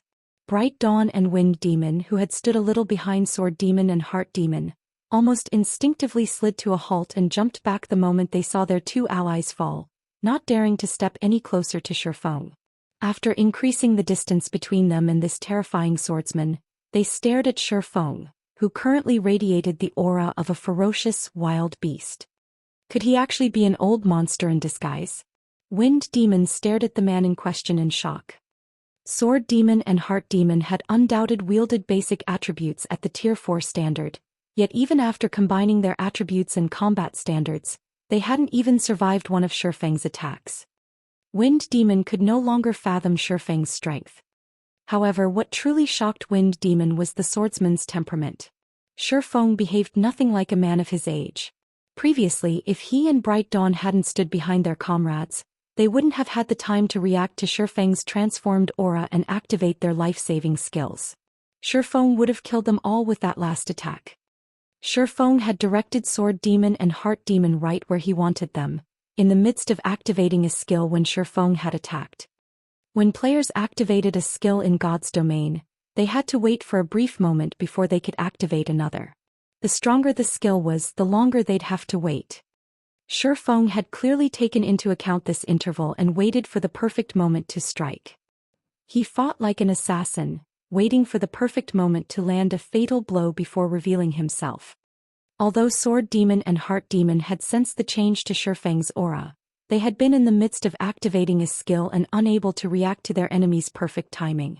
Strength, technique, temperament. Shifeng was flawless in all three aspects. Normally, younger fighters like Shifeng were eager to reveal all of their strength, wanting the world's admiration. However, that was not the case with Shifeng. Like a veteran fighter with decades of experience, Shifeng didn't reveal his cards until the very last moment. Moreover, he played every card perfectly. Wind Demon wasn't the only one with such thoughts.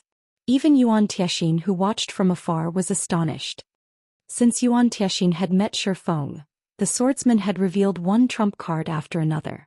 Even with the experience he had accumulated over his many years, Yuan Tiexin couldn't predict Shifeng's limits. On the contrary, the more he watched the young man, the cloudier Shifeng became. He wasn't anything like youngsters such as Purple Jade, who fought with all of their cards on the table. Meanwhile, now that Sword Demon and Heart Demon, the strongest melee and ranged fighter among the three shadow demons present, were dead, Wind Demon and Bright Dawn had no way of keeping Shifeng in check. If they continued this battle, it would only be a matter of time before they too met their demise. Once Wind Demon and Bright Dawn died, Starlink would lose the last experts that could command its forces in the Undead Forest. The secret pavilion and Zero Wing would then have control of the battlefield. Black Flame, I admit that you're good. I truly didn't expect you to be so strong, Bright Dawn said, sneering at Shifeng, who prepared to launch another attack. However, you still can't save Stone Forest City from destruction today. Dawn, you couldn't possibly be thinking. When Wind Demon heard Bright Dawn's threat, a look of horror overtook his features. Before setting off on this expedition, they had prepared for Stone Forest City's capture and destruction. Only destroying the city was supposed to be a last resort. Not only would they lose Stone Forest City, but they'd also have to pay a high price to destroy the city. They were supposed to avoid this option unless they had no other choice. The moment they resorted to this method, no one would leave the Undead Forest alive. Before Wind Demon could do anything to stop Bright Dawn, the Undead Knight pulled a pitch-black seed from his bag. Although the seed was only the size of his thumb, it released a blood-curdling aura that was even stronger than that of the mythic-ranked Flaming War Elephants. Even ordinary Tier 2 players would fall to their knees from the pressure, unable to move, if they stood within 10 yards of this black seed. Moreover, the seed released a dense cloud of dark energy. Even the bottomless abyss's dark energy paled in comparison. Yuan Tiexin and the other peak experts had a bad feeling the moment Bright Dawn revealed this black seed.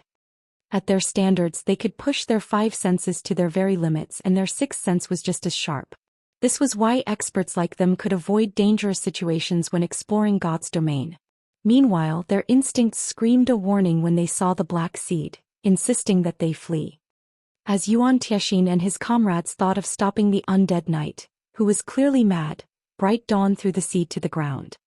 As soon as the black seed hit the soil, it began to devour dark energy from its surroundings, quickly growing into a towering tree that bore a single gigantic black fruit.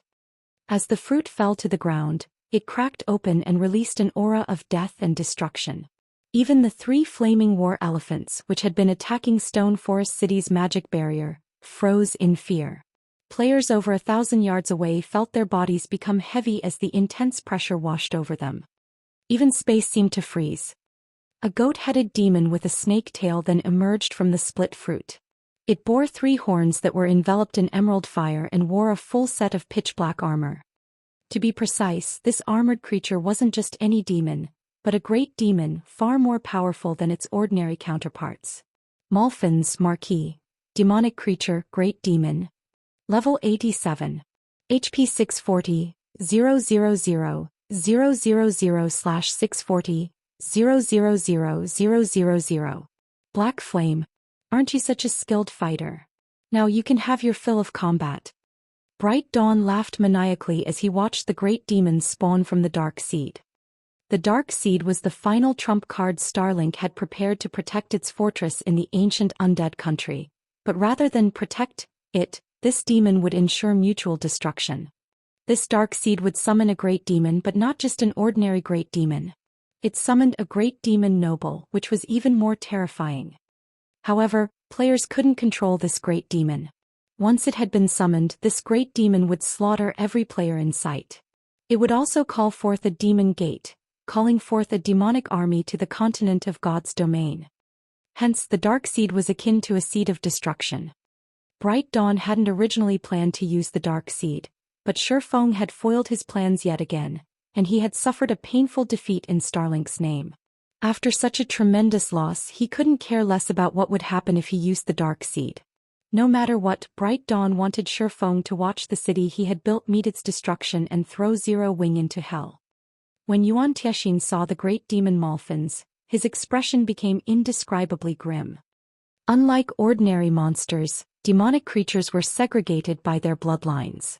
Demons' ranks depended on the purity of their bloodlines, and the purer a demon's bloodline was, the higher its noble rank would be. Similarly, purer bloodlines meant stronger demons. Based on the information the secret pavilion had gathered, a Viscount demon could rival an archaic species of the same level. However, Malphins was a Marquis 2 ranks higher than a Viscount. Yuan Tiexian had no idea how powerful this great demon truly was. A Dark Seed. Shifeng could not help but shake his head at Bright Dawn, who had clearly gone mad. Vice Guild Leader Bright Dawn, I told you that you shouldn't have come here. Since you refused to listen to my advice, you'll stay here indefinitely.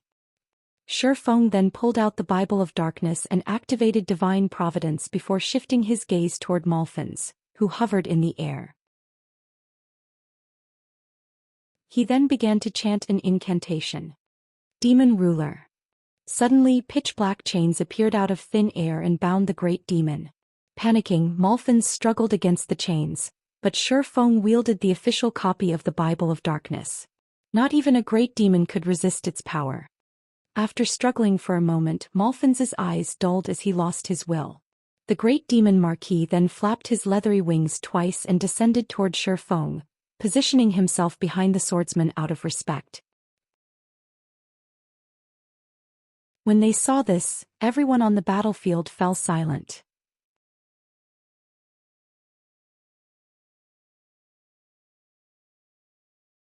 Chapter 2157, Great Demon's Might. Impossible. When Bright Dawn saw Malphins respectfully standing behind Shifeng like a servant, shock and confusion quickly replaced his crazed expression. The great demon Malphins was a disaster one summoned through the Dark Seed. In God's domain, anything that was considered a disaster was capable of devastating an entire country. As a Tier 4 Marquis, Malphins was practically invincible among opponents of the same tier. Some Tier 4 NPCs would even be forced to flee from the great demon. Yet such a terrifying existence accepted a player's control just like that. Bright Dawn wasn't alone. Everyone watching was in utter shock over the great demon's subservience. In 1 second, everyone had given in to their hopelessness and despair over the Undead Knight's final move, But in the next, Shifeng had shown them how laughable that move truly was. What did he do? As Wind Demon stared at Malphins, obediently standing behind Shifeng, he felt his entire world flip upside down. Not even Bright Dawn, the Dark Seed's user, Cloud control Malphins once the Great Demon had been summoned, yet Shifeng accomplished the feat so easily. No matter how Wind Demon looked at this situation, it definitely felt like a dream. However, Malphins proved to the crowd that this was no dream. It was in fact a despair-inducing nightmare. Under Shifeng's command, Malphins charged at the 3 flaming war elephants. The several hundred yards between the demonic marquis and its prey were practically non-existent to Malphins, and he appeared before one of the mythic monsters in the blink of an eye. Roar! The flaming war elephant responded to the great demon with an enraged roar, instinctively raising a front foot to flatten the creature.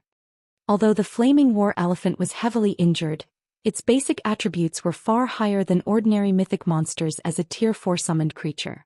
Hence, even though its injuries limited its combat power, its stomp carried Tier 4 strength. The 4-meter-tall Malphins looked like an ant in comparison to the war elephant's gigantic foot, but despite the size difference, Malphins continued to hover in place, simply raising a hand to greet the descending foot. Boom! The explosion echoed throughout the undead forest, its resulting shockwave throwing the surrounding Tier 2 players off their feet. None of these players would forget what followed for the rest of their lives.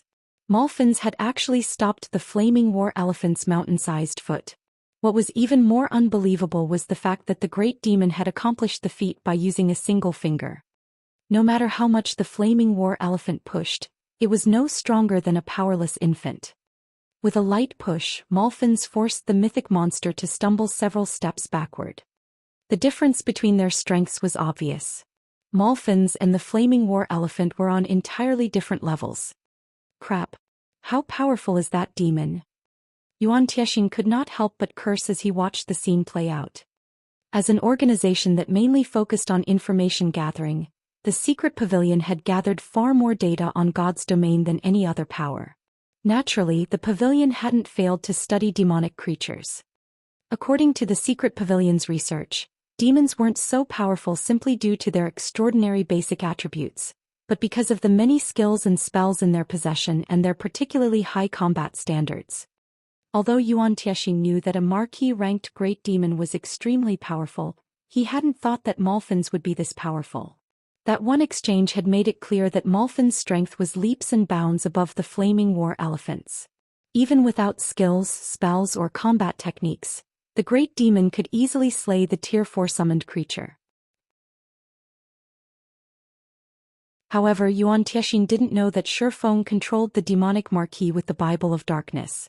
Due to demon ruler's effects, Malphins's current basic attributes were far higher than when he had initially been summoned. Originally, Malphins at most was slightly stronger than the flaming war elephants. The difference between the monsters only grew to such extremes after including the demon ruler's effects. However, Malphins had also lost his free will and intellect as a result, which significantly reduced his combat standards. Overall, Malphins's current combat power was slightly weaker than when the great demon had his free will. Of course, that was only true when Malphins against players. Against monsters, Malphin's current strength was more than enough. While the watching players were stunned by the great demon's overwhelming performance, Bright Dawn fell to his despair. The Dark Seed had been Starlink's final trump card, reserved to defend its fortress in the ancient undead country. But not only had that trump card failed Bright Dawn, but Shifeng had also claimed its power for himself. How was he supposed to continue this fight? Although Bright Dawn still had 3 flaming war elephants on his side, they were utterly meaningless before Malphins. With a simple attack, Malphins had inflicted over -5 million damage to the flaming war elephant. The great demon could likely finish off the summoned creature's 450 million HP in less than 2 minutes. In total, Malphins could end all 3 war elephants in less than 6 minutes. In its current state, Starlink's army had no hope of destroying Stone Forest City's defensive magic array in such little time. The moment the 3 flaming war elephants died, Starlink's army would be powerless against the city's magic barrier, becoming living targets for the city's players. Retreat. The word echoed in Bright Dawn's mind. The undead knight immediately gave the command before he turned and fled. He had no desire to stay and continue this battle. However, Shifeng's reaction was faster than Bright Dawn had expected. The swordsman appeared in the undead knight's path the moment Bright Dawn turned away from the fight. As Shifeng slowly walked up to Bright Dawn, he smiled and asked, "Now you want to leave? Just you wait, Black Flame. You may have stopped Starlink's assault, but you won't stop the various superpowers once they arrive. Even if you can control that demon, its time is limited here. Once the summoning's duration ends, you'll have to stand by and watch as your city is destroyed." Bright Dawn snarled with a mad glint in his eyes. "Oh, you don't have to worry about that," Shifeng said as he executed Sword's transmigration. With his twofold berserk still active, Bright Dawn was no match for Shifeng's speed and strength. Before Starlink's commander could respond, his body split in two and he lost the last remnants of his HP. The moment Bright Dawn died, Starlink's army lost its commander. Stone Forest Town's defenders then had the advantage. The great demon Malfin slew all 3 flaming war elephants in less than 5 minutes and proceeded to hunt down Starlink's fleeing members, slaughtering them like a flock of helpless sheep. The watching players only snapped out of their daze after the battle had ended. Xing Wuji in particular was shocked beyond words as he watched from a distance. Starlink had dispatched several thousand experts and 3 mythic monsters to capture Stone Forest City. Even a superpower would have to take such a force seriously. However, this army had been obliterated, and it hadn't even broken Stone Forest City's defensive magic array before its defeat. Meanwhile, news of the battle's unexpected results spread to the various superpowers like wildfire. For a time, the outcome shook God's domain to its core.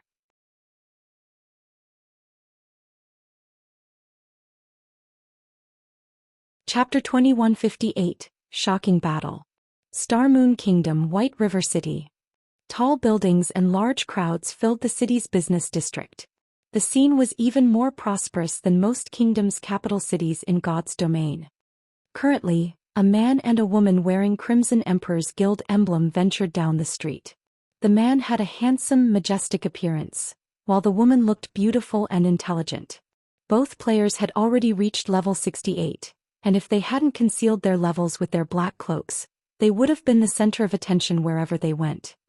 Zero Wing is truly amazing. It has actually nurtured White River City into such a powerhouse. Even if Zero Wing loses Stone Forest City, it'll still have a good chance of becoming an overlord in God's domain. Illusory Words commented as she observed the players wandering about the business district. After Zero Wing had taken control of White River City's auction house, White River City's popularity and growth had skyrocketed.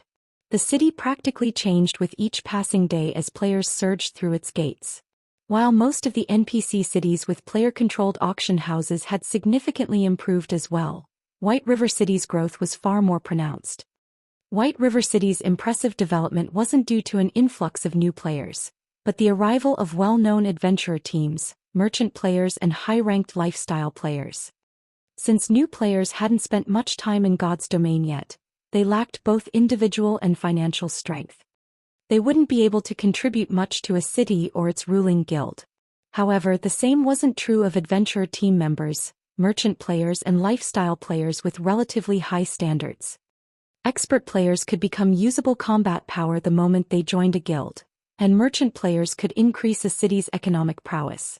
As for lifestyle players, they would bring with them merchandise that supported the city's combat players, which in turn would increase the development speed of the city's players.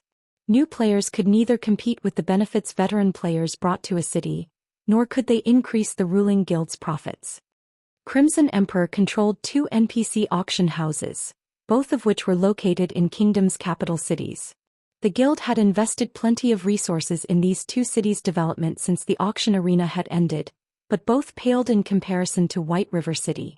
Now, only an empire's imperial capital could surpass White River City's development speed. Become one of God's domain's overlords? The majestic man Crimson Gate lightly snorted at Illusory Words' comment. Illusory, you think too highly of Zero Wing. Do you think it is that easy to become an overlord? Not only would one need sufficient experts and legacies, but they'd also require enough financial strength. Even if Zero Wing holds Stone Forest City, its future of becoming an overlord isn't guaranteed. Besides, there's no way Zero Wing will keep Stone Forest City. Although the guild still has some hope. As long as Zero Wing acknowledges its place and behaves accordingly, it may retain some of the city's profits. Acknowledges its place, huh? Illusory Words did not try to rebuke Crimson Gate's words. As she glanced at the various other superpowers members on the street, she shook her head and sighed. I'm afraid that even if Zero Wing concedes Stone Forest City, it'll only retain negligible profits. Too much was at stake in Stone Forest City, and many superpowers were keeping a close eye on the city. Even the superpowers that had planned to ally with Zero Wing had changed their minds, now intending to force the guild to relinquish the city's shares. This was even true of Crimson Emperor. To claim a share of the profits, the various superpowers had dispatched representatives to negotiate with Zero Wing. According to Crimson Emperor's investigation, more than 10 superpowers had already gathered in White River City. This situation had already become a living nightmare. Even the most valuable empires in God's domain had no more than 7 or 8 competing superpowers, but now more than 10 superpowers had gathered to fight for Stone Forest City. They were still waiting for the various superpowers' armies to gather around Stone Forest City, which was the only reason they hadn't entered Zero Wing's residence yet. Zero Wing's opinion on the outcome doesn't matter. It no longer has any say. Not even the secret pavilion can change this. Sneering, Crimson Gate continued, if Zero Wing refuses our offer, it will only find destruction in its future. Not even Stone Forest City will survive. As one of the few transcendental powers in the virtual gaming world, the secret pavilion was quite powerful. Not even ordinary super guilds dared to provoke it. However, after all was said and done, the secret pavilion didn't have a monopoly over the virtual gaming world, which was especially true after God's Domain's launch. Not even a ferocious tiger could defeat a pack of wolves. The secret pavilion definitely understood this. When the time arrived, the pavilion would abandon Zero Wing. While Crimson Gate and Illusory Words conversed and patiently waited for the various superpowers' armies to surround Stone Forest City, a commotion broke out among the superpowers' representatives, who loitered around the business district. What's wrong with them? Crimson Gate watched the representatives with an odd look as their expressions changed drastically. Are the armies already in place? No. Illusory Words abruptly exclaimed as she finished reading a message she had just received. With a complex look, she turned to Crimson Gate and said, I've just received news that Zero Wing has fended off Starlink's assault on Stone Forest City. Starlink's been defeated? Crimson Gate asked, surprised by the news. Starlink was one of the up-and-coming superpowers in the virtual gaming world. Aside from its slightly undeveloped legacy, the guild was even stronger than Crimson Emperor overall. It seems Zero Wing is stronger than expected to stop Starlink's all-out attack. It's no wonder why those people seem shocked. No, that's not all. According to our insider information, the army Starlink sent to Stone Forest City has been annihilated. Illusory Words informed her companion with a grim expression. Annihilated? Impossible. Crimson Gate said incredulously. Someone must have made a mistake with the report. Let me have a look. As someone who had been fighting Starlink for quite some time, he knew how powerful the guild was. If Starlink went all out, it would even defeat Crimson Emperor. If Zero Wing had merely stopped Starlink's assault, Crimson Gate would at most be surprised. That victory would still be somewhat believable. After all, not only did Zero Wing have the defender's advantage, but it also had the secret pavilion's support. However, claiming that Zero Wing had annihilated Starlink's army was simply nonsense. Even though Starlink had sent a hastily organized army, 2,000 or 3,000 of the guild's experts should be quite formidable. If Crimson Emperor had been in Zero Wing's place, it would have been fortunate to slay half of Starlink's forces if it used everything in its arsenal. Starlink hadn't sent ordinary experts after all, and if those players focused on their retreat, chasing them down and killing them would be extremely difficult. Hence, Starlink's annihilation must be a joke. However, the man's arrogant expression froze as he finished reading the message his companion had received. One man had scared the Heavenly Demon team and Horn Dragon team into a retreat. One man had suppressed 4 great experts from Starlink. One man had controlled a great demon marquis, slaughtering Starlink's army. Everyone that had received the news, including Crimson Gate and the various superpowers' upper echelons, was speechless. Could Shifeng even be considered human at this point?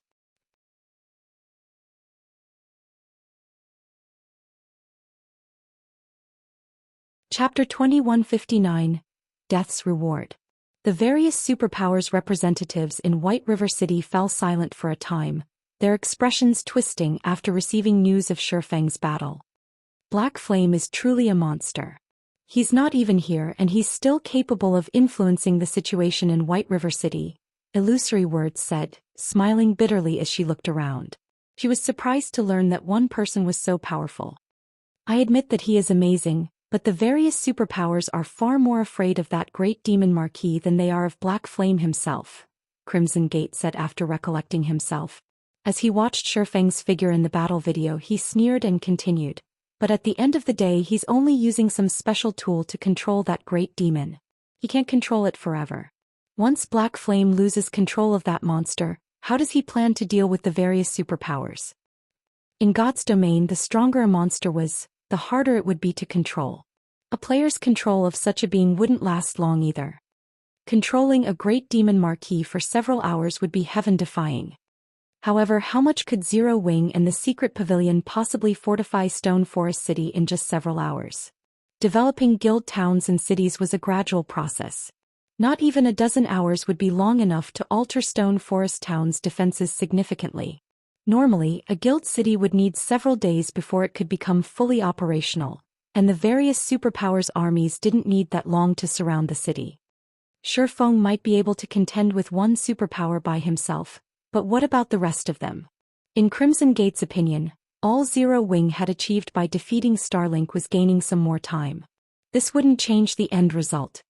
Indeed, although Zero Wing appears to have the initiative, that's only an illusion. Illusory Words nodded in agreement. However, I'm sure that the guild understands that. Zero Wing needs a partner more than anything else right now. If we try to negotiate with Zero Wing now, we should be able to secure a fortune. I'm afraid you are mistaken, Illusory. Zero Wing is too arrogant to negotiate with us right now. It has, after all, just defeated Starlink. However, as time passes and the Great Demon's duration reaches a close, I'm sure Zero Wing will grow nervous and desperate for partners to reinforce Stone Forest City's defenses, Crimson Gate said, chuckling. We just need to wait for the opportune moment to approach the guild. Once the guild is desperate enough, it'll accept any of our demands.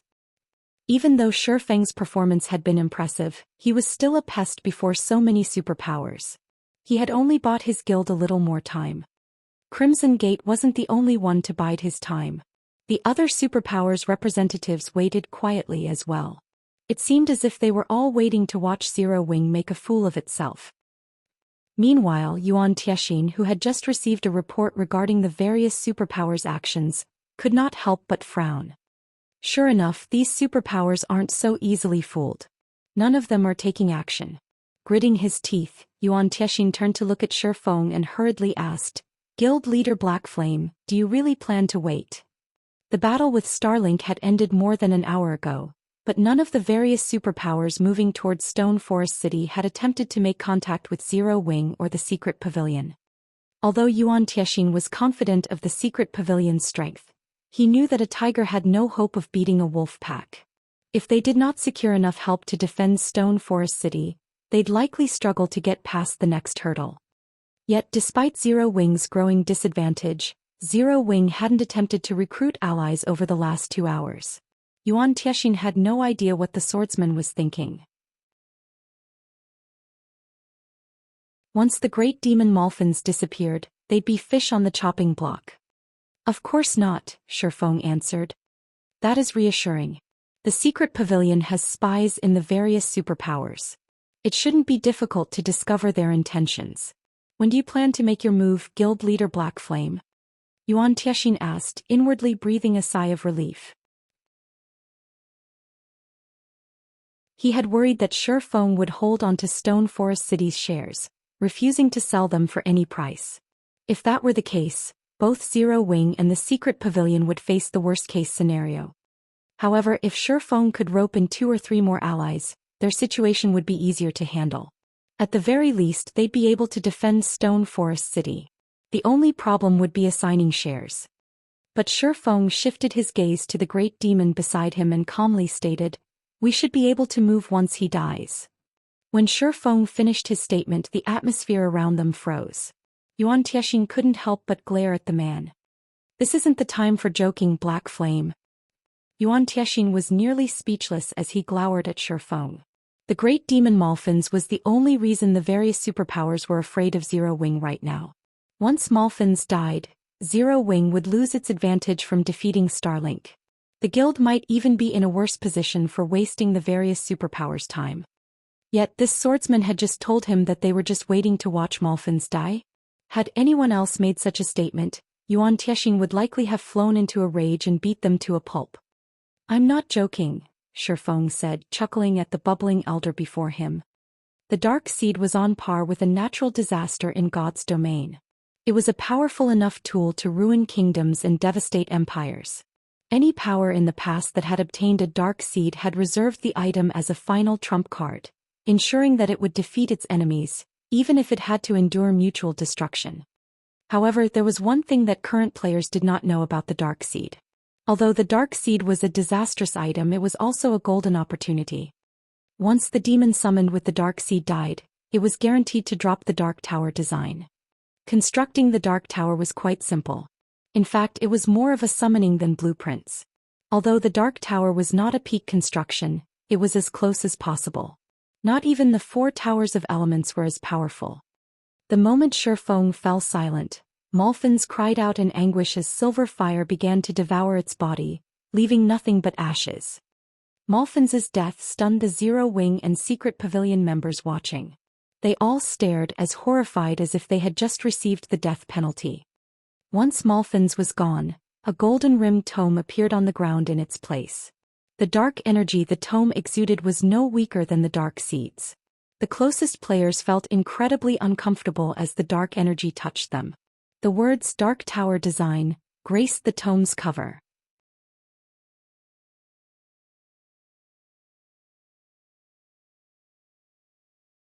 Chapter 2160, Dark Tower. What a powerful book.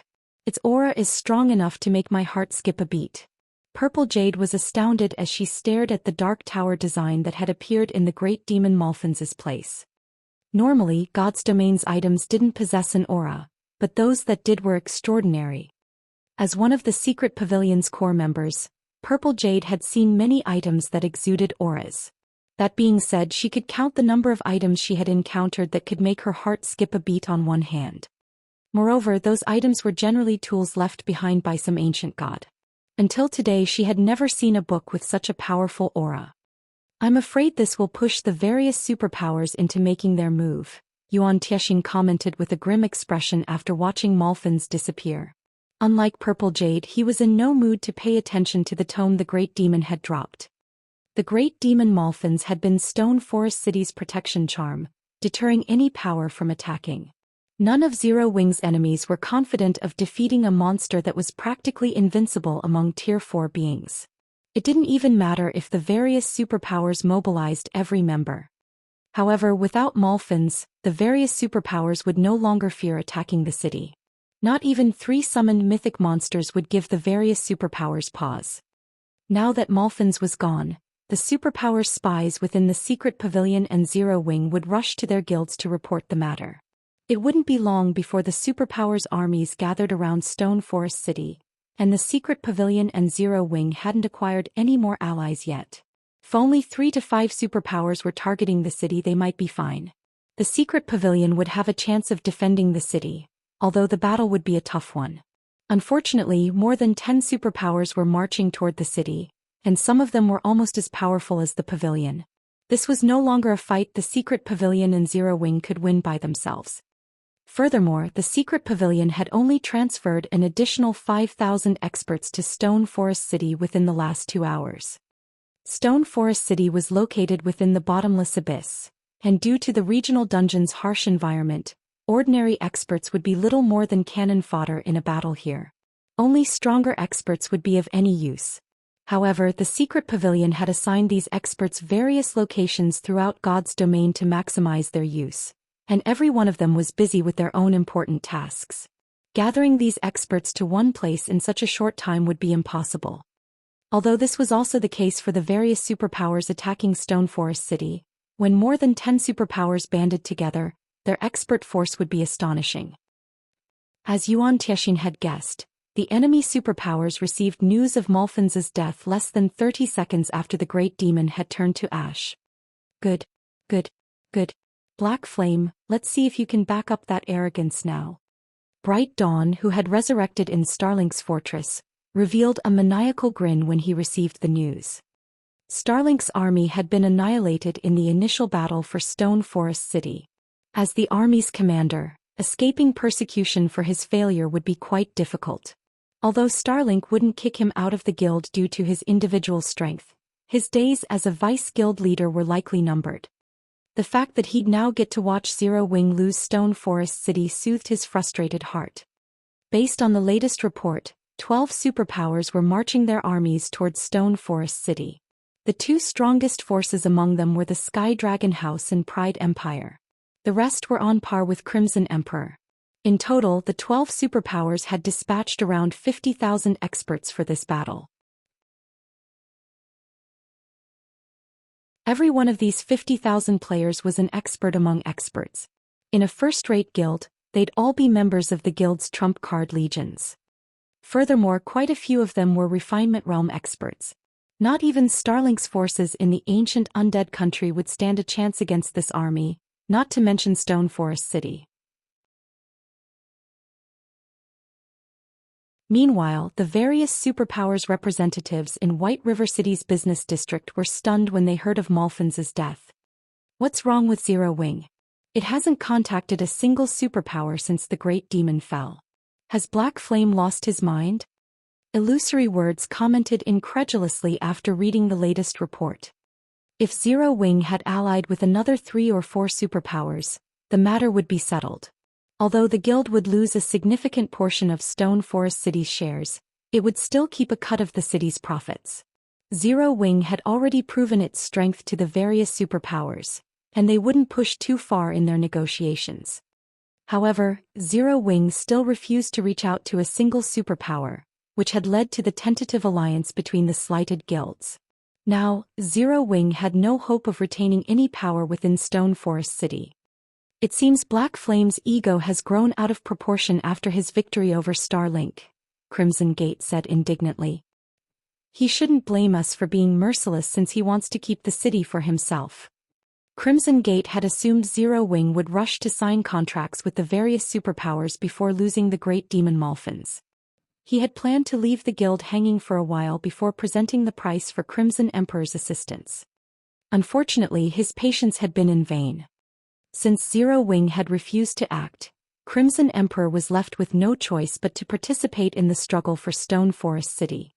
12 superpowers were marching toward the city, and after including the secret pavilion, Crimson Emperor wouldn't gain a large percentage of the city's shares. Every superpower upper echelon in White River City shared Crimson Gate's sentiments. They were all furious over Zero Wing's behavior, almost inclined to contact their guild's armies and order their forces to head to Stone Forest City at full speed. In contrast, when Yuan Tiexian received the report on the superpowers' movements, he paled to a sickly white. Even with Zero Wing's members, there were only a little over 100,000 players in Stone Forest City, but most of Zero Wing's members present were ordinary experts and elite players. Compared to the various superpowers' joint army of 50,000 experts, the difference between the two sides' strength was massive. Yet despite their impending doom, Shifeng leisurely drew a magic array on the ground. He did nothing to recruit NPC soldiers or summon some of Silverwing Town's experts. Uncle Yuan, what should we do? The guild leader is mobilizing every expert he can and has even abandoned some of the guild's operations to ensure our experts can get here as quickly as possible. However, even with those experts, I'm afraid that we're still no match for our enemy's combat power, Purple Jade said, frowning as she informed her superior of the latest report.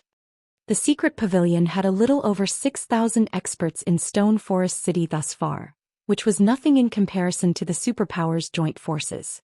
To make matters worse, the secret pavilion's forces weren't as high quality as their enemies. "We have no choice but to fight," Yuan Tiexian said as he shook his head.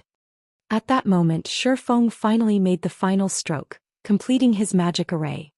The array activated immediately, and another magic array as large as Stone Forest City itself appeared above the city. It glowed with a silver light, and the violent mana it contained made the experts in the city uneasy.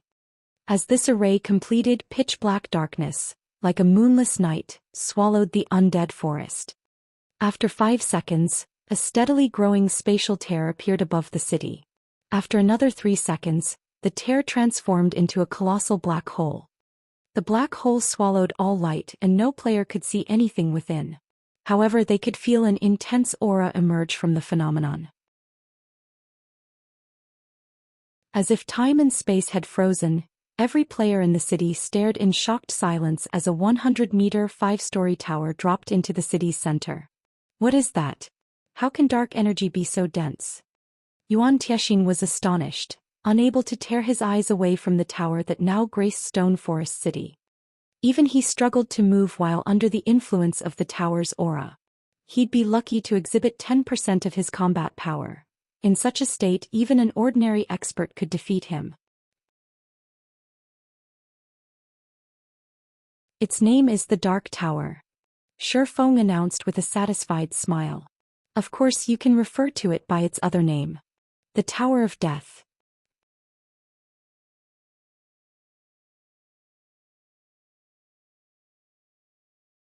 Chapter 2161. Suppressing with a Snap. Shi Feng was quite excited to have successfully summoned the Dark Tower. He had only ever heard of the tower in the past. He had never actually seen or experienced one. The Dark Seed was extremely rare in God's domain, even rarer than fragmented legendary items. Hence, Shi Feng had been quite surprised when Bright Dawn had revealed the item. To summon a Dark Tower, players first needed to defeat the demon summoned with a Dark Seed. However, killing that particular demon was easier said than done.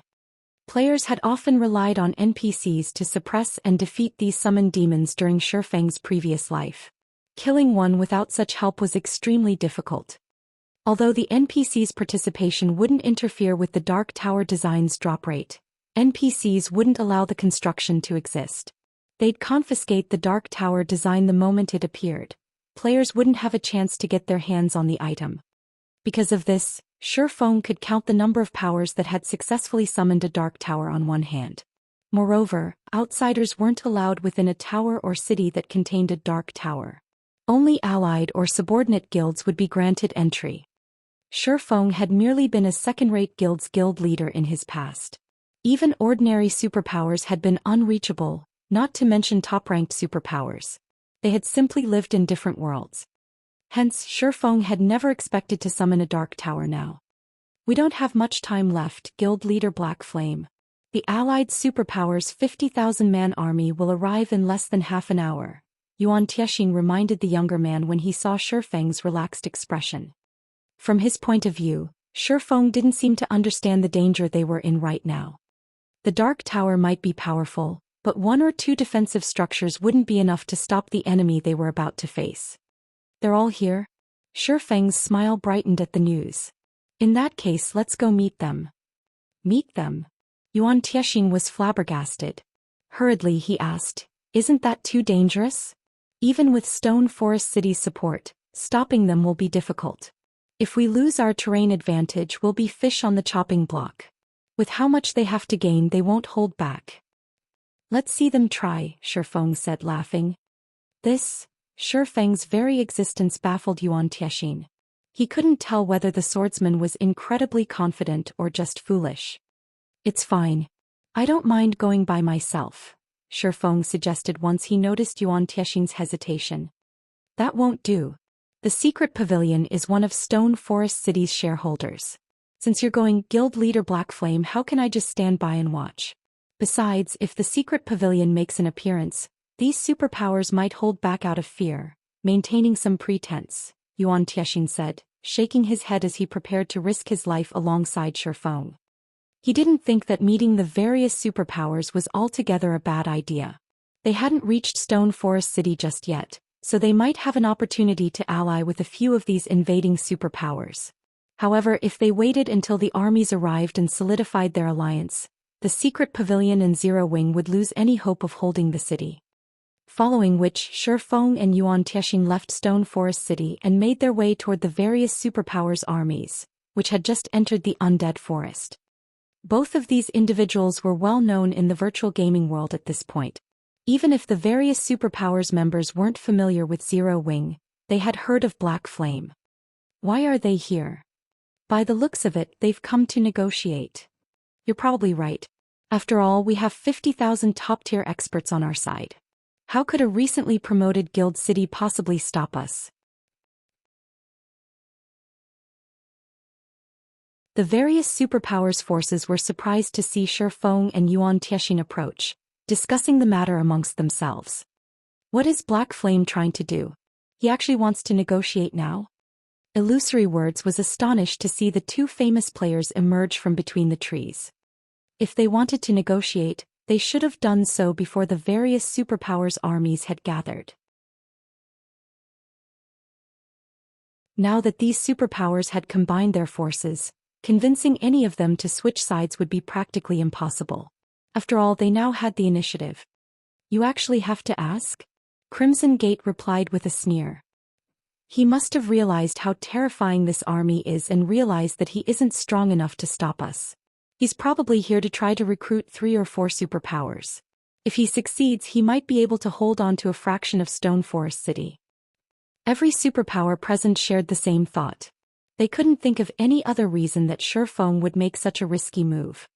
If they killed Shifeng here, they'd deal a severe mental blow to Zero Wing as a whole.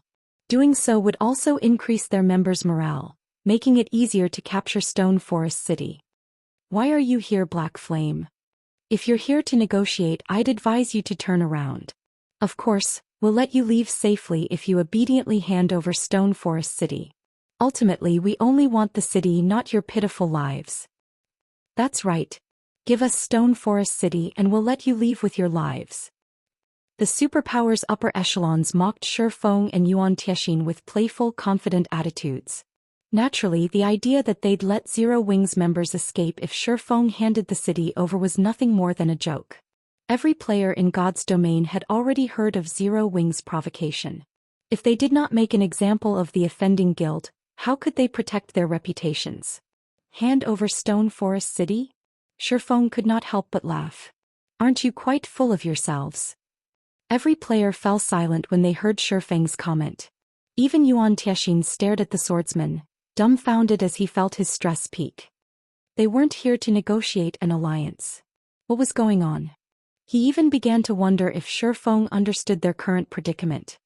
They stood before an army of 50,000 players, all of which were experts among experts.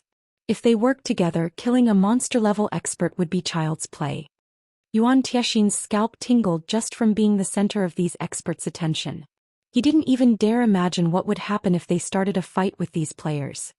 Illusory Words, who stood among the joint army, was just as flabbergasted. She had seen many courageous people before, but this was the first time she had encountered anyone as bold as Shifeng. He had just openly provoked 12 superpowers with a simple comment. Only death awaited him now. Is this guy stupid? Does he really believe he's invincible? He's only defeated Starlink. He better not run once the battle truly begins. As the superpower's fury grew, Shifeng snapped his fingers. In response, Stone Forest Town's Dark Tower used its dark energy to manifest a vast darkness domain that enveloped the undead forest. All players within the domain, both friend and foe, felt an immense weight drag at their bodies, losing more than half of their combat power.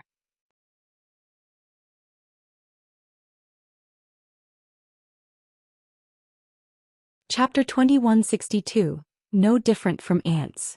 Everyone panicked as the abrupt pressure swept through the undead forest. What's going on? Why have my attributes decreased? It's so hard to move. What did he do? After noticing the change, everyone focused on Shifeng in fear and confusion.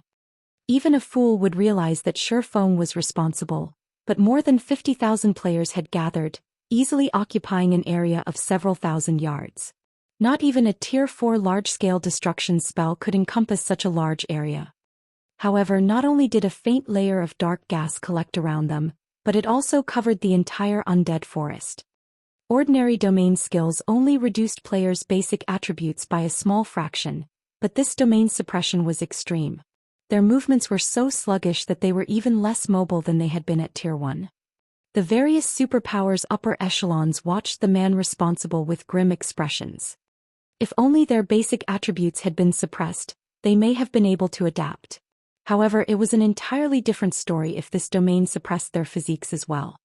Experts were so powerful due to their quick reactions and extraordinary comprehension, which gave them far greater control over their virtual bodies than ordinary players. However, now that their bodies had reverted to their original mortal state, they had lost their advantages. In other words, they were only as strong as ordinary players while inside this domain. The ability is just as effective as the rumors made it out to be. When Shifeng sensed the changes to his own body, he could not help his rueful sigh. As an advanced construction, the Dark Tower had two abilities. One of these abilities was Darkness Domain. The Darkness Domain did not differentiate between friend and foe, affecting every creature within its range, covering a 100,000-yard radius. Violent dark energy filled the domain. Not only would this dark energy affect creatures' basic attributes, but it would also impact their reaction speeds, neural response times and five senses. While bathed in this dark energy, expert players would lose all of their advantages over ordinary players. It was just as effective as a death sentence. This was also why players in the past had referred to the Dark Tower as the Tower of Death. Yuan Tiexian's eyes nearly fell from their sockets. He was even more astounded than the invading superpowers members. He had been following Shifeng around all this time, so he understood what the man had done perfectly. What is this construction? How is it so powerful? Yuan Tiexian could not help but turn, his gaze settling on the Dark Tower in the distance. Although he had recognized that the Dark Tower was extraordinary, he hadn't realized how truly horrifying it could be. The Dark Tower could actually level the playing field between expert and ordinary players. Ordinary players might not realize how amazing that was, but to the various superpowers, it was devastating. A large part of the reason for the superpowers' great strength was the number of quality of their experts, which far surpassed ordinary players. If one removed experts from the equation, then the various superpowers were simply wealthier and larger than their ordinary counterparts. The Dark Tower's ability would even allow an ordinary power to face off against a superpower. Although superpowers had more members than ordinary powers, they had to manage far more territory, and as a result, they could only station a limited number of players to each area under their control. There was also the fact that every location had limited resources. Even if a superpower wanted to, they couldn't afford to send all of their members to a single location. Doing so would negatively affect their development. Because of this, there really wouldn't be a major difference between superpowers and ordinary powers when it came to numbers. Do you still want to continue? Shifeng asked, casually sweeping his gaze over the players before him with neither joy nor sadness. It was as if this expert army was little more than grass on the roadside. They weren't enough to warrant a reaction. Before the Dark Tower, experts at Tier 3 and below were equal. The tower would even heavily suppress Tier 4 experts, significantly reducing the difference between them and ordinary players. This was why the Dark Tower was only second to peak constructions. The tower would have qualified as a peak construction if it recognizes friend from foe. Moreover, it would have been one of the most powerful defensive structures in the game. As Shifeng's gaze rested on each of them, fear began to overwhelm the superpowers members. The ability to transform 50,000 expert players into ordinary mortals was simply unheard of. However, the various upper echelons quickly stepped forward to salvage the situation. Do you think we only plan to rely on our expert players, Black Flame? That's right. You might have suppressed our experts, but we have more than players to besiege Stone Forest City.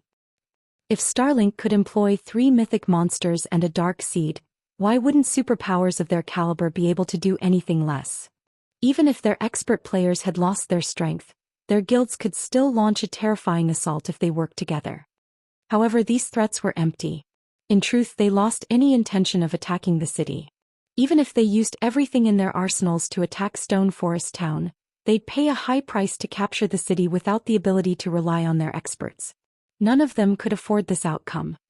It seems that it won't be long before another superpower rises in God's domain, Illusory Words said, smiling bitterly at Shifeng's serene expression. Recognizing that none of these superpowers had any desire to take action, it was clear that capturing Stone Forest City was no longer possible. They were merely trying to salvage what little pride they had left, hoping to gain a little profit off of Zero Wing through intimidation. Now that Zero Wing would hold Stone Forest City, it was guaranteed to become a superpower very soon. Crimson Emperor had strived over several decades to become a super first-rate guild. Zero Wing, however, was on the cusp of becoming one after just a couple of months, and that success was purely due to Shifeng. To think Stone Forest Town has such an ability. It's no wonder why he dared to approach us. Even Crimson Gate looked upon Shifeng with envy and admiration. He had lost any desire to refute Illusory Words. After all, she only spoke the truth. The conditions to become a superpower were not as harsh as those required of a super first-rate guild. As long as a superpower had enough financial strength and experts, it could rise as a superpower. As for a complete legacy, that wasn't very important. Now, as long as Zero Wing offered a portion of Stone Forest City's benefits, the various superpowers would withdraw, and the guild would retain the city's shares. Naturally, the city would generate astounding profits with the benefits it could offer, and based on the strength and potential Zero Wing had displayed, it would attract many powerful corporations interested in investing in a guild. Zero Wing would easily fulfill the financial requirement to become a superpower. Of course, it could amass enough experts with money.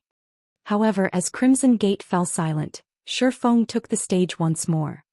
Since you still refuse to leave, you can remain here forever. Shifeng said as he revealed a 7 Luminaries crystal, activating the Dark Tower's second ability. Demon God's Phantom. The 7 Luminaries crystal immediately turned to dust, and a gigantic magic array formed beneath Shifeng's feet. The array released an endless stream of dark energy that enveloped Shifeng. After a short moment, a 10-meter-tall giant emerged from the black smoke. It wore pitch-black armor and 2 icy blue flames flickered through the gap in the giant's helmet. The giant's horrific aura bathed its surroundings in death and cold.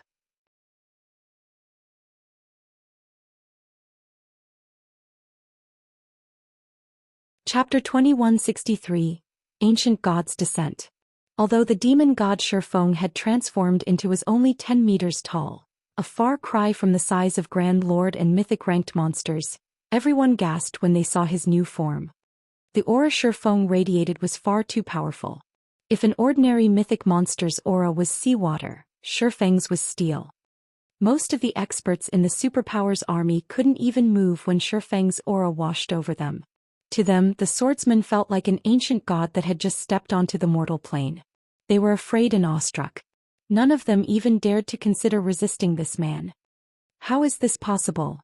As the various superpowers upper echelons took in Shifeng's new form, who loomed like the incarnation of an ancient god, they felt more than just the unprecedented pressure. They also felt their life ratings suppressed. Not even archaic species-ranked monsters radiated such an intense pressure. These upper echelons felt as if the person before them wasn't a player at all, but a true god. Tier 4. Just how many cards has he hidden? Yuan Tianxin was utterly flabbergasted when he saw Shifeng's new form. For a moment he even wondered if he were dreaming. Although the darkness domain Shifeng had activated was horrific, it was insignificant compared to this ability. After all was said and done, might was right in God's domain. Take the great demon Malphins for example. The various superpowers hadn't even dared to set foot in the undead forest due to the great demon's presence. Yet even after they had been swallowed by the darkness domain, they had remained adamant of taking a cut of Stone Forest City. However, now that Shifeng had transformed into a Tier 4 being, he posed an even greater threat to these superpowers than the great demon Malphins.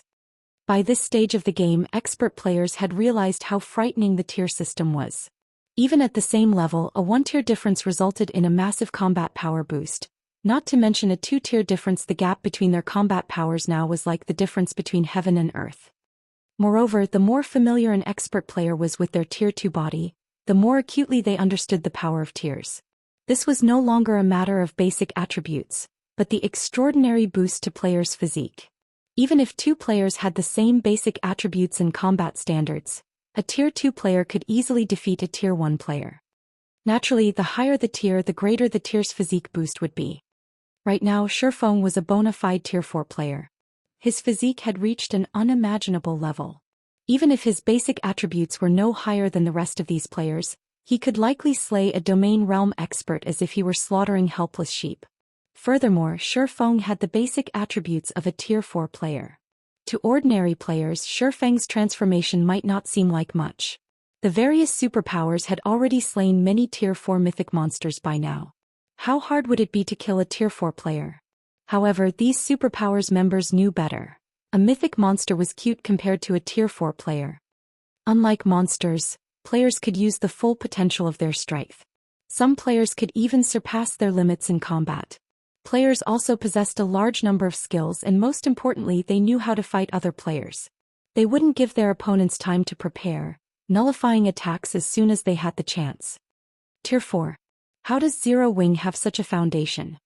Crimson Gate's eyes nearly fell from their sockets as he stared at Shifeng from afar. A one-tier difference resulted in such a massive combat power gap. Now that Shifeng had a two-tier advantage, he was basically invincible. He could kill Tier 2 players as easily as stepping on ants. You win this time, Black Flame. We'll retreat. The superpowers upper echelons realized that they had no hope of capturing Stone Forest City after seeing Shifeng's transformation. Retreat was their only option left. I gave you a chance to leave, yet you refused. Why would I let you walk away now?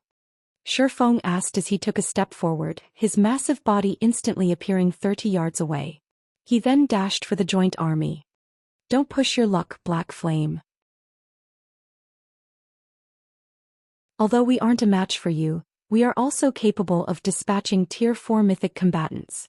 If we focus on assaulting Stone Forest City, neither of us will benefit. That's right. Moreover, do you really want our guilds as your enemies? Shifeng's bloodlust enraged the various superpowers upper echelons. They were overlords in God's domain. Although Shifeng's Tier 4 combat power was daunting, it was only a matter of time before they gained their own Tier 4 players.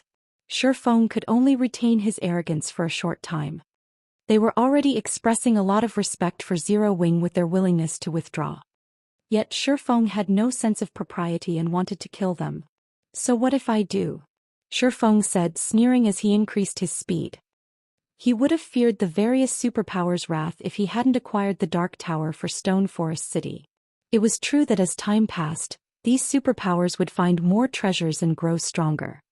However, with the Dark Tower's protection, no power could threaten Shifeng's city before players reached level 100, and God's domain's rare resources were limited. The competition for these resources would only become increasingly intense. It was only a matter of time before Zero Wing had to face these superpowers. Since the various superpowers would become his guild's enemies sooner or later, he might as well kill some of their members now, weakening his enemies and strengthening his guild. Black Flame, you're courting death. The superpowers upper echelons immediately retrieved the fruits of their respective guilds' labor, revealing one mythic combatant after another. These Tier 4 mythic combatants were either summoned creatures or came in the form of tools like the combat puppets. In moments, 15 mythic combatants had joined the battlefield. A force of this magnitude would be enough to intimidate any superpower. One could easily capture a guild town with just 5 or 6 of these mythic combatants. Yet now, these superpowers had worked together to amass a force of 15 of them. Even destroying a superpower's nurtured basic city wouldn't pose much of a problem with such a force. Of the 15 mythic combatants, 6 moved to surround Shifeng, while the remaining 9 charged towards Stone Forest City. The Zero Wing and Secret Pavilion members in the city paled as they watched these beings run toward them. 3 mythic monsters had been enough to shake Stone Forest City's defensive magic array, but now 9 creatures with similar combat power were heading their way. Black Flame, you will pay for your foolishness. The various superpowers' upper echelons sneered as they controlled their mythic monsters to charge at Stone Forest City at full speed. "Are you so sure about that?" Shifeng asked, swinging his sword at the 9 mythic combatants before they could split up to attack independently. Shadow Blade. 9 shadowy blades collided with the mythic combatants, effortlessly slicing through them, before the beings flew through the air and slammed into the ground some distance away. How is this possible? The superpowers members gaped in shock. Those were mythic combatants they were talking about, and Shifeng had defeated 9 of them so easily. Despite how much they wanted the scene to be an illusion, they had no choice but to acknowledge the truth before them. After resolving the threat against Stone Forest City, Shifeng turned and swung his sword at the 6 remaining mythic combatants. Swords Transmigration. This time 2 of the 6 mythic combatants which had been thrown, sustained severe injuries and their combat powers plummeted. Although the exchange had been brief, everyone understood that the 15 mythic combatants were no match for Shifeng. They couldn't even get past the swordsman, much less destroy Stone Forest City. They had sorely underestimated Shifeng's combat power.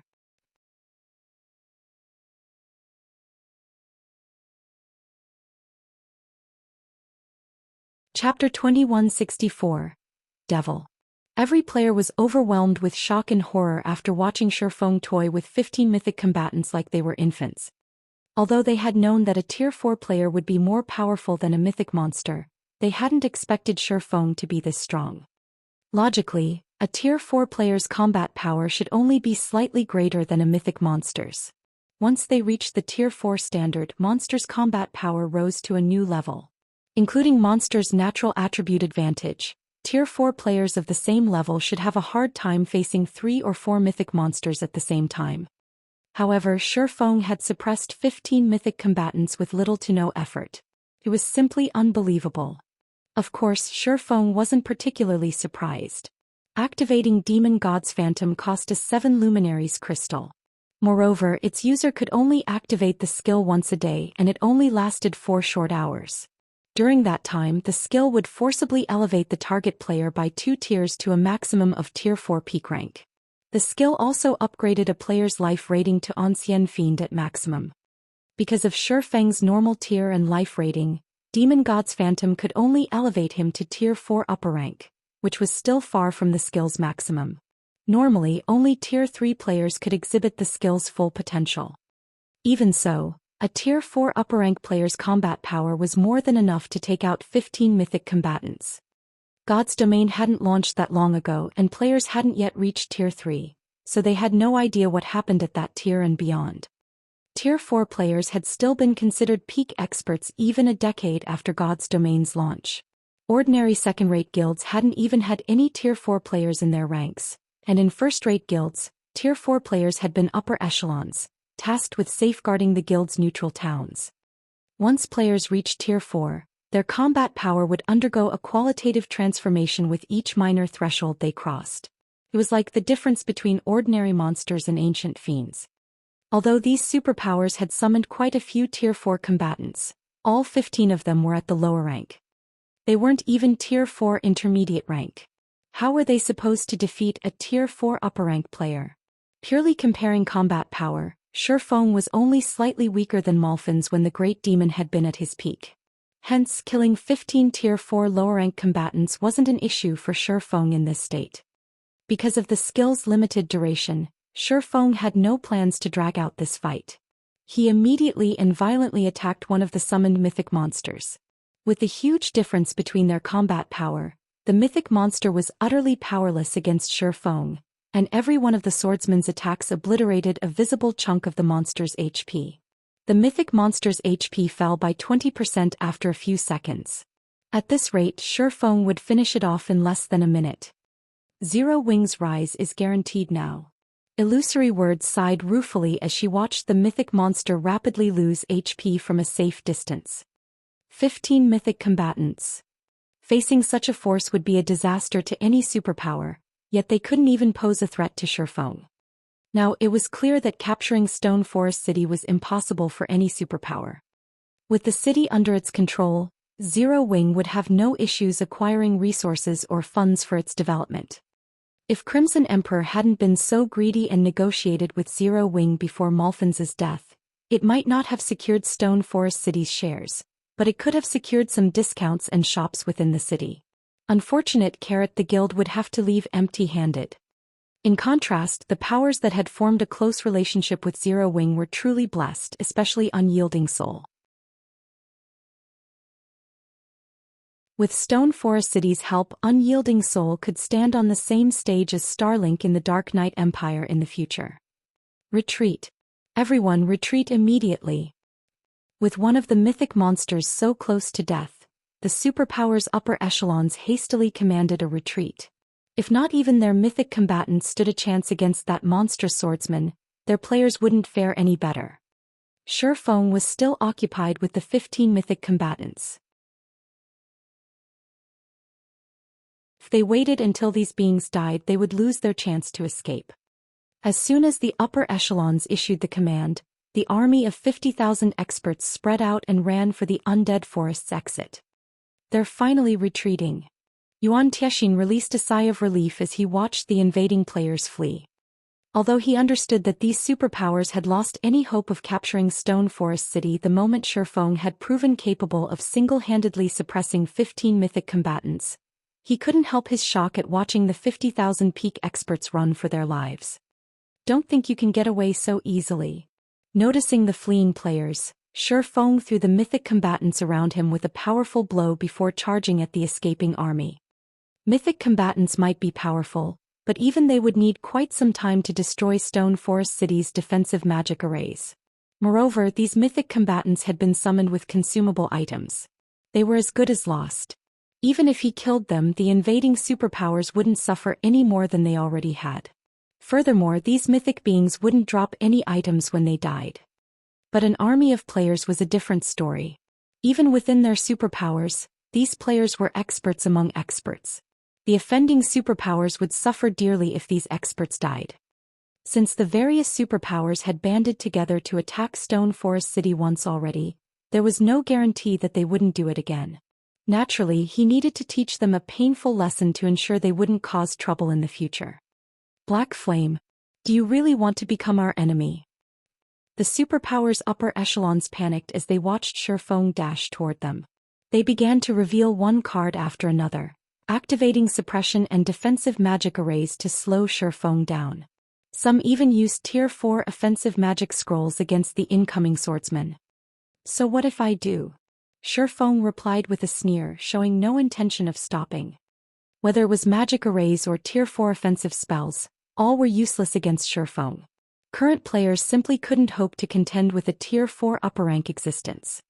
Shifeng brandished his swords, countering the magic arrays and incoming spells with a few hits.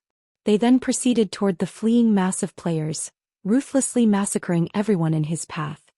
Even at their peak, these expert players were no match for Shifeng, but suppressed by the Dark Tower, they were utterly powerless.